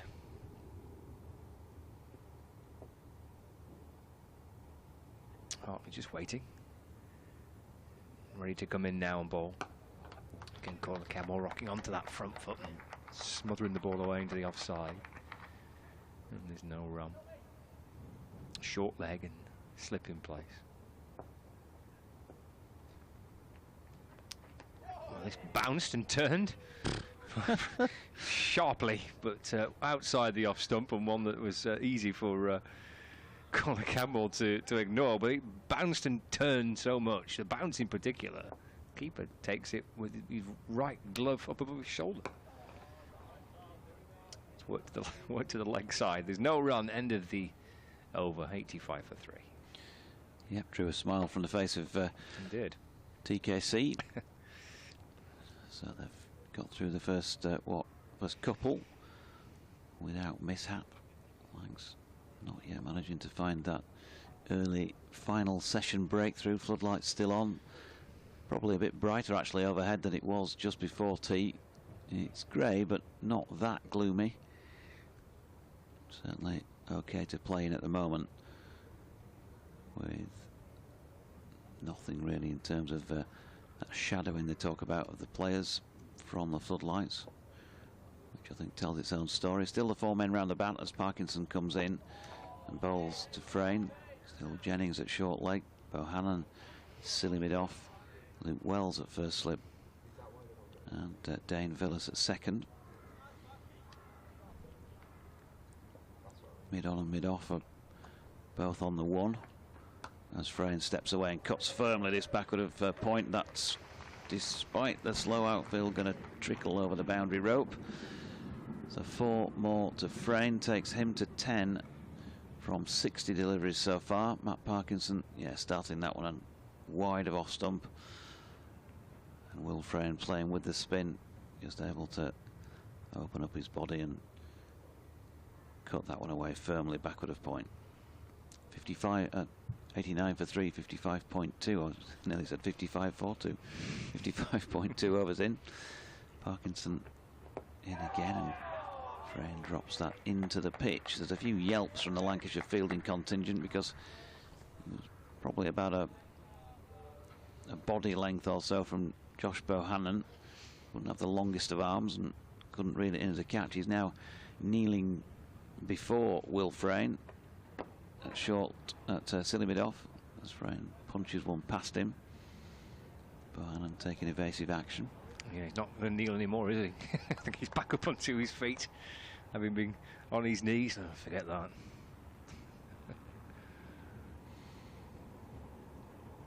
Parkinson in. Frayne turns, opens up the onside, but then punches it back to Parkinson. Anybody who's ever been hit there, I can promise you, you'd never forget that. Took one straight in the forehead at silly mid off once in the days when they didn't even use helmets for fielding, certainly not at school level where it happened. Frayne turns that one onto the leg side then. Last ball of the over. And there was no run. 89 for 3. Calder Cadmore 30. Will Frayne on 10. 15 overs apiece for Parkinson and Hartley. None for 25 for Parky and 2 for 22 for Tom. Yeah, the spinners doing most of the work. 13 overs for Tom Bailey, 10 for Will Williams. They took the new ball. The only other bowler used has been George Balderson for I think it was 3 overs.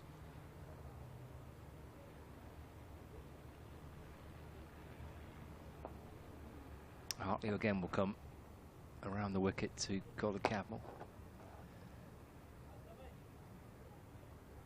This defender back down the pitch and there's no run.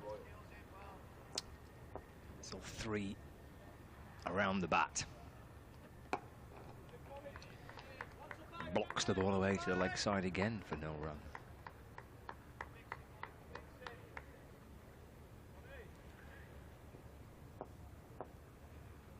Past the umpire balls.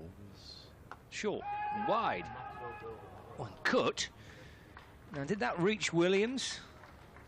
His body language suggests it might have done. Well, yeah, he's at backward point, Will Williams, and kind of went leaping after it. Cries of catch. And it was bounced in front of it. Went to him on the full. Plays forward and defends this next delivery. Calder Cadmore. Bounces in front of Josh Bohannon. He's at silly point, no run. 2 to go of the over. Flatter and quicker. And worked out to Williams. And again, there's no run. Josh Bohannon and Keaton Jennings in conversation, chatting across the batter.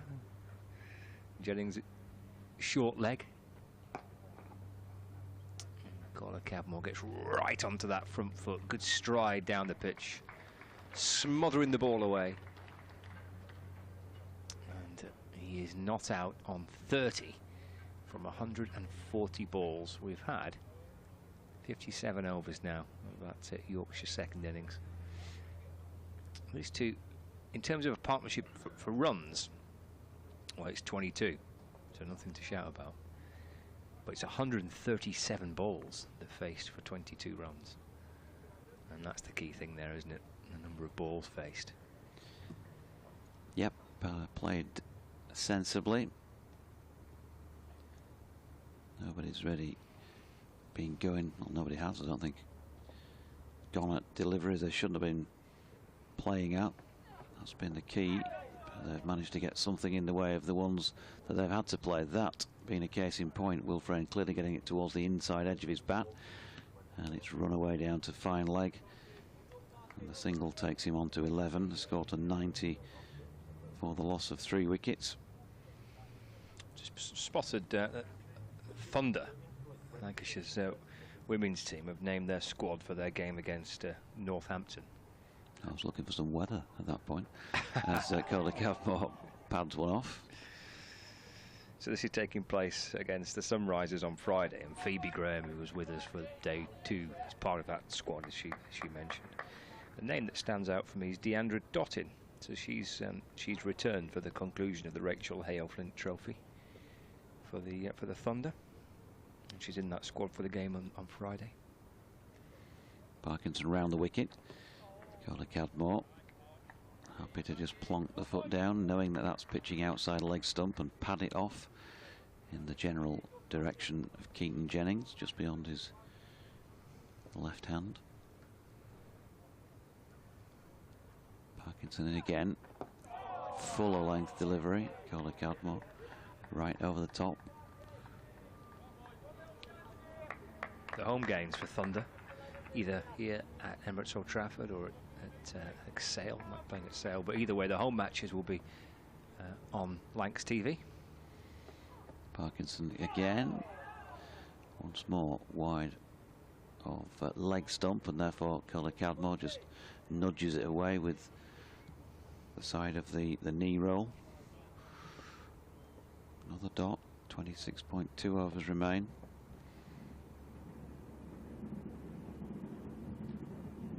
lines and continuing to attack from round the wicket. And Kohler Cardmore has to use the willow this time to push it gently back up the pitch. No run. I mentioned, you think half an hour or so unbroken after tea. That's going to make it very difficult then to find 7 wickets in an hour or so, an hour and a half. Definitely. Kohler Cardmore has got some inside edge on that, but it's fielded by Hartley back at a square leg to complete that Parkinson over. 16 overs for 27 now. 5 of them maidens, not yet taken a wicket. 91 for 3. Partnerships so far: Adam Lyth and Finn Bean 15. Bean and Hill 11. 41 then between Bean and Kohler Cardmore before Finlay Bean was out and unbroken this 24-run partnership for the 4th wicket. So there, 17 of those 30 minutes have ticked away.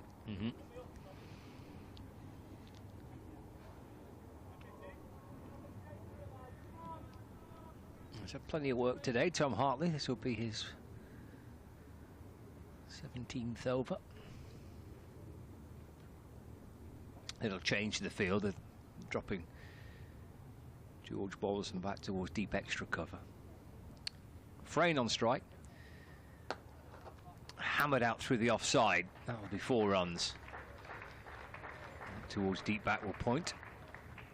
Frayne moves on to 15. Score moves on to 95 for 3. Yeah, he's been content to wait for opportunities. He's hit a few boundaries now. I think that's 3 out of his 15 runs. Opened the face and gave it plenty. George Balderson, he's out there having a look underneath the party stand.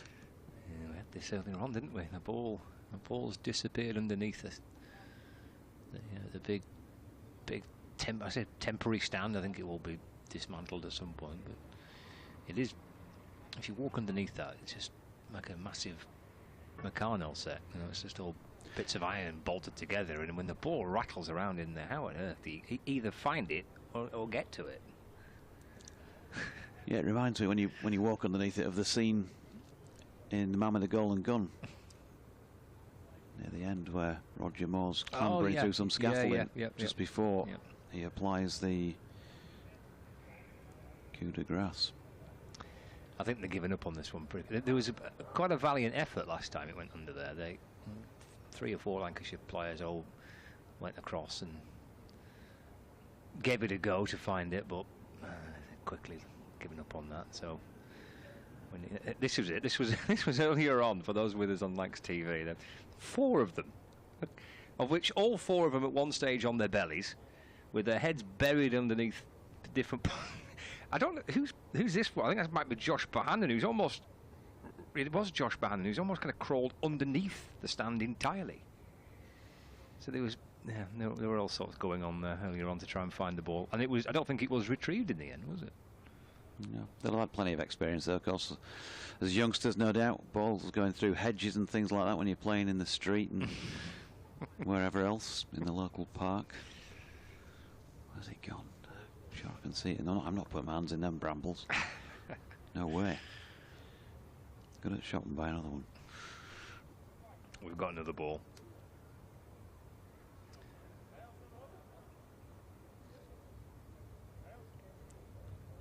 Will that change things again? How many ball changes have we had in the match so far now? Is that about 5 or 6? There's been a few. I went after just 4 balls of the day yesterday, of course. That was Will Williams bowling. This is Tom Hartley. Yeah, the first ball sent down by Hartley for this over was thrashed away for 4 by Frayne, and the ball has disappeared for the time being. 95 for 3. Here we go. Hartley to continue. Left arm bowling round the wicket. Quicker ball fizzed in to Frayne, who's going back and defending. And there is no run. Yep, played it well.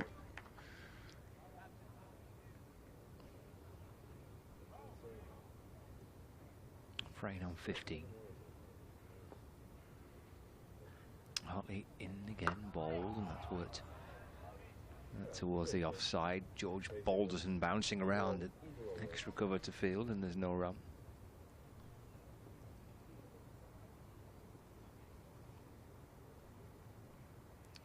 Started with spin straight after tea. Parkinson and Hartley. Will we have one more burst of pace? I'm sure we will. Williams and Bailey perhaps. Might have a burst of pace, might have a burst of Wells. Yeah, true. Yeah. Not seen Wells yet, have we? In fact, we've only effectively seen 4 bowlers because Balderson only had, I think, 3 overs. Hartley again just drops short. Frayne looks to cut it, playing a miss. They could try anybody really, couldn't they? From the 11 conceivably, as soon as we've seen Johnny Tattersall bowl for Yorkshire. Just anything that a little bit different that breaks a partnership up. Hartley loopy deliver this time, and it's driven through the offside. Balderson gets around and fields, and they take a single to complete the over. 96 for 3. Floodlights are on. We've had floodlights on every day, but it actually doesn't look too threatening now. Quite bright. We are going to see pace, yeah, so that's that spell from Matt Parkinson. Just 3 overs after tea. And Will Williams is going to return from the Jimmy Anderson end. So a minimum of 25 remaining in the day. They're +5 on the over 8. That tells you that they're getting through them quicker than prescribed, I suppose you'd say. So Williams back on at the James Anderson end.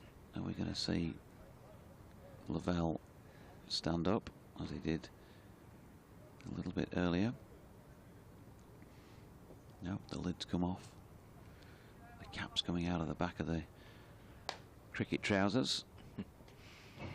Bowled a couple of short balls, didn't he, this afternoon, Williams? Not often see that from him, but he bowled a couple of bouncers. He got one that kind of snapped up to call a cab more with the keeper standing up and hit him on the thumb. Yeah, a bit of treatment for him, wasn't it, just before the tea break. Here he is, bowling to Frayne. His first delivery is on the money. Makes the batter play, turns it to Villas at mid-wicket. No run. They've gone with 2 slips here. Luke Wells at an orthodox first slip. Keaton Jennings is wider. He's probably more about 2.5 slips, and he's gone with a helmet, and he's got the shin pads on. He's just encroached a little bit closer than would normally be the case. Slow pitch and all that. Also Bohannon under the lid, about a strip and a half away at short leg. As Williams is in, and Frayne just having to be watchful there. A ball that didn't bounce as much as maybe we'd all anticipated, not least the batter. But he's survived it okay. Mid on and mid off. Cover, point, mid wicket, and there is a long leg out there, suggesting that there might be an attempt with a short ball at some point, possibly, or maybe just a bit of protection because he's bowling it straight at Will Frayne again, who's playing it to leg. Strong area for him. Villas round to collect and get the sleeve over his hand again, do some more ball polishing. They're going to make a slight change here. Hartley moving more central at cover. They've taken him away from point, so nobody's square on the offside because Bailey has been moved across to a catching position at mid-wicket, and Villas just drops a little bit deeper over his right shoulder. In comes Williams, right over the top of it, pushing back to the bowler. But you can see why they brought in the catcher. They've one or two of, well, quite a lot of Will Frayne's strokes through that area. If he doesn't manage to control one of them, that might be all it takes if he flicks it aerially. 16 off 75 now. He's had a real good look at this, Will Frayne.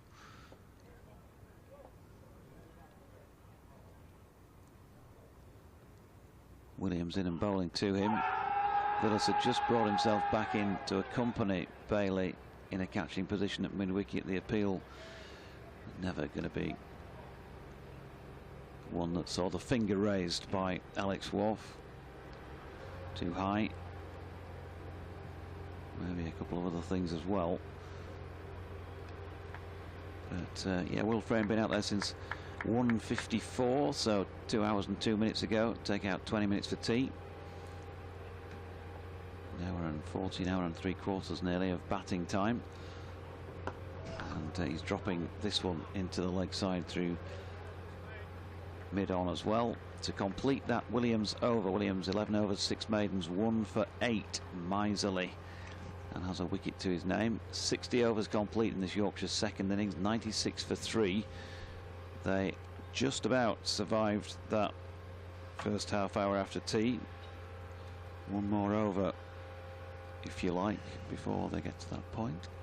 And then you'd think they'll be feeling pretty confident about seeing this out. If not, they're not feeling pretty confident about it already.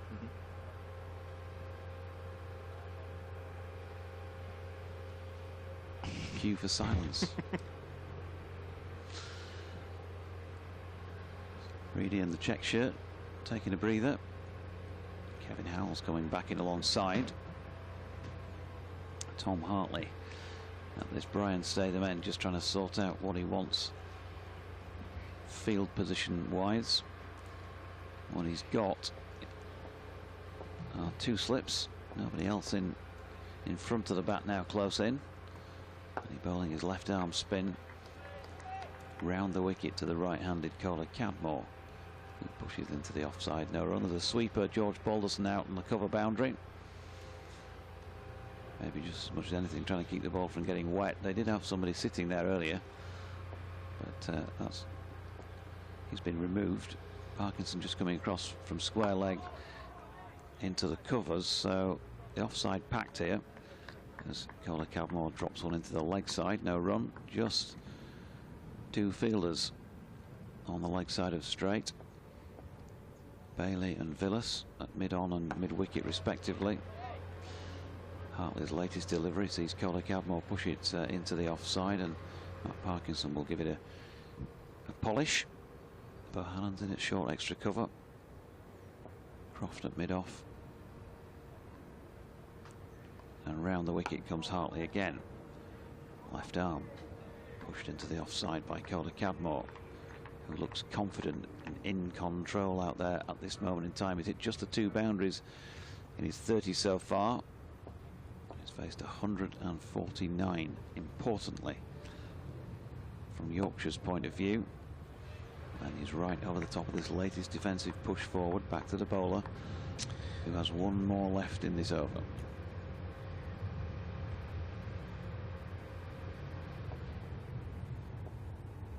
And in he comes, past umpire Russ Warren. Another one pushed back by TKC. A maiden over to Tom Hartley. 18 overs at 9 maidens, 2 for 27, 96 for 3. 4 o'clock ticks over, 23 overs minimum remaining today. Draw?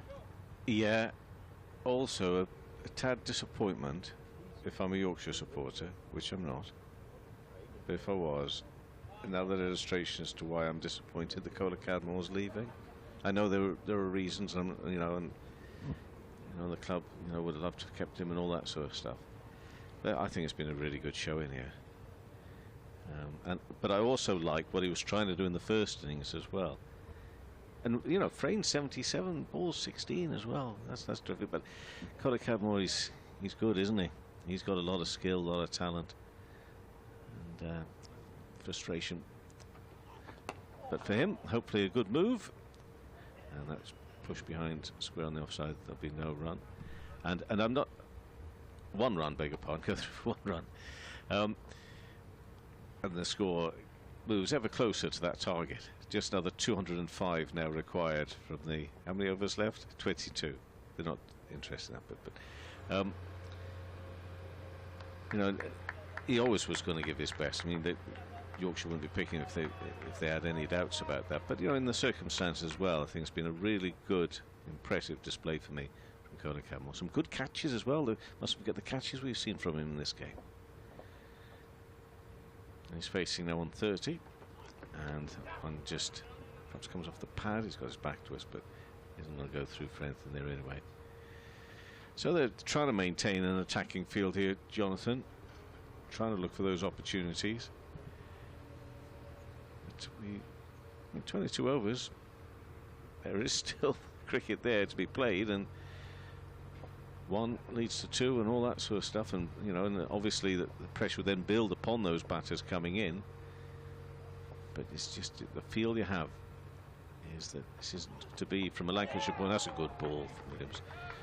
Very nearly gets a little bit of an edge through to the keeper there, and it's only going to take something like that, and the loss of Kola Cadmore, and maybe fraying quickly afterwards, and it could be back on again. But this game has had that tendency of you think you know what's happening. It's gone into that little sort of quieter period, and then somebody comes on and does something. Just dragging Tom Kola Cadmore back into his crease. George Lavelle had started standing back to Will Williams in his previous over, but he's standing up at the moment. Delivery pushed onto the onside, and Kola Cadmore first things looked frustrated, annoyed a little at times. Here he just looks as if yeah, I'm doing my job, doing a good job here. Looks far more settled.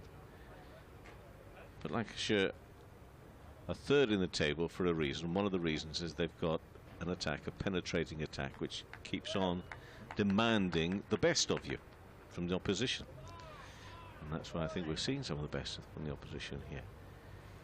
Just a slight change in the field with Hartley coming in at third slip. Williams again to Kola Cadmore, punched into the offside. Some lovely banging noises in the background.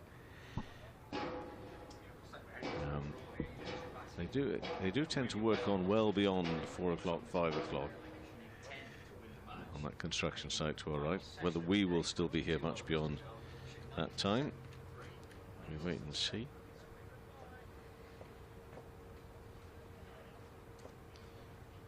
Once again, the big figure of Williams to Kola Cadmore. Behind that, pushed up to mid on and no run. But it's also a situation where Yorkshire will, in their remaining games, have to be switched on, to remain switched on, Jonathan, to make sure they don't make silly mistakes and find themselves dragged into any sort of relegation battle or scrap at the bottom. And Gloucestershire now, they've played 12, so Yorkshire have still got a game in hand on them at the end of this one. 74 points for Gloucestershire. They don't look to be in a good position. Warwickshire, defending champions. We've had that story before. In fact, Yorkshire have been one of those stories before, where you've won the title one year and then relegated the next. It could be Warwickshire this year on 104 points at the moment, so they are second from bottom. Somerset, in that drawn game against Gloucestershire, have lifted themselves out of the bottom two onto 111, but it's still very tight for them, as it is for Kent on 115. The Yorkshire points position is they're not going to be that further ahead of Kent by a great deal in terms of points, but it's that game in hand which, as I say, they've got to make sure they keep on taking these points. They could be just drawn games. Drawn games should be enough and all that, but you don't really set out to play a game to draw it, do you? Because that can really bite you badly. But Yorkshire, they're looking okay. As you've always, you said earlier this afternoon, actually, didn't you? You always thought the Yorkies should be okay, and this is the sort of performance, unless things change dramatically here in the next hour, which I thought sort of reaffirms they'll be okay. They've got that fight about them, that spirit about them to dig in. Yeah, here's Bailey bowling to Frayne, who gets one down the leg side that has a flick out. George Lavelle again standing up to Bailey just to keep Frayne honest, keep him back in his crease, not let him. In fact, he's walking back now. What's he going to do here? He's going to go back, so he did stand up, whip the bails off, and now he's decided after one delivery, no thanks. So Frayne waits, and in comes Bailey again, wide of off stump, punch firmly into the covers where Balderson fields. Yeah, I think I've always felt that they're going to be safe. When people have asked me that question, as I said earlier, you can end up with egg on your face when you say things like that. And it might be the case, but it's just what I believe. They may not be the best side in the competition. They're not the best side in the competition. The league table says that. But I think the results so far against everybody else barring the top two, suggest that they're nowhere near the worst either, as Frayne turns that backward of square leg and picks up a single. They've had one or two excuses earlier in the season in terms of the personnel that have been missing. You can't really criticise too much when players are called up for international selection, but I'm talking really about the injury sitch, of course. Matthew Fisher missing pretty much all the campaign. It's a big miss. Ben Code missed more than half of it, well over half of it.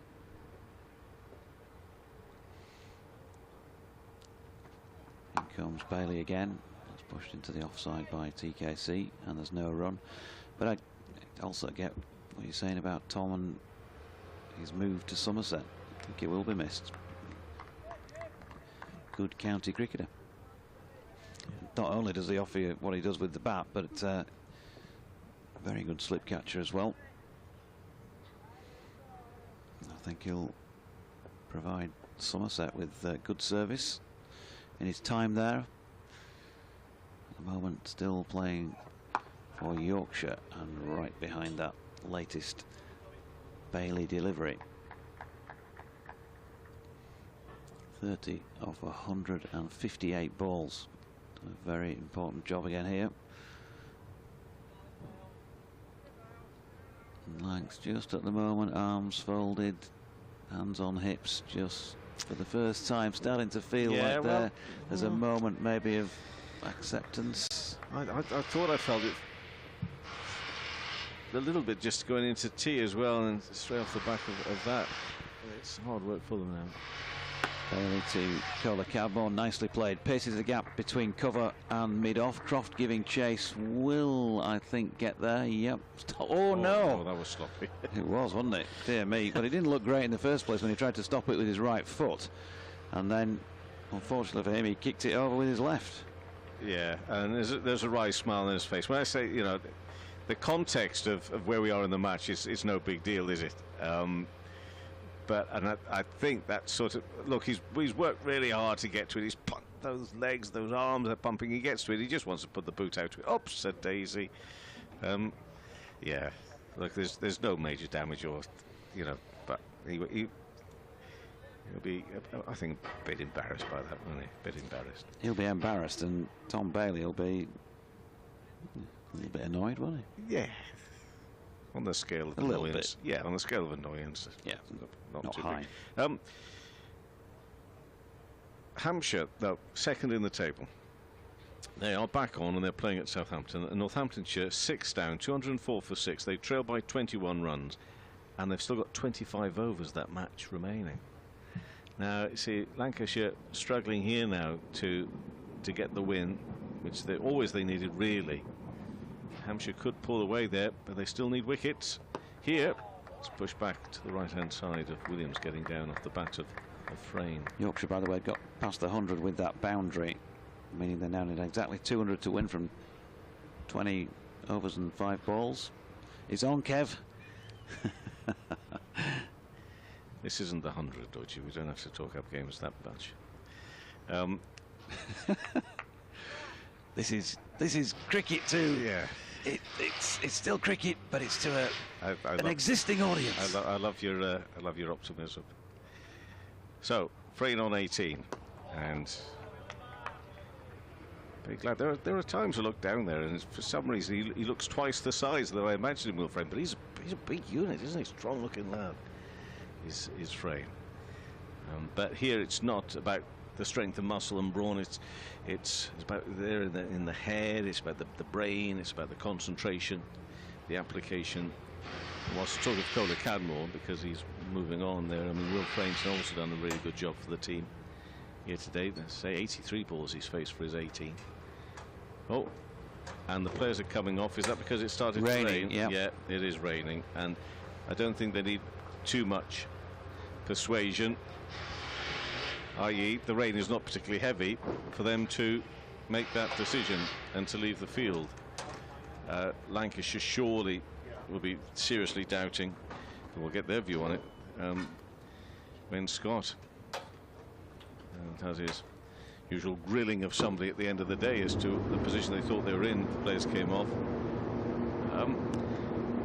The floodlights are on, and it does look a little bit dark, but once again, as maybe we saw yesterday, perhaps it's because of the weather that could be coming in from our left-hand side, and that really was pretty dramatic. We had a bit of thunder, a bit of lightning late yesterday, and that's why the players were taken off seemingly with not a lot of bad weather. But here, the difference between now and last night is last night when the players came off, it was just bad light. Here there is actually rain with it as well, and actually just looking at things now, it looks a bit heavier than maybe our first thought anyway, so it's coming on quite heavy. So no question, it was the right decision to bring the players off there with the rain. And Jonathan, we're always so wary, I'm always so wary, should I say, of making these statements, because there sometimes ridiculous things happen, but Yorkshire here have done a good job actually today. The first ball, there was that drop, and it was Lythe who didn't go on and score that many more, and George Hill perhaps would have been a little bit disappointed in the shot that he was out to in the end. But now we can look back at this in the context and say, from a team who were taken apart yesterday. I mean, it was a terrific knock, but seemingly had nothing to offer to try and stop that innings from Luke Wells. You did wonder, well, where are they in terms of their mind and the game and the like? Well, I think we've seen where they are, and they're doing okay. They're doing okay. Yeah, look, from a Yorkshire point of view, we'll talk about Lancashire in a moment, but from a Yorkie point of view. Yeah, when you see them play all the time, they do. You know, they do have bad sessions, bad days. I think every team does, don't they? But yeah. I think the one thing that you say the vast majority of the time, I think probably more or less all the time, is that they will scrap. So just when you think they're gone or they're really under the cosh, they'll still scrap away. And even in defeat, I've not seen, in 4 years covering the county, not seen loads of matches where they've been, completely steamrolled. They were well done by Hampshire at Scarborough recently, a 7-wicket defeat there, and yeah, you just got to hold your hands up sometimes and say we were beaten by a much better side over the 4 days. But most of the time they'll scrap away. We've seen some crackers involving them over the last few years. This one, well, I'm not too sure now. It said to Kev a few times today that the flags opposite us not blowing out particularly strong. They're a little bit on the limp side, aren't they? So it's going to take a while to shift this. It's not heavy, but it's steady.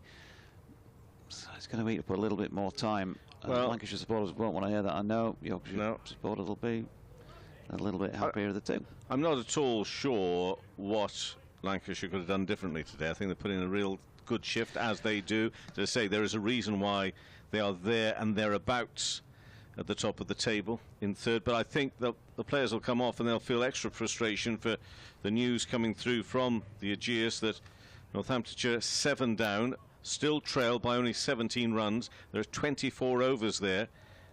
It's a Blackburn lad, Keith Barker, who we all know what he brings to a team. Barker, bat and ball, but he's taken 3 for 62 at the moment there. So Hampshire have not given up, and should they pull off a win there, that really does make life very awkward for Lancashire at the top in the title race. But that game goes on. They've had problems throughout with the weather there, but actually right now, I suppose you could argue when it matters most, they're actually on the park at the moment and playing. A thought or two from you, Jonathan, then we may say our cheerios.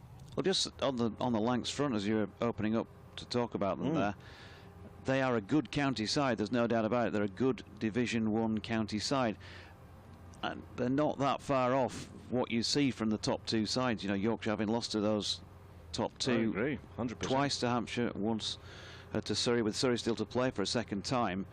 And they're there or thereabouts. When you don't see them play every day, I've obviously missed on the little nuances and the little reasons why they may not have taken some advantage of some matches this season. Scott will tell us more about that. But you just look at the bowling attack, and that is a good county attack, and we've seen it throughout this game. They do keep asking questions of Yorkshire, and I'm sure that's the case wherever they go around the nation. So They look like they're going to be a pretty well settled side for a season or two and pressing for another championship. Definitely. Well, for me, I went Hampshire at the start of the year. Some went Lancashire. They, because they've got things right here, just like Hampshire have got things right. And what we didn't necessarily see is that Surrey were also getting things right. And of course, they are very much at the top of the table at the moment. Well, as for those of you, as you will have seen, those watching on Lancs TV, Scott at the moment is just making sure that he's okay for food, and he's got his umbrella sorted out for going down at the back of the room. You just might have caught him there a little. You know, it's going to come back into shot, because it is to Scott we look at these times to say, I think we're okay to say our cheerios with the promise, and it is a promise, that should we see any more cricket, and we may do, that we will be back to bring that to you on all the different platforms, BBC as well as Lancs TV. But from all of the team at the moment, we'll say our cheerios.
Fourth has escaped them, leaving them with 2 games to play, with Essex to come next, and then the final game of the season here at Emirates Old Trafford against Surrey.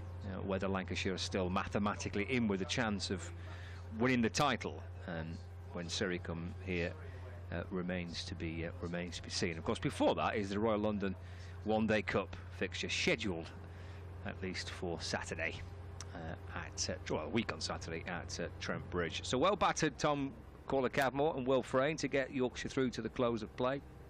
I guess one of the highlights from Lancashire's point of view, well, a couple that stand out clearly, are the work of their opening batters, Keaton Jennings and Luke Wells. Jennings having passed 1,000 runs in the Championship in this game, and reaching that achievement of 4 consecutive centuries against Yorkshire. It's the first time that's ever happened in this Roses fixture, and of course both of those two putting on partnerships in excess of 180 for the first wicket in both innings, and of course that breathtaking innings from Luke Wells yesterday, second fastest in Roses history.